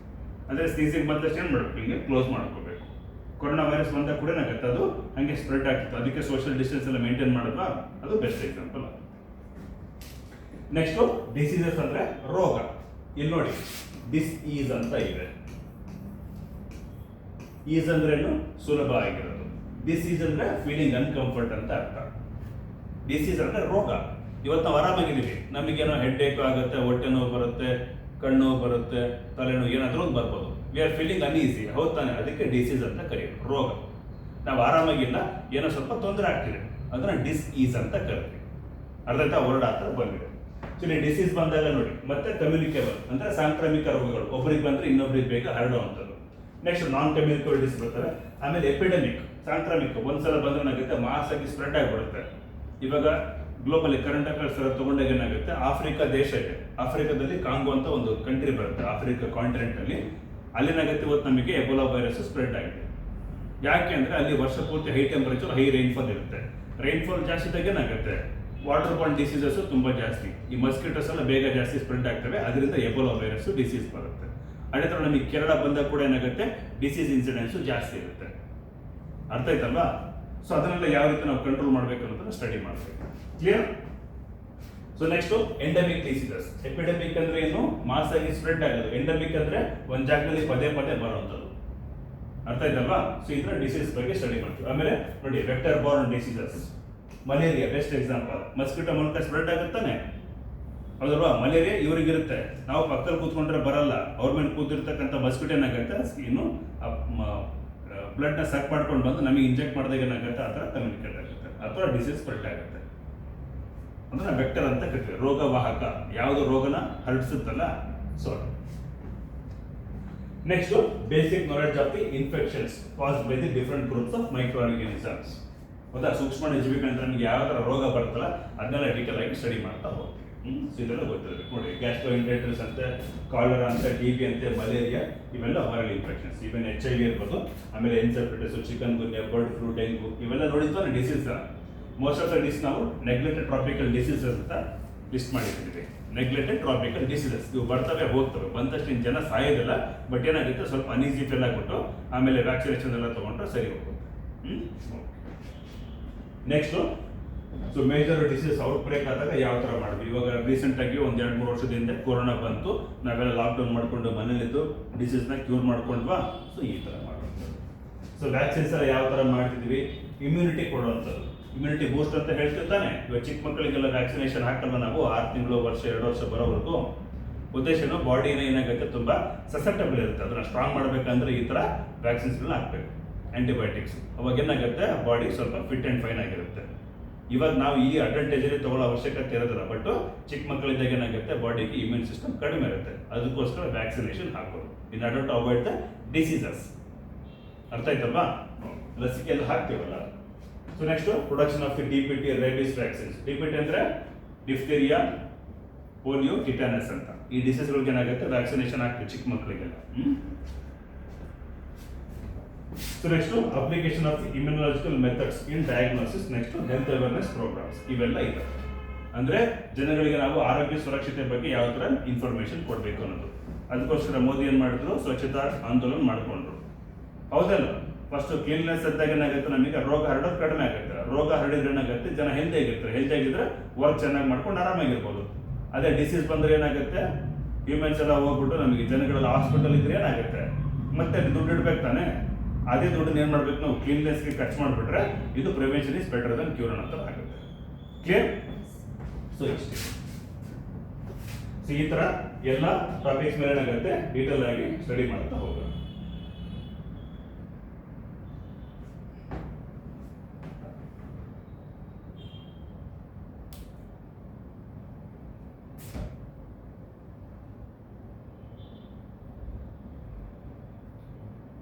ಸೊ ನೆಕ್ಸ್ಟ್ ಇಲ್ಲಿ ಎನ್ವಿರಾನ್ಮೆಂಟಲ್ ಸೈನ್ಸ್ ಅಂತ ತಗೊಂಡ್ರೆ ನೋಡಿ, challenges and issues of development on environment and ecology. Okay, ಮತ್ತೆ ನೋಡಿ ರಿಪಿಟೇಷನ್ ತಗೊಂಡ್ರೆ promotion and protection of the forest conservation. Forest ಬಗ್ಗೆ ಸ್ಟಡಿ ಮಾಡ್ತಿರ್ತಾನೆ. ಸೊ ಇಲ್ಲಿ ಫಾರೆಸ್ಟ್ ಕನ್ಸರ್ವೇಷನ್ ಪ್ರೋಗ್ರಾಮ್ಸ್ ಬಗ್ಗೆ ಮಾತಾಡ್ತೀವಿ. ಫಾರೆಸ್ಟೇಷನ್ ಯಾವಾಗ ಜೂನ್ 5th ಒನ್ ಮೋರ್ಸ್ ಎಲ್ಲ ಮಾಡ್ತೀವಲ್ಲ, ನ್ಯಾಷನಲ್ ಪಾರ್ಕು, ಬಯೋಡೈವರ್ಸಿಟಿ ಹಾಟ್ಸ್ಪಾಟ್ಸ್ ಎಲ್ಲ ಮಾಡ್ತೀವಲ್ಲ, ಅದು ಫಾರೆಸ್ಟ್ ಕನ್ಸರ್ವೇಷನ್ ಆಗುತ್ತೆ. ಸೊ ಇಲ್ಲಿ protection of wild life, wild life protection act ಅಂತ ಮಾಡ್ಕೊಂಡಿದ್ವಿ. ವೈಲ್ಡ್ ಲೈಫ್ ಪ್ರೊಟೆಕ್ಷನ್ ಆಕ್ಟ್ ಏನಾಗುತ್ತೆ ನಮಗೆ 1972 ಅಲ್ಲಿ ಬಂತು. ಇದ್ರ ಮೂಲಕ ಪ್ರಾಜೆಕ್ಟ್ ಹಾಕಿದ್ರು, ಪ್ರಾಜೆಕ್ಟ್ ಎಲಿಫೆಂಟು, ಪ್ರಾಜೆಕ್ಟ್ ಲೆಪರ್ಡ್ಸ್, ಇವೆಲ್ಲ ಏನಾಗುತ್ತೆ ಅನಿಮಲ್ ಕನ್ಸರ್ವೇಷನ್ಗೋಸ್ಕರ ಮಾಡಿದ್ರು. ಈ ಥರ ಸ್ಕೀಮ್ಸ್ ಇದ್ದಾವೆ. ಆಮೇಲೆ ನ್ಯಾಷನಲ್ ಪಾರ್ಕ್ಗಳಿದ್ದಾವೆ, ಸ್ಯಾಂಕ್ಚುರೀಸ್ ಇವೆಲ್ಲ ಇದ್ದಾವೆ. ಇವೆಲ್ಲ ಏನಾಗುತ್ತೆ ನಮಗೆ ಇನ್ ಸಿಟು ಕನ್ಸರ್ವೇಷನ್ ಅಂದ್ರೆ ಅನಿಮಲ್ಸ್ಗಳನ್ನ ಏನಾಗುತ್ತೆ ಅದೇ ಜಾಗದಲ್ಲಿ ನಾವು ಸ್ಟೋರ್ ಮಾಡಿಡೋದು ಅಥವಾ ಏನಾಗುತ್ತೆ ಅವಕ್ಕೆ ಪ್ರೊಟೆಕ್ಷನ್ ಮಾಡುವಂಥದ್ದು. ರಾಷ್ಟ್ರೀಯ ಉದ್ಯಾನವನಗಳು, ವನ್ಯಜೀವಿ ಅಭಯಾರಣ್ಯಗಳು ಅಂತ ಹೇಳ್ತೀವಿ. ಆಮೇಲೆ ನೋಡಿ impact of mining on forest. Forest ಅಂತ ಬಂದಾಗ ಏನಾಗುತ್ತೆ ಅಲ್ಲಿ ನಮಗೆ ಮೌಂಟೇನ್ಸ್ಗಳು ಇರೋದ್ರಿಂದ they are the storage of the minerals. ಆ ಮಿನರಲ್ಸ್ನ ಎಕ್ಸ್ಟ್ರಾಕ್ಷನ್ ಮಾಡೋಕ್ಕೋಸ್ಕರ ಏನು ಮಾಡ್ತೀವಿ ನಾವು ಅಲ್ಲಿ ಫಾರೆಸ್ಟ್ನ ಡಿಫಾರೆಸ್ಟೇಷನ್ ಮಾಡ್ತೀವಿ. ಅವಾಗ ಏನಾಗುತ್ತೆ ಪ್ಲಾಂಟ್ಸ್ ಅನಿಮಲ್ಸ್ ಎಲ್ಲ ಅವೇನಾಗುತ್ತೆ ನಾಡು ಒಳಗಡೆ ನುಗ್ತವೆ. ಅದನ್ನೇ ಮ್ಯಾನ್ ಅನಿಮಲ್ ಕಾನ್ಫ್ಲಿಕ್ಟ್ ಅಂತ ಕರಿತೀವಿ, ಪ್ರಾಣಿ ಮಾನವ ಸಂಘರ್ಷ. ಇವಾಗೆಲ್ಲ ಎಷ್ಟೊಂದು ಕಡೆ ನೋಡ್ತೀರಾ ಕಾಡನ್ನ ದಾಳಿ ಮಾಡ್ತು ರೈತರ ಮೇಲೆ, ಹೌದಾ, ಚಿರತೆ ಬಂದು ದಾಳಿ ಮಾಡ್ತಂತ. ಯಾಕೆ? ನಾವು ಫಾರೆಸ್ಟ್ನ ನಾಶ ಮಾಡಿದ್ವಿ. ಅವ್ರು ಇರ್ತಕ್ಕಂಥ ಮನೆಯನ್ನ ಖಾಲಿ ಮಾಡಿದಾಗ ಏನಾಗುತ್ತೆ ಅವು ನಾಡಲ್ಲಿ ಬಂದು ನುಗ್ತವೆ. ತಪ್ಪು ಅವುಗಳದಲ್ಲ, ನಮ್ಮದು. ಕರೆಕ್ಟಾ? ಸೊ ಈ ಥರದ್ದೆಲ್ಲ ನೋಡ್ಬೇಕು. ಆಮೇಲೆ ರೆಡ್ ಡಾಟಾ ಬುಕ್ ಅಂತ ಹೇಳ್ತೀವಿ. ರೆಡ್ ಡಾಟಾ ಬುಕ್ ಅನ್ನೋದೇನಾಗುತ್ತೆ ಇದು IUCN ರೆಡ್ ಲಿಸ್ಟ್ ಅಲ್ಲಿ ಕೊಡುತ್ತೆ. IUCN ಅಂದ್ರೆ international union for the conservation of nature. ಇದರಲ್ಲಿ ಏನ್ ಮಾಡ್ತಾರೆ, ಇದನ್ನ 9 ಕ್ಯಾಟಗರಿ ಕೊಡ್ತಾರೆ. ಕ್ರಿಟಿಕಲಿ ಎಂಡೇಂಜರು, ಹೌದಾ, ಎಂಡೇಂಜರು, ವಲ್ನರಬಲ್, ಥ್ರೆಟನ್ಡು, ಲೀಸ್ಟ್ ಡಾಟಾ ಡೆಫಿಷಿಯೆಂಟು, ಈ ಥರದ್ದೆಲ್ಲ ಏನಾಗುತ್ತೆ 9 ಕ್ಯಾಟಗರಿ ಹೇಳ್ತೀವಿ.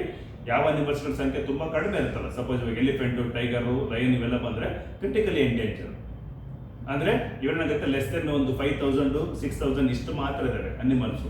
ಅವುಗಳೇನಾದ್ರು ನಾಶ ಆಗ್ಬಿಟ್ರೆ ಏನಾಗುತ್ತೆ, ಅವು ಹರ್ಬಿವರ್ಸ್ ಮೇಲೆ ಡಿಪೆಂಡ್ ಆಗಿರ್ತವೆ. ಹೌದು ತಾನೆ? ಇವಾಗ ಅವು ಸತ್ತು ಹೋಗ್ಬಿಟ್ರೆ ಹರ್ಬಿವರ್ಸ್ ಸಂಖ್ಯೆ ತುಂಬಾ ಜಾಸ್ತಿ ಆಗುತ್ತೆ. ಹರ್ಬಿವರ್ಸ್ ಜಾಸ್ತಿ ಆದ್ರೆ ಏನ್ ಮಾಡ್ತವೆ, ಅವು ಇರೋಬ್ಬರ ಗ್ರಾಸಸ್ ಎಲ್ಲ ಪೂರ್ತಿ ತಿಂದು ಖಾಲಿ ಮಾಡ್ತವೆ. ತಿಂದು ಖಾಲಿ ಮಾಡ್ಬಿಟ್ರೆ ಅವು ಹಸುವಿಂದ ಅವು ಕೂಡ ಮತ್ತೆ ನೆಕ್ಸ್ಟ್ ಸತ್ತು ಹೋಗೋ ಚಾನ್ಸಸ್ ಇರುತ್ತೆ. ಒಂದು ಎಕೋಸಿಸ್ಟಮ್ ಬ್ಯಾಲೆನ್ಸ್ ಆಗಿರ್ಬೇಕಂದ್ರೆ ಈ ಕಾರ್ನಿವರ್ಸ್ ಕೂಡ ಇರಬೇಕು. ಅದಕ್ಕೆ ಇವನ್ನ ಕೀ ಸ್ಟೋನ್ ಸ್ಪೀಶೀಸ್ ಅಂತ ಕರಿತೀವಿ. ಅರ್ಥ ಆಯ್ತಲ್ವಾ? ಸೊ ಹಾಗಾಗಿ ಇವನ್ನೆಲ್ಲ ಮೇಂಟೈನ್ ಮಾಡೋದು ಬೇಕು ನಮಗೆ. ಎಕೋ ಟೂರಿಸಂ ಅಂದ್ರೇನು, ಜೊತೆಗೆ ರಿಲೇಟೆಡ್ ಕರೆಂಟ್ ಇಶ್ಯೂಸ್ ಎಲ್ಲ ನೋಡ್ತೀವಿ. ನೆಕ್ಸ್ಟ್ ನೋಡಿ ನ್ಯಾಚುರಲ್ ರಿಸೋರ್ಸ್, ಫಾರೆಸ್ಟ್ ಮತ್ತೆ ಟೈಪ್ಸ್, ಕನ್ಸರ್ವೇಷನ್ ಬಗ್ಗೆ ಹೇಳ್ತೀವಿ. ಈ ಫಾರೆಸ್ಟ್. ನೆಕ್ಸ್ಟ್ ವಾಟರ್ ರಿಸೋರ್ಸ್, ರಿವರ್ಸ್ಗಳಿದ್ದಾವೆ. ಆಮೇಲೆ ಫ್ಲಡ್ ಮತ್ತೆ ಡ್ರೌಟ್ ಬಂದಾಗ ಅದನ್ನ ಯಾವ ತರ ಮಿಟಿಗೇಷನ್ ಮಾಡಬೇಕು. ಡ್ಯಾಮ್ಸ್ ಎಲ್ಲ ಕನ್ಸ್ಟ್ರಕ್ಷನ್ ಮಾಡ್ತಿರ್ತಾನೆ, ಹೌದಾ? ಸೊ ಗ್ರೌಂಡ್ ವಾಟರ್ ರೀಚಾರ್ಜ್ ಯಾವ ತರ ಮಾಡಬೇಕು ಅದನ್ನೆಲ್ಲ ಡಿಸ್ಕಷನ್ ಮಾಡುವಂಥದ್ದು. Next land resources. Land resource ಅಂತ ಬಂದಾಗ ಒಂದು ಕಂಟ್ರಿ ಇದೆ, ಒಂದು ಕಂಟ್ರಿ ಇರ್ತಕ್ಕಂಥದ್ದು ಎಷ್ಟು ಫಾರೆಸ್ಟ್ ಏರಿಯಾ ಇದೆ, ಎಷ್ಟು ಅಗ್ರಿಕಲ್ಚರ್ ಲ್ಯಾಂಡ್ ಇದೆ, ಎಷ್ಟು ಗ್ರಾಸ್ ಲ್ಯಾಂಡ್ ಇದೆ, ಎಷ್ಟು ಪ್ಯಾಶ್ಚರ್ಸ್ ಇದೆ, ಇದಕ್ಕೆಲ್ಲ ಎಷ್ಟು ಅಲೋಕೇಶನ್ ಮಾಡ್ತೀವಲ್ಲ ಅದನ್ನ ಲ್ಯಾಂಡ್ ಯೂಸ್ ಪ್ಯಾಟರ್ನ್ ಅಂತ ಕರಿತೀವಿ. Next rain water harvesting. ಯಾಕೆಂದ್ರೆ ಇಂಡಿಯಾ ಅಂತ ಬಂದಾಗ ಏನಾಗುತ್ತೆ ನಮಗೆ ರಾಜಸ್ಥಾನ ಥಾರ್ ಡೆಸರ್ಟ್, ಹೌದಾ, ಟ್ರೌಟ್ ಏರಿಯಾ ಇದೆ. ಅದು ಬಿಟ್ಟರೆ ಕರ್ನಾಟಕ ಕೂಡ ಏನಾಗುತ್ತೆ ನಮಗೆ one of the drought affected state. ಇದೇನಾಗುತ್ತೆ ನಮಗೆ ಮಳೆ ವರ್ಷ ಪೂರ್ತಿ ಬರೋದಿಲ್ಲ. ಅವಾಗ ಏನ್ ಮಾಡಬೇಕು, 4 ತಿಂಗಳಲ್ಲಿ ಬಂದಿರತಕ್ಕಂಥ ಮಳೆ ನೀರನ್ನ ಸ್ಟೋರ್ ಮಾಡಿ ಇಟ್ಕೊಂಡು ಇನ್ನು ರಿಮೈನಿಂಗ್ 6 ಮಂತ್ಸ್ಗೆ ಬರೋ ಥರ ನೋಡ್ಕೋಬೇಕು. ಅದನ್ನ ಮಳೆ ನೀರು ಕೊಯ್ಲು ಅಂತ ಹೇಳ್ತೀವಿ, ರೈನ್ ವಾಟರ್ ಹಾರ್ವೆಸ್ಟಿಂಗ್. ಸೊ ಇದಕ್ಕೆಲ್ಲ ಯಾವ ಟೆಕ್ನಿಕ್ಸ್ ಇದಾವೆ, ಎಲ್ಲೆಲ್ಲಿ ಮಾಡ್ತಿದ್ದೀವಿ ಗೊತ್ತಾಗುತ್ತೆ. ಆಮೇಲೆ ಇನ್ಫ್ರಾಸ್ಟ್ರಕ್ಚರ್ ನೋಡಿ, ಡ್ಯಾಮ್ಗಳು ಎಲ್ಲಿ ಕಟ್ಟಿವೆ, ರೋಡ್ಸ್, ರೈಲ್ವೇಸ್, ಬ್ರಿಡ್ಜಸ್, ಇವನ್ನೆಲ್ಲ ಯಾವ ತರ ಮಾಡ್ತಾ ಇದೀವಿ ಅನ್ನೋದು ಕೂಡ. ಇನ್ಫ್ರಾಸ್ಟ್ರಕ್ಚರ್ ಅಂದ್ರೆ ಮೂಲಭೂತ ಸೌಕರ್ಯಗಳು, ಹೌದಾನೆ? ಒಂದು ಅರ್ಬನೈಸೇಷನ್ ಡೆವಲಪ್ಮೆಂಟ್ ಆಗ್ಬೇಕಂದ್ರೆ ಈ ಮೂಲಭೂತ ಸೌಕರ್ಯಗಳು ಬೇಕು ನಮಗೆ, ಕರೆಕ್ಟಾ? ಸೊ ಇಷ್ಟು. ಆಮೇಲೆ ವೇಸ್ಟ್ ವಾಟರ್ನ ಮ್ಯಾನೇಜ್ಮೆಂಟ್ ಯಾವ ತರ ಮಾಡ್ತೀವಿ. ಇವಾಗ ಇಂಡಸ್ಟ್ರಿಗಳಿರುತ್ತೆ, ಇಂಡಸ್ಟ್ರಿನಾಗುತ್ತೆ ಮಿಷಿನ್ಸ್ನ ಕ್ಲೀನ್ ಮಾಡಿದ್ದು ವೇಸ್ಟ್ ವಾಟರ್ನ ಎಲ್ಲಿಗೆ ಬಿಡ್ತಾ ಇದೀವಿ ನಾವು, ನದಿಗಳಿಗೆ ಬಿಡ್ತೀವಿ. ನದಿಗಳಿಗೆ ಬಿಟ್ಟಾಗ ಏನಾಗುತ್ತೆ ಅಕ್ವಾಟಿಕ್ ಅನಿಮಲ್ಸ್ ಹಾಳಾಗ್ತವೆ. ಅದನ್ನ ಲೋ ಲ್ಯಾಂಡಲ್ಲಿ ಏನಾಗುತ್ತೆ ಜನಗಳು ಕುಡಿಯೋದಕ್ಕೆಲ್ಲ ಬಳಸ್ತಾ ಇರ್ತಾರೆ. ಸೊ ಈ ಥರ ಪೊಲ್ಯೂಷನ್ ಮಾಡಿದಾಗ ಏನಾಗುತ್ತೆ ಅದು ತೊಂದರೆ ಆಗುತ್ತೆ. ಸೊ ಹಂಗಾಗಿ ಈ ವೇಸ್ಟ್ ವಾಟರ್ ಮ್ಯಾನೇಜ್ಮೆಂಟ್ ಕೂಡ ಏನಾಗುತ್ತೆ ಅದು ನಾವು ಸೇಫರ್ ಲೆವೆಲ್ಗೆ ಬರೋವರೆಗೂ ಚೆನ್ನಾಗಿ ಟ್ರೀಟ್ಮೆಂಟ್ ಮಾಡಿ ಪ್ರಾಸೆಸಿಂಗ್ ಮಾಡಿಬಿಟ್ಟು ಆಮೇಲೆ ರಿಲೀಸ್ ಮಾಡಬೇಕು ಈ ಥರ. ಆಮೇಲೆ ಲ್ಯಾಂಡ್ ಏನಾಗುತ್ತೆ ನಾವು ಇವಾಗ ಮೈನಿಂಗ್ ಮಾಡೋದು, ಡ್ಯಾಮ್ ಕಟ್ಟಬೇಕು ಅಂತ ಬಂದಾಗ ಏನಾಗುತ್ತೆ ಕೆಲವೊಂದು ವಿಲೇಜಸ್ ಅಥವಾ ಅಗ್ರಿಕಲ್ಚರ್ ಫೀಲ್ಡ್ಗಳು ಏನು ಮಾಡ್ತೀವಿ ನಾವು ಸಬ್ಮರ್ಜ್ ಮಾಡ್ಬಿಡ್ತೀವಿ. ಅವಾಗ ಅವರಿಗೆ ನಾವು ರಿಹ್ಯಾಬಿಲಿಟೇಷನ್ ಮಾಡ್ಕೊಡ್ಬೇಕು ತಾನೆ. ಸಪೋಸ್ ಇವಾಗ ಬಿಡದಿ ಟೌನ್ಶಿಪ್ ಪ್ರೋಗ್ರಾಮ್ ಕೇಳಿದ್ರಾ, ನ್ಯೂಸಲ್ಲಿ ಇದೆಯಲ್ಲ ಬಿಡದಿ ಟೌನ್ಶಿಪ್, ಅದಕ್ಕೆ ತುಂಬ ಜನ ಫಾರ್ಮರ್ಸ್ ಅಪೋಸ್ ಮಾಡ್ತಾರೆ. ಯಾಕಂದ್ರೆ ನಮ್ದು ಅಗ್ರಿಕಲ್ಚರ್ ಲ್ಯಾಂಡ್ ನಾವು ಕೊಡೋದಿಲ್ಲ ಅಂತ. ಆ ಟೌನ್ಶಿಪ್ ಮಾಡಿದಾಗ ಅಡ್ಮಿನಿಸ್ಟ್ರೇಷನ್ ಹೆಲ್ಪ್ಫುಲ್ ಆಗೋದಿಲ್ಲ ಅಂತಲ್ಲ, ಬಟ್ ಅಂತ ಫರ್ಟೈಲ್ ಲ್ಯಾಂಡ್ ತೊಗೊಂಡಾಗ ಏನಾಗುತ್ತೆ ನಮಗೆ ಅಗ್ರಿಕಲ್ಚರ್ಗೆ ಹೊಡ್ತಾ ಬೀಳುತ್ತೆ. ಇನ್ ಕೇಸ್ ನಾವು ಬಿಡದಿ ಟೌನ್ಶಿಪ್ ಮಾಡಿದ್ವಿ ಅಂತ ಇಟ್ಕೊಳ್ಳಿ, ಸುಮಾರು 1,000 ಜನ ಫಾರ್ಮರ್ಸ್ ಏನಾಗುತ್ತೆ ನಾವು ಬೇರೆ ಕಡೆ ಕಳಿಸ್ಕೊಡ್ಬೇಕು ಅವ್ರಿಗೆ. ಅದನ್ನ ಅಕ್ವಿಸಿಷನ್ ಮತ್ತೆ ರಿಹ್ಯಾಬಿಲಿಟೇಷನ್ ಅಂತ ಕರಿತೀವಿ. ಪುನರ್ವಸತಿ ಕಲಿಸ್ಕೊಡೋದು ಅವ್ರಿಗೆ. ಇಲ್ಲಿ ಅವ್ರದ್ದು 5 ಎಕರೆ ತಗೊಂಡ್ವಾ, ನಾವು ಬೇರೆ ಕಡೆ ಮಾಡೋಕೆ ಅವ್ರಿಗೆ ಒಂದು 8 ಎಕರೆ ಜಾಗ ಕೊಡಬೇಕು. ಆಮೇಲೆ ಮನೆಗಳು ಕಟ್ಕೊಳ್ಳೋಕೆಲ್ಲ ಜಾಗ ಮಾಡ್ಕೊಡ್ಬೇಕು, ಸ್ವಲ್ಪ ದುಡ್ಡು ಕೂಡ ಕೊಡಬೇಕು. ಅರ್ಥ ಆಯ್ತಲ್ವಾ? ಸೊ ಇದನ್ನ ರಿಹ್ಯಾಬಿಲಿಟೇಷನ್, ಪುನರ್ವಸತಿ ಅಂತ ಹೇಳ್ಕೊಡ್ತೀವಿ. ಸೊ ಆಮೇಲೆ ಹ್ಯೂಮನ್ ಇಂಟರ್ವೆನ್ಷನ್, ಎನಿ ಅದರ್ ಏನಾಗುತ್ತೆ ರಿಲೇಟೆಡ್ ಕರೆಂಟ್ ಇಶ್ಯೂಸ್ ಇದ್ರೆ ಸ್ಟಡಿ ಮಾಡ್ಬೋದು. ನೆಕ್ಸ್ಟ್ ನೋಡಿ ಎಕೋಸಿಸ್ಟಮ್ ಎಕಾಲಜಿ ಬಂದಾಗ ಬೇಸಿಕ್ ಕಾನ್ಸೆಪ್ಟ್. ಎಕಾಲಜಿ ಅಂದ್ರೇನು, ಎಕೋಸಿಸ್ಟಮ್ ಅಂದ್ರೇನು, ಫುಡ್ ಚೈನ್ ಅಂದ್ರೆ ಗೊತ್ತಲ್ಲ, ಫಸ್ಟ್ ನಮಗೆ ಬರೋದು ಹಸಿರು ಸಸ್ಯಗಳು, ಪ್ರೊಡ್ಯೂಸರ್ಸ್ ಅಂತ ಕರಿತೀವಿ. ಅದ್ರ ಮೇಲೆ ಡಿಪೆಂಡ್ ಆಗಿರೋದು ಹರ್ಬಿವೋರ್ಸ್. ಹರ್ಬಿವೋರ್ಸ್ ಅಂತ ತಿನ್ನೋದು ಕಾರ್ನಿವೋರ್ಸ್. ಹರ್ಬಿವೋರ್ಸ್ ಅಂದ್ರೆ ಸಸ್ಯಾಹಾರಿಗಳು, ಅದ್ರ ಮೇಲೆ ತಿನ್ನೋದು ಮಾಂಸಾಹಾರಿಗಳು. ಮಾಂಸಾಹಾರಿನ ನೆಕ್ಸ್ಟ್ ಇಬ್ಬರ ಮೇಲ್ಗಡೆ ಬರೋದು ಸರ್ವಭಕ್ಷಕ ಅಂದ್ರೆ ಹರ್ಬಿವೋರು ಕಾರ್ನಿವೋರ್ ಎರಡನ್ನ ತಿನ್ನುವಂಥದ್ದು. ಕೊನೆಗೆ ಮೇಲ್ಗಡೆ ಬರೋದು ಡೆಟ್ರಿಟರ್ಸ್, ಡಿಕಂಪೋಸರ್ಸ್ ಬರ್ತಾರೆ. ಸೊ ಈ ತರ ಏನಾಗುತ್ತೆ ನಮಗೆ ಫುಡ್ ಚೈನ್ ಅನ್ನು ಕಾಣಿಸ್ಕೊಡುತ್ತೆ. ನೆಕ್ಸ್ಟ್ ನೋಡಿ ಬಯೋಡೈವರ್ಸಿಟಿ ಹಾಟ್ ಸ್ಪಾಟ್ಸ್ ಅಂತ, ಜೀವ ವೈವಿಧ್ಯತೆ ಉಷ್ಣ ತಾಣಗಳು. ಇಂಡಿಯಾದಲ್ಲಿ 4 ಇದಾವೆ ಬಯೋಡೈವರ್ಸಿಟಿ ಹಾಟ್ ಸ್ಪಾಟ್ ತಗೊಂಡ್ರೆ. ಒಂದು ವೆಸ್ಟರ್ನ್ ಘಾಟ್ಸ್ ಇದೆ, ನೆಕ್ಸ್ಟ್ ಇಂಡೋ ಮಲಯ ಪೆನಿನ್ಸುಲರ್ ಅಂತ ಹೇಳ್ತೀವಿ, ನೆಕ್ಸ್ಟ್ ಸುಂಡಾಲ್ಯಾಂಡ್ ಇಂಡೋನೇಷಿಯಾ ಮತ್ತೆ ನಮ್ಮ ಅಂಡಮಾನ್ ನಿಕೋಬಾರ್ ಐಲ್ಯಾಂಡ್ಸ್ ಇದಾವಲ್ಲ ಅದು, ಕೊನೆಗೆ ಹಿಮಾಲಯಸ್. ಇವು 4 ನಮಗೇನಾಗುತ್ತೆ ಬಯೋಡೈವರ್ಸಿಟಿ ಹಾಟ್ ಸ್ಪಾಟ್ಸ್. ಸೊ ಈ ಥರದ್ದೆಲ್ಲ ಇದೆ. ಆಮೇಲೆ ಫಾರೆಸ್ಟ್ ಸಸ್ಟೈನಬಲ್ ಡೆವಲಪ್ಮೆಂಟ್ ಯಾವ ಥರ ಮಾಡ್ತೀವಿ, ಆಮೇಲೆ ಕರೆಂಟ್ ಇಶ್ಯೂಸ್ ಅಂತ. IPR ಅಂದ್ರೆ ಗೊತ್ತಾ, ಇಂಟೆಲೆಕ್ಚುಯಲ್ ಪ್ರಾಪರ್ಟಿ ರೈಟ್ಸ್ ಅಂತ. ಕಾಪಿ ರೈಟ್ಸ್ ಅಂದ್ರೇನು, ಪೇಟೆಂಟಿಂಗ್ ಅಂದ್ರೇನು ಹೇಳಿದ್ರಿ ಇವೆಲ್ಲ ವರ್ಡ್ಸ್ನ. ಸೊ ಇದೆಲ್ಲ ಬರುತ್ತೆ, ಇದನ್ನೆಲ್ಲ ಸ್ಟಡಿ ಮಾಡ್ತೀವಿ.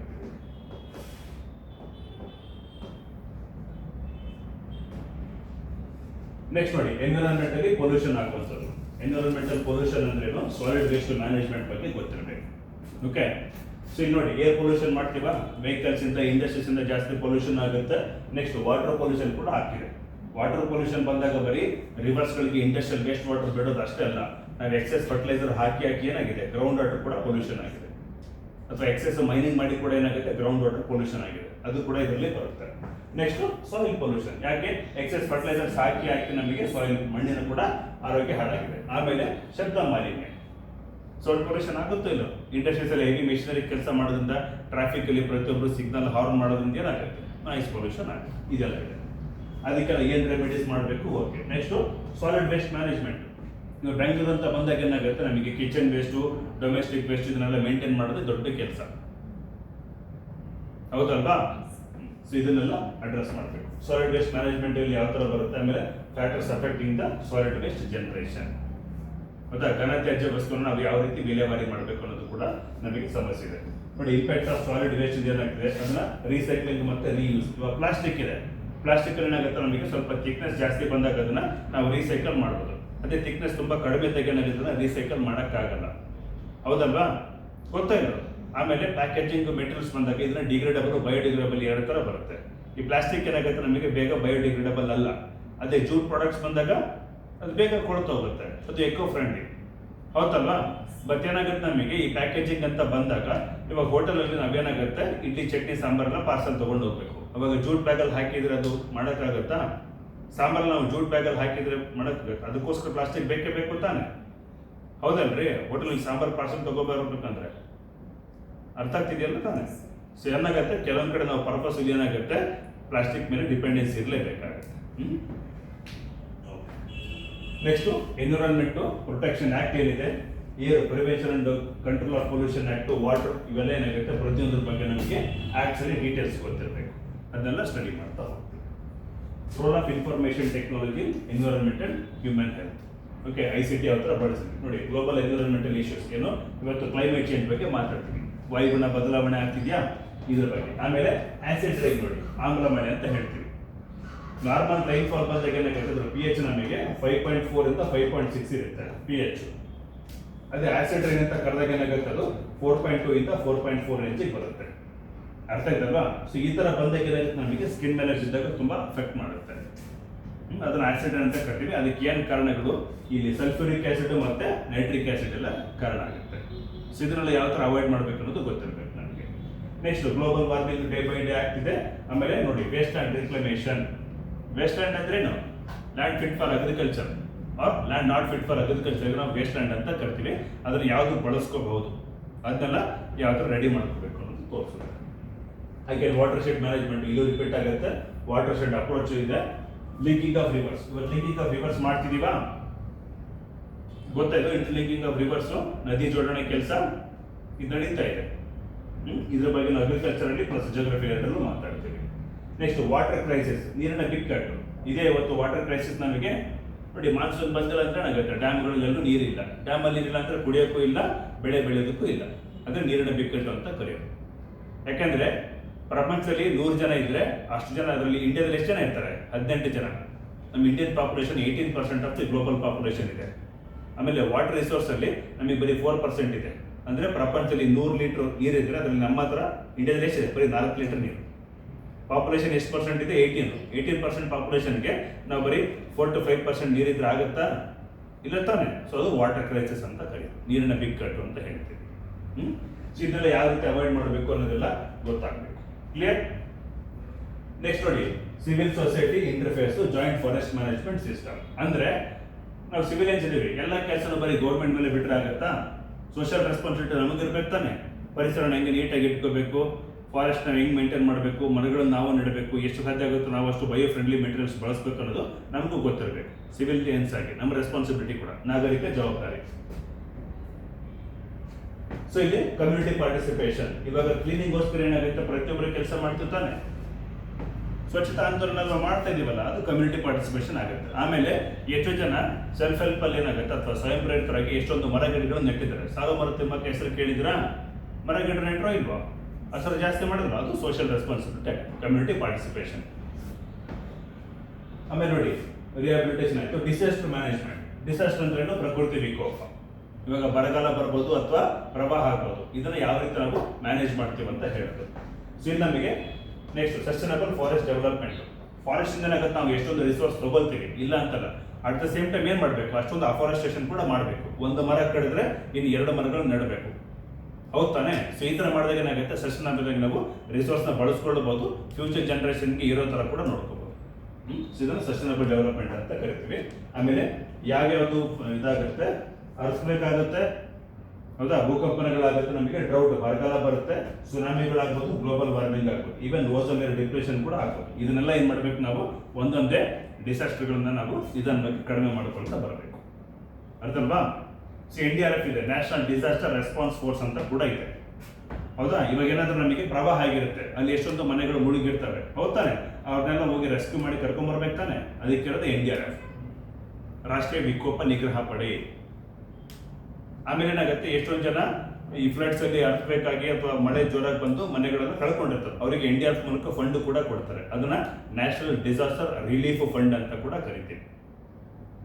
ನ್ಯಾಷನಲ್ ಡಿಸಾಸ್ಟರ್ ರಿಲೀಫ್ ಫಂಡ್, ರಾಷ್ಟ್ರೀಯ ವಿಕೋಪದ ದಳದಲ್ಲಿ ಏನಾಗುತ್ತೆ? ನಮಗೆ ಪರಿಹಾರ ಹಣ ಅಂತ ಕೂಡ ಕೊಡ್ತಾರೆ. ಬೆಳೆ ಹಾಳಾಗಿರ್ತಲ್ಲ, ರೈತರಿಗೆ ಪರಿಹಾರ ಹಣ ಕೇಳ್ತಾರೆ.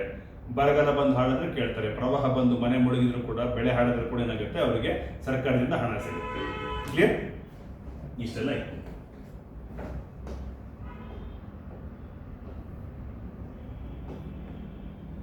ಸೊ ಇಲ್ಲಿಗೆ science and tech plus environmental science information ಮುಗಿತು. ಓಕೆ, ಅಗ್ರಿಕಲ್ಚರ್ ಎಲ್ಲ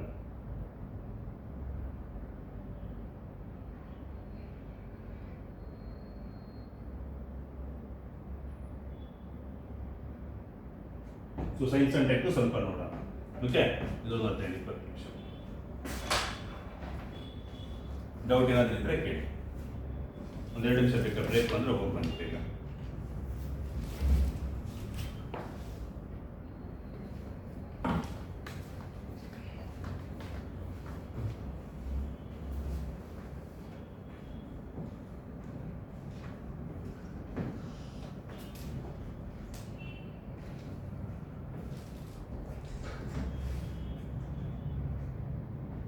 सर सिलेबस कंप्लीट मैडम इस दिन आएगा 1 year ಒಳಗಡೆ ಅಷ್ಟು ಓದ್ಬೋದು.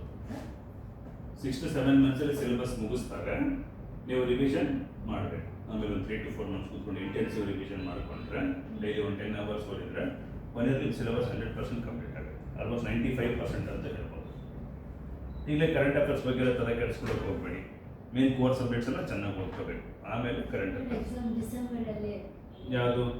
KS ನೀವು 6 ತಿಂಗಳಲ್ಲಿ ಪ್ರಿಪೇರ್ ಆಗಿ ಬರೀತೀವಿ ಅಂತ ಅಂದ್ಕೊಂಡ್ರೆ ನೀವು UPSC ಬರೀರಿ. ನೆಕ್ಸ್ಟ್ ಇಯರ್ UPSC ಬರೀರಿ. ಹೇಳ್ತಾರೆ ಇನ್ನ ಡಿಸೆಂಬರ್ ಅಂತ, ಅದನ್ನ ಆ ಕಡೆ ಮತ್ತೊಂದು 4-5 months ಹೋಗುತ್ತೆ. ಡಿಸೆಂಬರಿಗೆ ನೋಟಿಫಿಕೇಶನ್ ಬಂದರೆ ಮತ್ತೆ 3 months ಟೈಮ್ ಕೊಟ್ಟು ಎಕ್ಸಾಮ್ ಇಡ್ತಾರೆ. ಜನವರಿ, ಫೆಬ್ರವರಿ, ಮಾರ್ಚ್ ಎಂಡಿಗೆ ಇರುತ್ತೆ ಅಥವಾ ಏಪ್ರಿಲ್ಗೆ ಇರುತ್ತೆ. ಅಷ್ಟೊತ್ತಿಗೆ ನೀವು ಪ್ರಿಪೇರ್ ಆಗಬಹುದು. ಅರ್ಥ ಆಯ್ತಲ್ವಾ?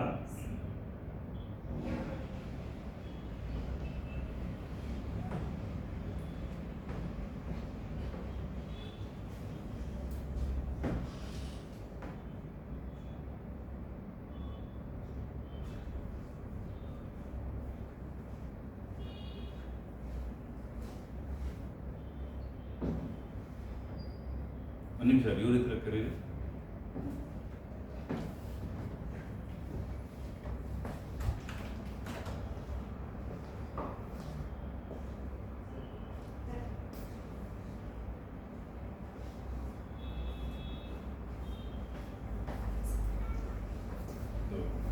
ಅಗ್ರಿಕಲ್ಚರ್ ಎನ್ವಿರಾನ್ಮೆಂಟಲ್ ಸೈನ್ಸ್ ಕೋರ್ಸ್ ಹೇಳಿದ್ದೀನಿ, ಇದನ್ನ ಹೇಳಿದ ಸೈನ್ಸ್ ಕೇಳಿ.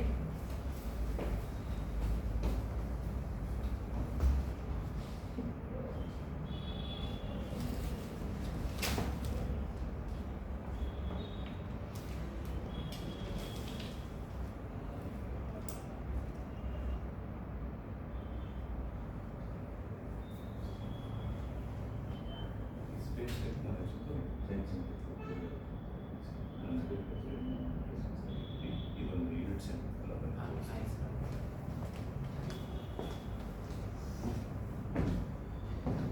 ಇದು ಇದು ಈ ಟಾಪಿಕ್ಸ್ ಇಲ್ಲಿಂದ ಹೇಳ್ತೀನಿ. ಇದಿಷ್ಟನ್ನ ಈ 7 ಮಿನಿಟ್ಸ್ನ ಬೇರೆ ಆಯ್ತು. ಇದೇ ರಿಪಿಟೇಷನ್ ಇದೆ ಅದ ಮತ್ತೆ ಹ್ಞೂ ಬಟ್ ಬೇರೆ ಯಾರು ಬೇಕು ಆಯ್ತು ಕ್ಲಿಯರ್ ಹ್ಞೂ ಇದು ಮುಗಿಸ್ತಿರ್ತೀರ ಆಯ್ತು. ಓಕೆ